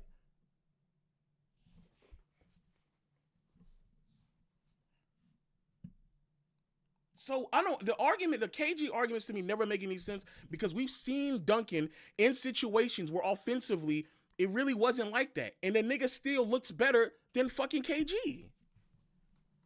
Stay right there. Stay right there. That's not fine. I also got a journeyman in Jerome Kersey. You say floor space is not the only thing. What else? What else? What else? Because it can't be this supreme passing and playmaking. Because we're talking about sophomore Tony Parker and rookie Manu Ginobili. We're talking about an offense that still runs the entire fucking thing from the inside, through Duncan. Oh no. I want to be clear. Defensively, I do believe that he had better supporting cast. But the argument he just made was they never led a +4 offense. Well, he never really had a team like that. See, not only Jerome Kersey, but I got a bunch of different. In the Spurs rosters, what are we talking about? No, we not on it. We line up these rosters. We line up the Timberwolves rosters and the Spurs rosters. Everyone's taking the Spurs rosters. What are we talking about? No, we not. The reason why you're taking the Spurs roster is because of Tim Duncan. No, because of Manu Ginobili and Tony Parker and David Robinson and Robert Horry and all these guys, Boris Diaw. What are we talking about? Can you tell me who is your top 8? He has to He let him get away with that way too much.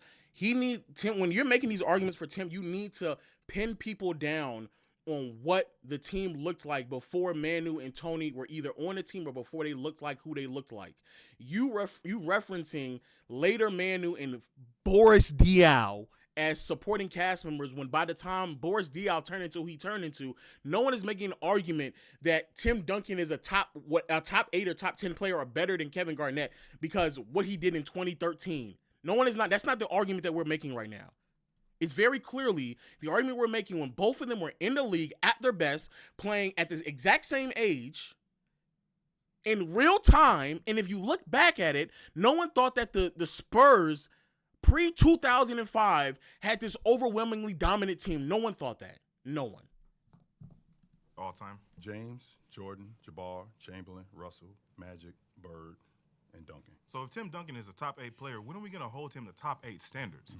Why is it so frequently Tim Duncan is not playing like a superstar, letting other people run the offense, take over, win games, and he just gets the credit for it? For example, in the 2005 NBA Finals, the Spurs came out to a 2-0 lead. Who's the leading scorer in Game 1? Do you know? Yeah, I think it was Manu Ginobili. Manu Ginobili, 27 points. Game 2, 26 points. Highest plus-minus on the team, both games. Sure. Pistons tied up. Game 5 goes to overtime. Duncan, he did his thing. He had 20 points. Ginobili had 15, but he had 9 assists. Sure. No one else on the team had more than 2, so he's the primary playmaker. He got the game-winning assist to Robert Horry in overtime for the game-winning 3, right? Game 7, championship on the line, right? Duncan had 25 points. Do you know what he shot that night? I think he was like 8 for 25, something like that. He was 10 for 27, 6 of 18 in the second half. As a big man, right? Ginobili, 23 points. He shot 61% from the field, didn't miss from 3, didn't miss from the free throw line. Sure. Who's leaving? This is a very easy argument to just refute. If this is the worst series you're about to bring to case that Manu played better or was a better offensive player than Tim Duncan for a series, I guess. Congrats. That would still, everything else he did before that and after that would still be of the standard of a top 8 player. There's a nigga that he just said is number 1 who played like he just played in 2011 in the finals, in LeBron. Magic Johnson has a Tragic Johnson series. Larry Bird has series where he's getting outscored by Kevin McHale and has a series in the finals where he scored 8, 8, and then 12. If y'all's argument is that for a series or two that you believe that Tim Duncan did not play a certain way offensively, that does not then mean he wouldn't be a top 8 player. It just means that he wouldn't be the GOAT. But that is fairly standard amongst several players who are top 8 all time or top 10 all time. That is it's common. That's not that crazy. Their fingerprints on that series more against a defensive team where you need to get buckets. Tim Duncan struggled. How come we don't talk about that? I think Manu Ginobili should have got Finals MVP in 2005. You can make an argument for Manu Ginobili being Why a Finals is it MVP. that Tim Duncan is not stepping up over a player who frankly, he's an all-time Hall of Famer, Yep. but he's not at the same tier. So why is Tim Duncan getting credit when he shrinks in the moment? So let's discuss the fact that he did average. And let's also, before Chill go, actually, I don't even have to hear Chill because I Chill is about to. I think he might have fumbled this one because I've seen this clip as well. Yes, I think he should have played better, but also you have to put into context who's defending who. Tim Duncan is in the post being defended by Ben Wallace and help from Rasheed Wallace. Man who's out there frying. I don't want to say single coverage completely, but he's out there with far less defensive attention than Tim Duncan. But again, I do think that he should have played better. He should have played better. But again, if the argument is he should have played better offensively when he's being defended by Ben Wallace, hey, have at it. I'm not making an argument that he's the GOAT. I'm just making an argument that he's top 8 or top 10. That's it. That's all we're arguing right now. We're arguing that. You just listed your top 8 players of all time, assuming that also means greatest players of all time. I don't do the greatest. You don't do the greatest? Okay, that's totally fine. Off of what criteria, though, would you say your top 8? Number 1, is your game timeless? Number 2, did you dominate? Number 3, did you win? Number 4, how impactful, how transcendent is your game? And number 5, how impactful on society were you? Sure, totally get it. First point, dominance. I think Tim Duncan lacked a dominant offensive peak. I know you said he was the best player from 2000 to 2010, I think you said. I think I would close that window to more 99 to 2005, right? You look at the first 7 years of his career, he averaged over 25 points per game once. And then the last 10, 11 years of his career, like we just said, he was. We're just talking about from 2000 to 2010. We don't have to go back. No, I know, but I think this is important when you're bringing up the top 8 of all time. Sure. Because when you look at the last 11, 12 years of Tim Duncan's career, he was able to punt on the regular season. Like, he had that luxury because of how good his teams were. Well, he couldn't punt on the regular. Again, these are irrelevant points. These are irrelevant. No, he's not cooking. These are irrelevant points because there's other players in the top 10 who also, like you, again, you can make Duncan's top 10 argument is his first 10 years. We don't have to go further back than 10 years because everyone else basically only has 10 to 12 years as well. Arguing that he punted regular seasons on the back end of his career, that's fine. So did Kareem, though, and no one argues that he shouldn't be a top 10 player all time, so that doesn't make any sense. And also, again, Duncan, from the year he stepped into the league into 2010, you can stop it right there. He would have more years that he's pieced together that were just as successful, if not more, with lesser help around him than both Bird and Magic Johnson. So by the logic of, well, he should have just done more, he should have did it longer, him doing it longer would have further solidified that he should have been even higher in the rankings than 8th, not him trying to crack the top 8. If you want to just be top 10 all time, you don't need to have 12 plus years of overall dominance. A decade, 10 to 12 years is more than enough. But you don't need 13, 14, 15, 16. You don't need all that because outside of LeBron, nobody else is really giving you that anyway. No one's not giving you 15 plus fucking years of dominance. No one doesn't need that. No, you don't need that. You just need around 12 and that's it. But if that's the argument, then you would have to remove Bird out of the conversation. You would have to remove Magic out of the conversation. You would have to move Curry out of the conversation. There's so many niggas that you would have to remove if the standard is from the year he came in the league to 2010. If you don't think that's enough and you need more than that, then I would have to then ask you, who is in your top 10? Because if that's not enough to get Duncan in the conversation, then you need to explain to me who did more for longer than Duncan did, if your argument is longevity. Season because they won 50 games for 20 straight years, so exactly, he's not because that's how good his team was. But he was OG load management. If but you he think wasn't about load management. He was 19 when he stopped averaging 23 and 25 a game. His game didn't decline. He just changed his game because of the emergence of other players. 100%. And but, with him changing his game because of the emergence of these other players, that enhanced the unit. Now, I could have just threw a monkey wrench in this and kept averaging 24 and 25. That doesn't necessarily mean that we win, but it doesn't mean that we lose neither. Totally, but with that being said, with him doing that, he's still averaging 19, 10, and 3 blocks because that's what it's going to take in order for us to win NBA championships. I'm not necessarily disagreeing that, like, you know, it's not bad he can go out and average 18, 19 points a game for those last 10 years of his career. But other players who we have above him, like us haters here, like we don't have him top 10 per se. The other players above him didn't have that luxury to be able to punt on the regular season. Like if you have a Kobe, like who? Give me an example. If Dirk Nowitzki was able to punt on the regular season, he's shamed. I'm not saying Dirk is a top 8 or a top 8 player. I'm just saying power forwards. But like Kobe Bryant, you look at that. I don't know if I like the word punt. Well, because that's essentially what he did. He didn't punt it, but he's basically saying he wasn't as impactful. But again, by the logic of you need to average a certain amount for you to get to a certain amount of impact. Then again, that's like trying to say that Kobe's career didn't start until like 2002 or 2003, or then you would have to remove a lot of what Kareem did in the 80s, because for a lot of part of Kareem's game, it really wasn't like that. Like there's several players that you could have to start removing a lot of games for. Chill just needs to ask him or just bring up names like, okay, what do you think about Kareem then? Like, what do you think about the first like handful of years of Kobe Bryant's career then? Like when you start to do these things, we can basically just reduce everybody's career to their best 10 to 12 years, and we don't have to talk about what Tim Duncan did beyond 2010. Yeah, Curry's first 3 to 4 years, he wasn't like that. So do you think he was punting? Like I don't know. If he's punting, if he's punting on the regular in the regular season, how come he's still first team All Pro? If he's punting in the regular season, how come he's still first team All League defender? If he's punting, because he's a tremendous player, obviously. But other players in the top 10, top 8 are tremendous players that didn't have that luxury. So I think the fact that Tim Duncan had that luxury.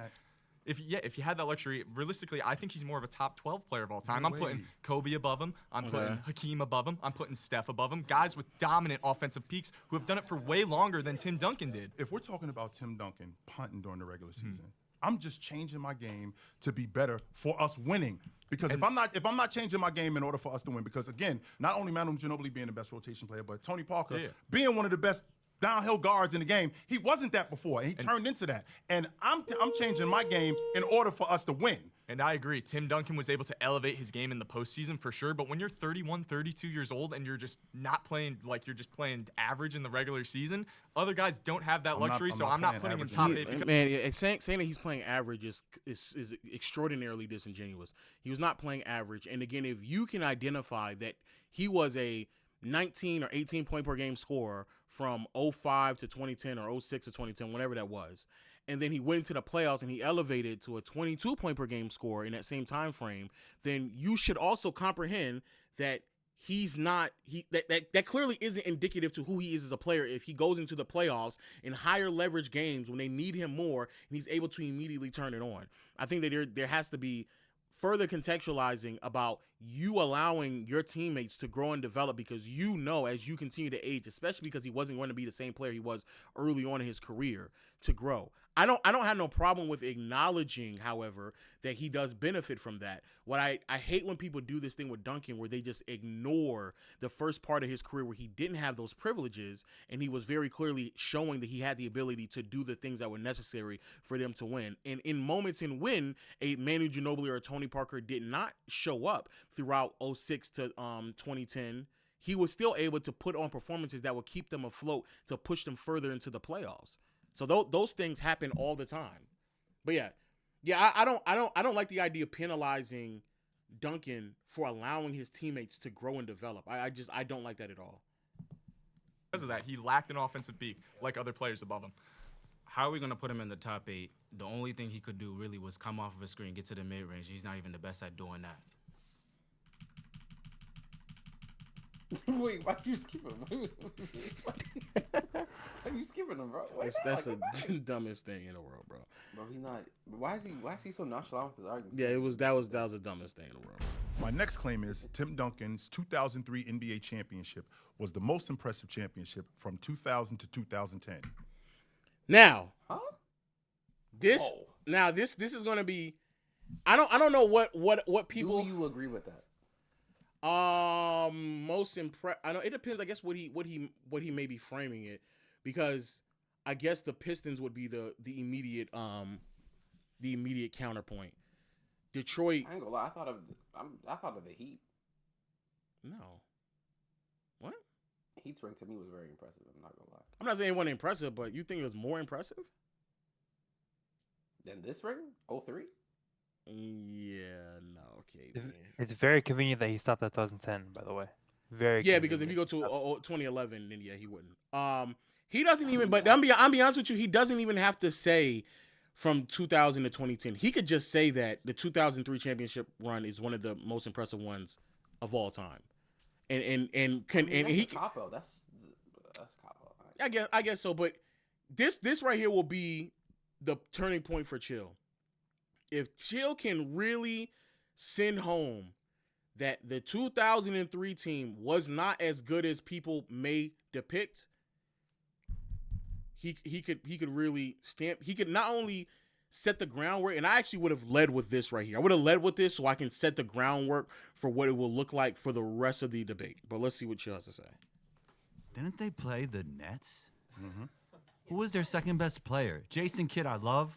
Who was their second best player? Kenyon Martin. Who was the Spurs' second, third, fourth, fifth best player? Because you're the biggest Spurs fan in the world. The Spurs' best player was Tim Duncan.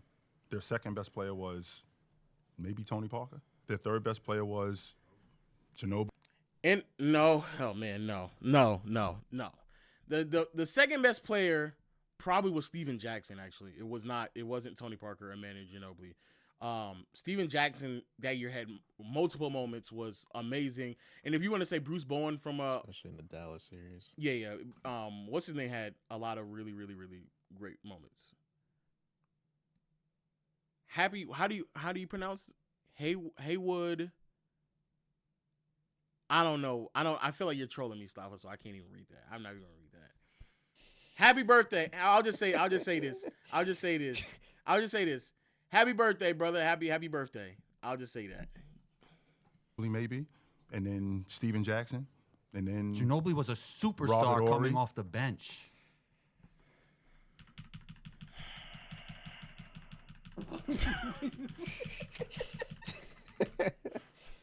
Anybody who says that Ginobili was a superstar coming off the bench in 03, you do not know what you're talking about. I was rookie. I'm not watching. Y'all want me to watch that? Y'all want me to deadass watch that? Chill, if you don't immediately give a response to that, bro. I like the way he yells at Chill. Face that. No, it would not. And that you already seen. Don't talk like to that. my hater. Coming off the bench. No, Robert Ory was still on the Lakers. Wait, why is he? So that was Ginobili was James Harden with a clutch gene. No, he was not. Can't do it. Can't do it. No, I can't do it. I can't do it, bro. I cannot sit here and watch a nigga tell me that 03 Manu Ginobili was fucking James Harden, bro. Come on. 2 minutes, gang. Please. On the team. team. Reminds me of It's be Harden played a lot better in to the modern NBA. Today, like you think not. Not in 2003 he was. Yes, he was. No, see, this is what you dudes are doing. You dudes are talking about Ginobili like Ginobili in years. In 2003, we was not talking about Ginobili like that. Don't talk to my hater. Talk to me. I'm talking to you. You guys are talking. You guys are talking about Manu Ginobili today, like everything that you already seen. So my point before his game would translate a lot better to the modern NBA than Tim Duncan. No, it would not. They should have built around him. They would have won more championships.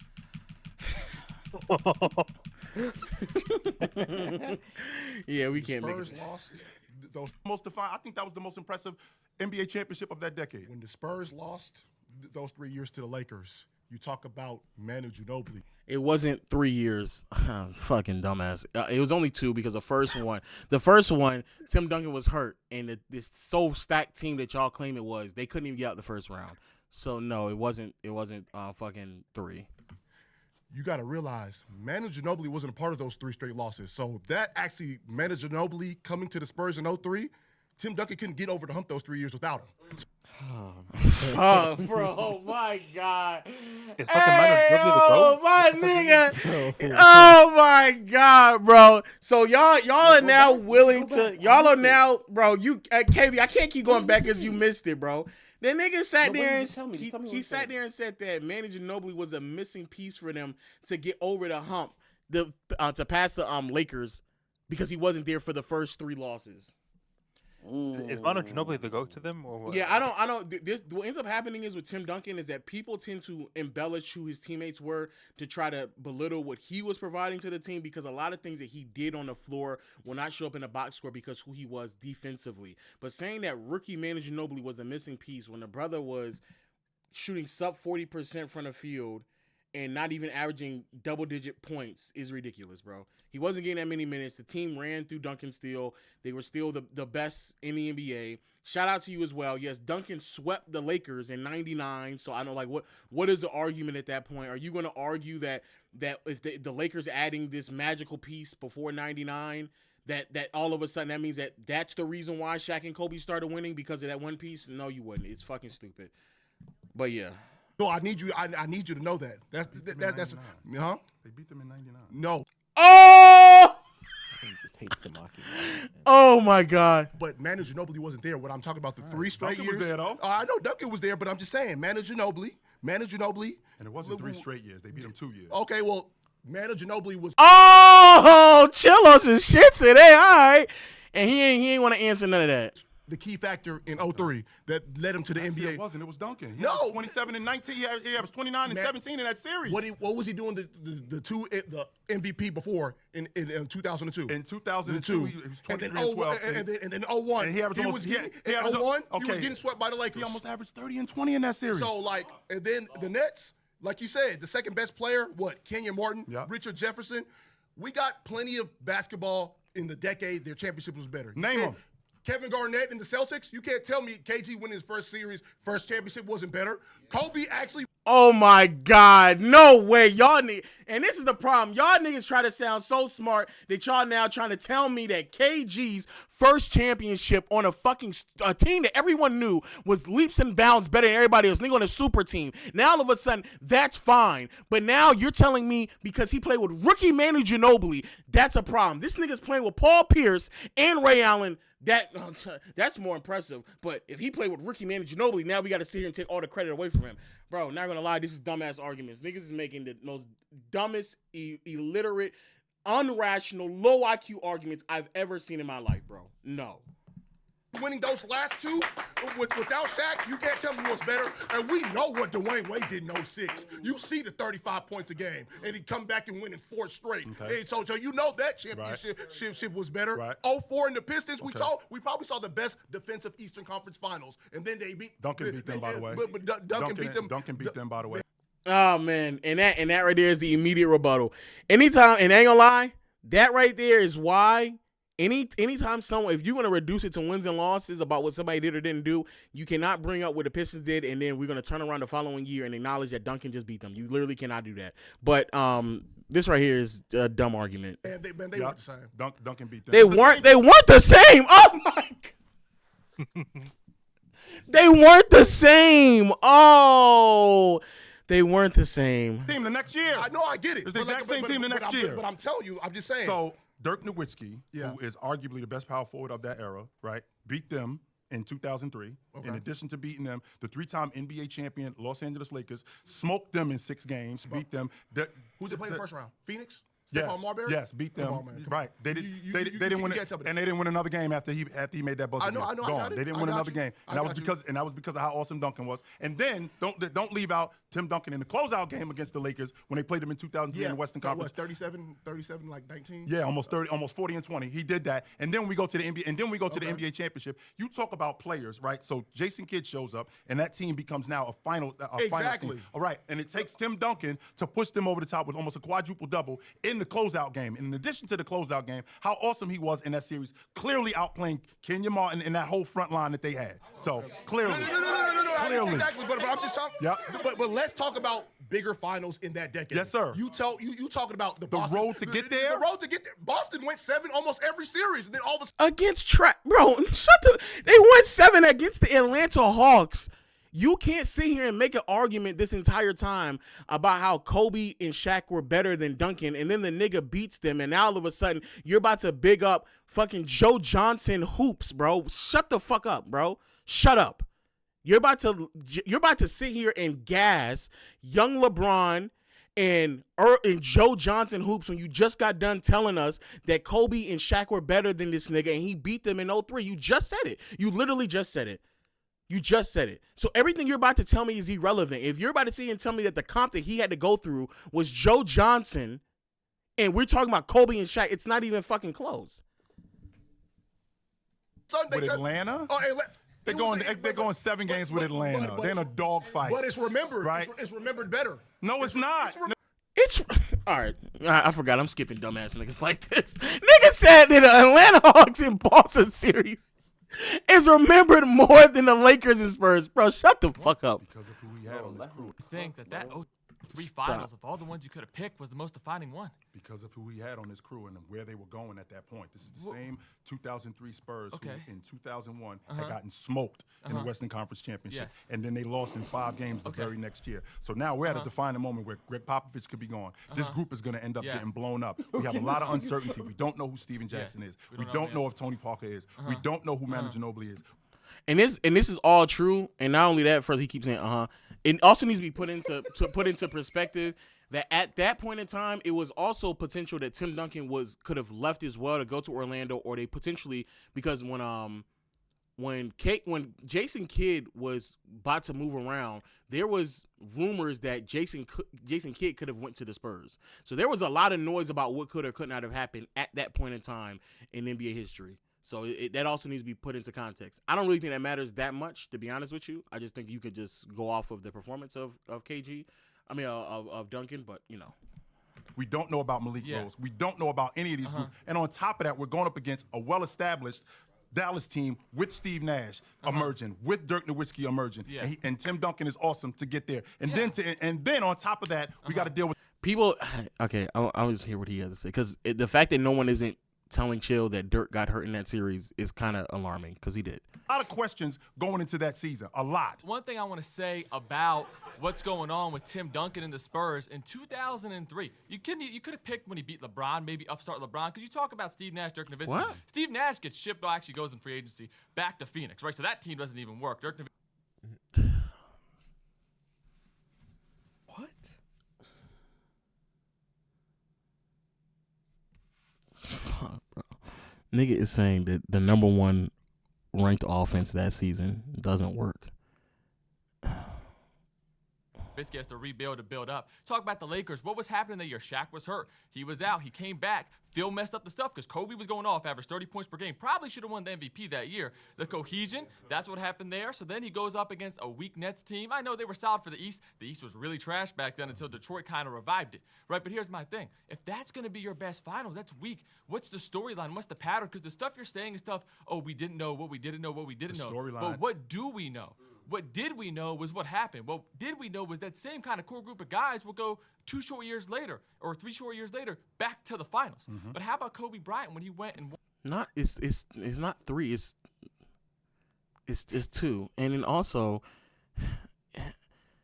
okay, let me hear what you have to say about Kobe. That was largely due to Tim Duncan. That was largely due to Tim Duncan. What was largely due to Tim Duncan? The reason why they went back to the NBA championship and won it again, which was largely due to Tim Duncan. Yeah, I mean, he's on the team. He's a good player on the team. No, he wasn't a good player. He was the man on their crew. He was the man on the team. Yeah, he was a great player their on a great man. team. Great player on a great team. And when you're talking about a story, when you're talking about a storyline, I mean, what's a bigger storyline than dropping a 3-time NBA champion? Oh, I know. Lakers, by the way. This isn't Detroit. This isn't, I don't know, the Nets. This is the Los Angeles Lakers with Shaq and Kobe. What's a bigger storyline than that? I will give you the bigger storyline. What happens when you lose the big diesel? What happens when your coach writes a book and says he doesn't want to coach you anymore? You have Rudy Tomjanovich, and he falls out of sick. It's not a me problem. Whose problem was it? It was Kobe's problem. What did he do? He faced it head on.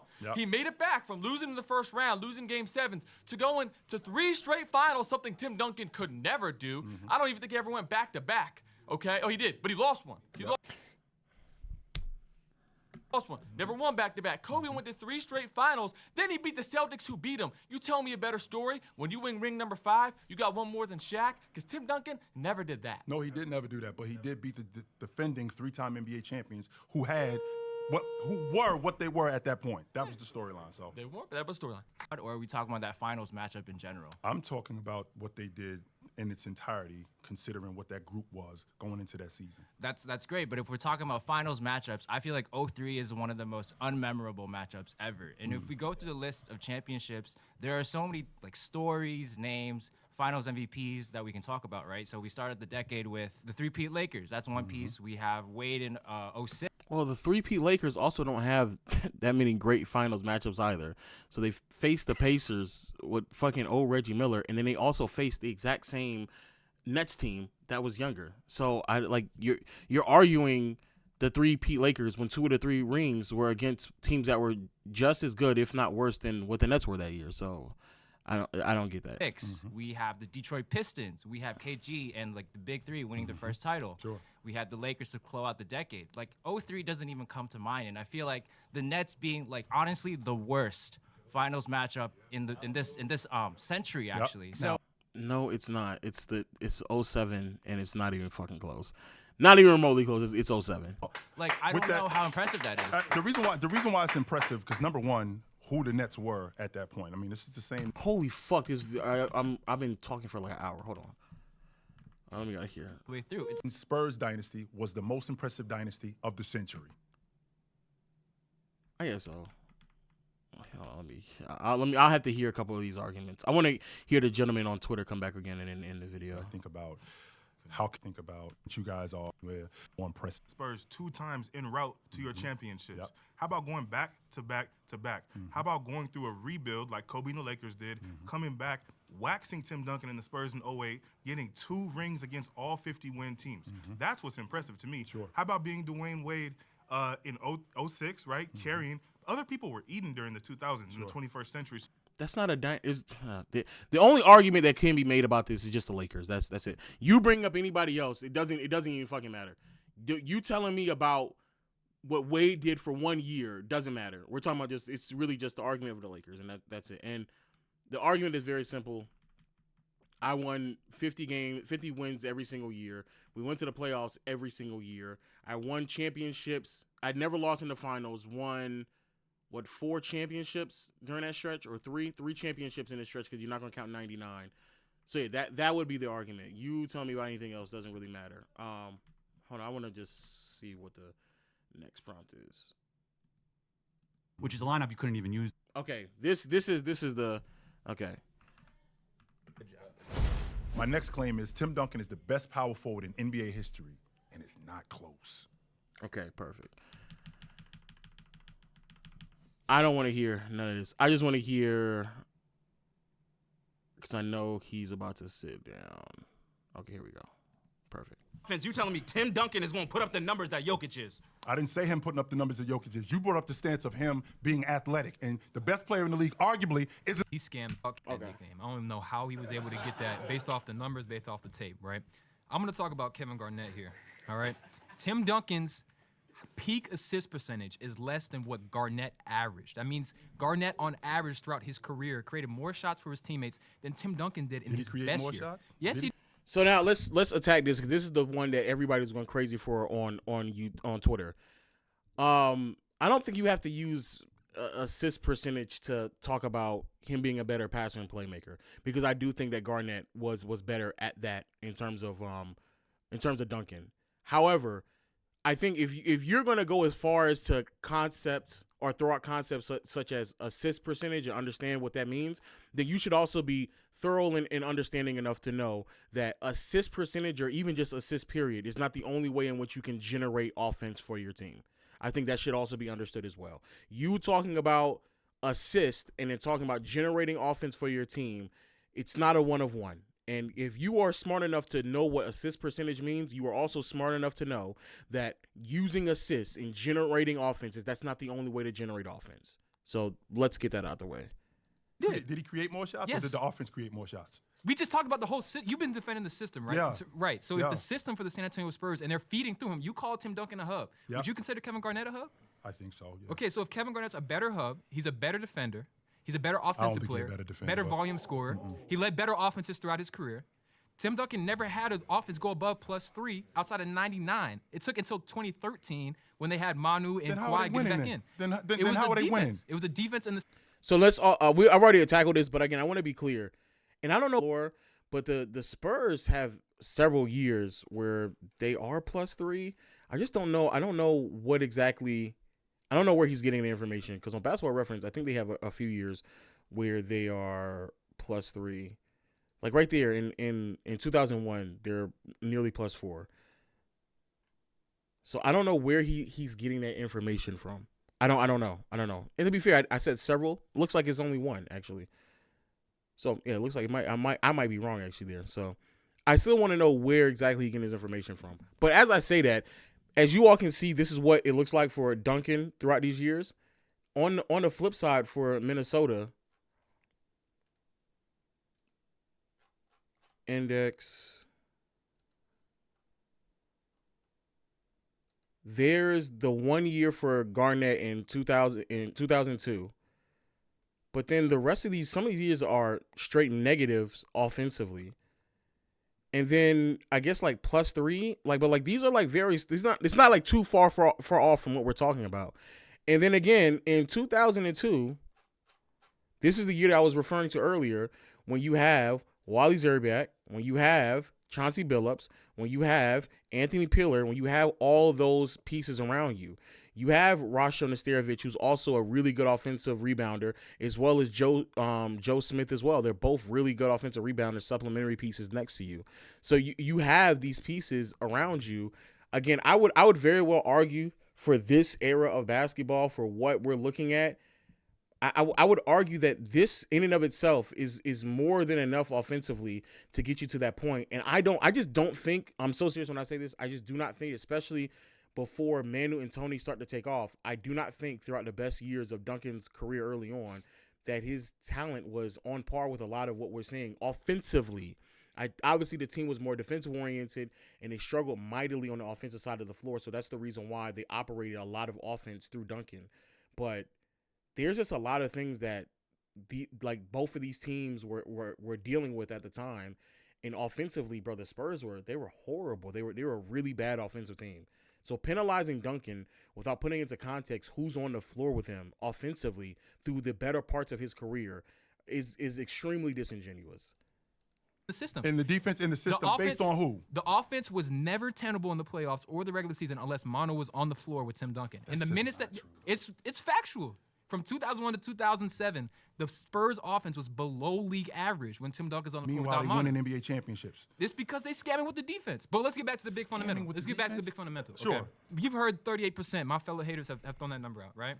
Tim Duncan's best mid-range season is less than Dirk Nowitzki's career average from the mid-range. So he's not even the best player from the mid-range. So why is he the big fundamental if he's not passing like Kevin Garnett? He doesn't have a positive influence on his team's turnovers. He's not forcing turnovers. What about his game is so fundamental that it will translate to the rest of the NBA? Well, the argument to the big fundamental was everyone knowing that Tim Duncan lacked a lot of things that other players had, and the way in which he was able to be a positive contributor offensively despite lacking a lot of those offensive abilities was because he was fundamentally sound in what he could do.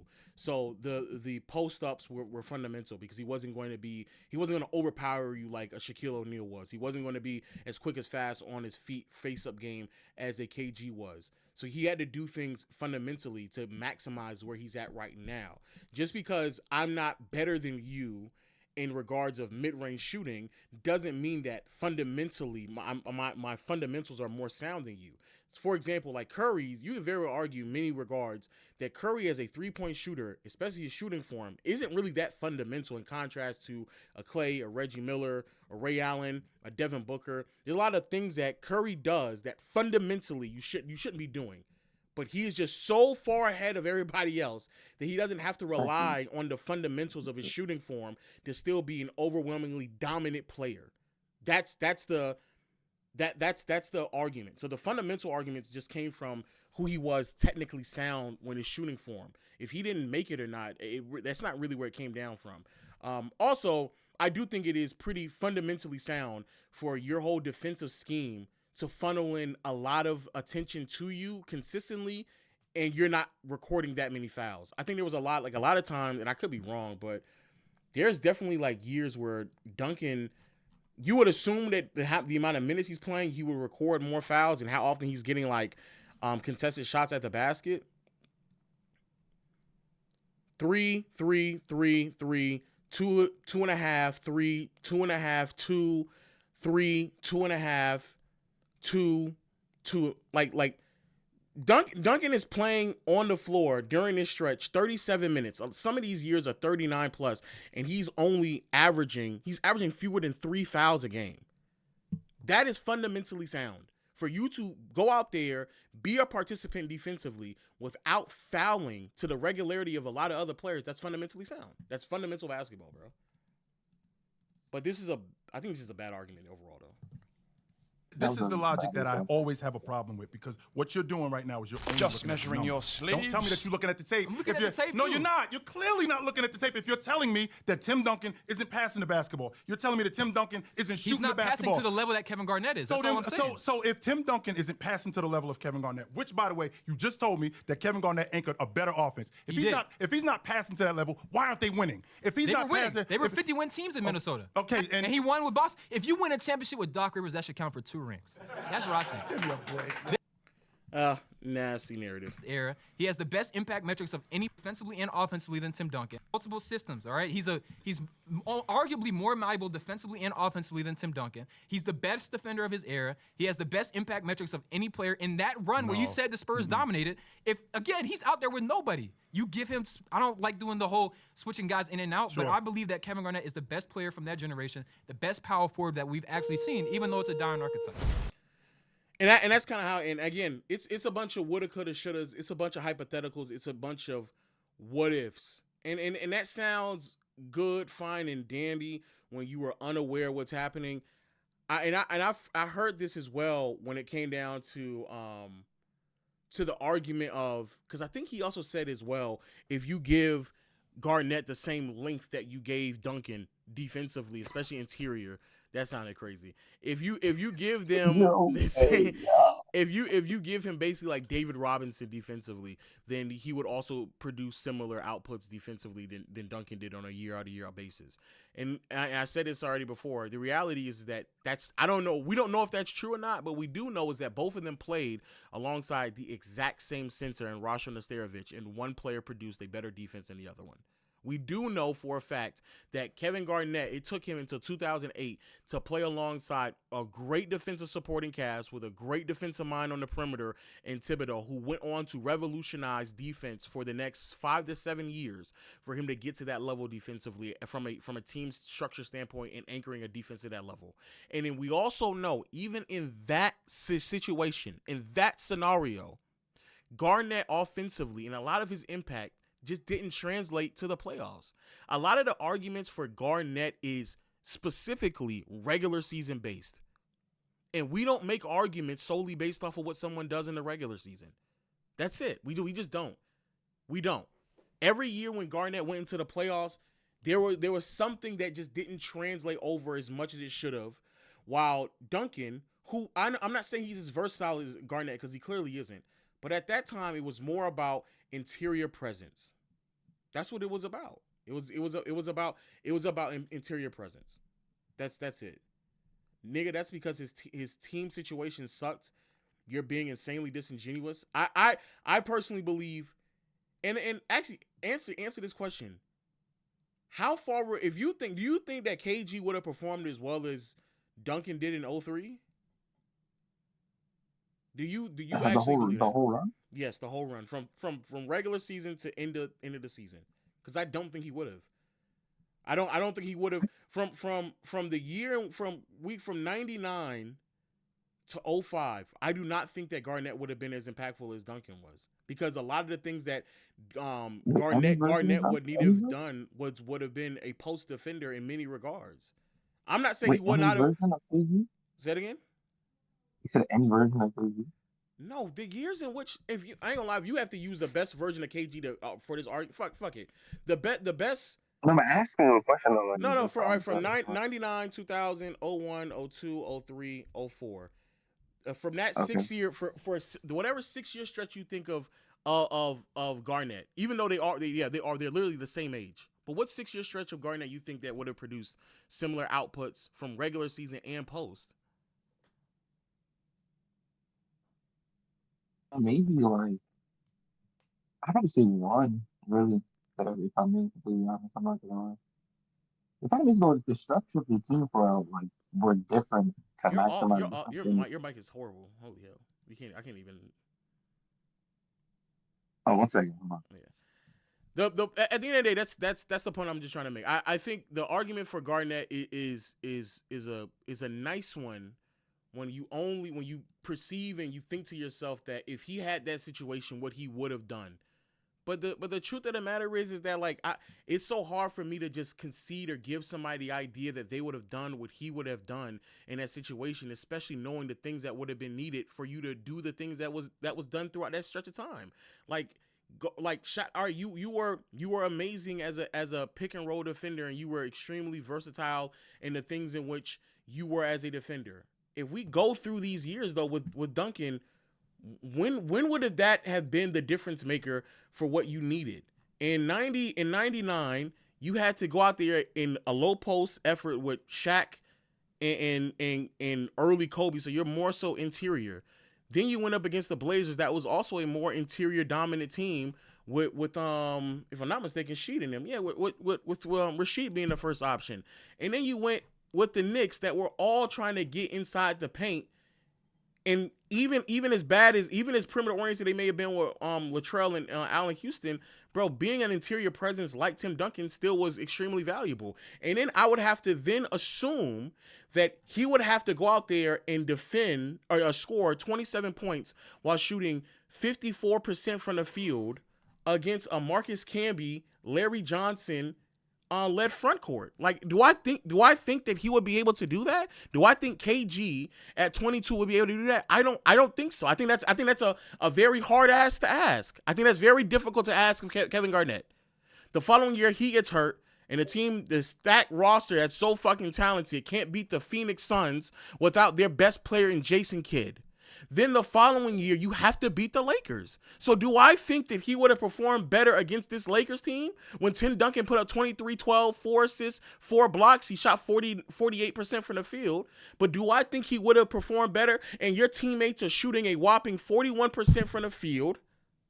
41% from the field from David Robinson, sub 40% from Avery Johnson, sub 35% from Terry Porter. Do I think it would have been a difference? Do you think it would have been a difference? Do you think that this is a good supporting cast? Do you? Do any of y'all look at this shit and when you watch the games, do you think that this nigga is around a good supporting offensive cast, bro? None of us thinks that. Nobody thinks that. And then in the next year, you have to beat the Lakers again. You have to beat them again with the idea of we're trying our hardest to slow down Shaq as much as we possibly can.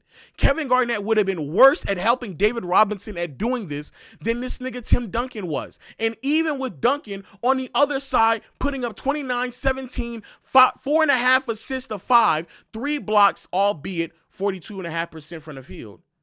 But if you actually think that Garnett would have been better at doing this, I don't know. And then you would finally have to then conclude that when you then face them again, that you think that Garnett would be able to go out there and give you 28, 12, 5 assists with the block, 59% from the field, or 53% from the field. You would have to believe that. You would have to believe that. These are all massive stretches. Massive. These are massive stretches of logic to conclude to. And if you're then going to say, well, look at the shooting switches you're getting from Manu Ginobili and Bruce Bowen, that's all fair. Again, you were on a team with Chauncey Billups in them when this is what they shot against the Dallas Mavericks, where Chauncey's giving you 40% from 3, Peeler's giving you 55. You have 2 other players on your team that's giving you 20 a night. 2 other ones that's giving you 20 a night. And you can't even perform to the degree in which you can shoot 45% from the fucking field. And then in a situation where it would actually make sense for your defensive impact to show, this nigga Dirk has one of the best series of his fucking career. I don't know, bro. I don't know. I don't know. It's a hard thing to ask, and I think there should be more respect on people who actually did the fucking thing. They did it. Instead of y'all have this thing with Tim Duncan where you want to gas another nigga to do what he did while also belittling the thing that Duncan did as well. Just so it can then become debatable. I have to belittle what he did while also Imagine myself believing that someone else can do what he did as well for it to become like debatable. Fuck are we talking about, bro? Y'all, that's way too many mental gymnastics that needs to happen for us to get to that point. It's way too many. It's way too many. But shout out to y'all in a Garnett dialogue that we always get to have. I just think Duncan is better. I don't have to play hypotheticals with Duncan. He did it. And people's arguments for why Duncan is a top 10 player isn't based off of what he did beyond 2010. It's barely based off of what he did in the finals in 2007. It's based off of what he did from the beginning part of when he first stepped into the NBA to where he ended up in his career in 2010. And I don't need to sit here and tell y'all all the time about the teammates weren't as good as they were. You all know about Manu and Tony as later on in their careers, and even before they emerged as great players offensively, especially, Duncan had already provided the evidence that he could anchor a team on both sides of the floor and win basketball games. If you want to sit there and say that he wasn't a good enough offensive weapon in contrast to everyone else, I will certainly concede that, because I think he is, for most people, either the worst or the second worst offensive player in the top 10. But if you're so great defensively that even with your offensive faults, you can still win these games, and then you're sitting here playing hypothetical ball with everybody else, I don't know, bro. I just don't know. Hey, I thank y'all as always. Shout out to y'all. We'll see you all tomorrow. We got some Laker ball. I got a Knicks video I need to record too. Huh? Is it better or is the mic still bad? It's better. Yeah. Oh, that Steph example you gave, I didn't really agree with, by the way. What example? Of course. The mechanical stuff about, like you were saying, like the more traditional stuff when it comes to Steph with shooting is to not. Yeah, But it is. like for Steph, it's all about balance and stuff like that. And if you're actually going to like shooting form, like balance is really like the most fundamental part of like. Now, a lot of the stuff that he practices are like common practices with a lot of great shooters. Yeah, yeah. But I'm not saying I'm not saying he doesn't have zero fundamentals. I'm just saying he doesn't have his shooting form isn't as fundamental as Klay Thompson. Yeah, yeah. I'm not saying he has zero fundamentals. I'm saying that he can stray away from fundamentals and still make the three because he's just that great of a 3-point shooter. But No, I get what you're trying to say, but I just don't think it would suit with what you're saying between Tim and KG is what I'm saying. Because with Steph, the fundamental part aspect was still like, I get what you're saying with Clay because of like how it looks from the upper, but I'm saying in terms of everything, I think with Steph, it was like still pretty fundamental as well. If a nigga argues with that in the comment section, they're fucking stupid. No one is No, saying it's an example. It's not really like I still got what you're saying. Like I understood what you're saying. No one is arguing that these niggas have like zero fundamentals. Yeah, I am recording a Knicks video because the Knicks are they're intriguing me and not they're confusing, like by far the most confusing team. And I just seen apparently there was a video of like Cat getting an interview. Yeah, I just saw it. The one that just happened today. Yeah, you seen that, right? Yeah. Yeah, that's crazy. Yeah, Cat's giving like very confusing interviews. That shit he said a couple of days ago where he said that he doesn't even know his role on the team. I was like, wow. Wow, we're about a 2 weeks removed from the. Who's their first round matchup? It's not Hopefully set in. Not the Hornets. Not fucking Charlotte. Nothing is set in stone from the lower part of the East. Would it be yet, so. Atlanta? Wait, what seed are they? They're the 3rd seed. It'll be Sixers. So it would be. Oh wait. Oh yeah. No, Atlanta jumps. It would be the It's either Sixers or Toronto. Potential. No, Toronto fell in the play-in. No, but I'm saying there's so many games that's still left to play that where you can nothing is set in stone basically. If it stopped today, it'll be the Sixers. If it stopped today, it'll be the Sixers. But they're tied 13-13, and then Charlotte is. How far are they back from? How far are they from 2? Let me see. Who? Oh, they're not gonna catch Boston. The Knicks. They're 2.5. They're not gonna catch Boston. The way that they're playing, they're not going to catch balls in. No. They're not. And Atlanta has a tough matchup, bro, against Cavaliers, bro. Fuck. Do they? Yeah, bro. Because like the Hawks kind of struggle with rebounds. They do. I'm not gonna lie, bro. They do. That's another thing. Look, can we And Evan All right, be Chad, honest I about? gotta go. Listen.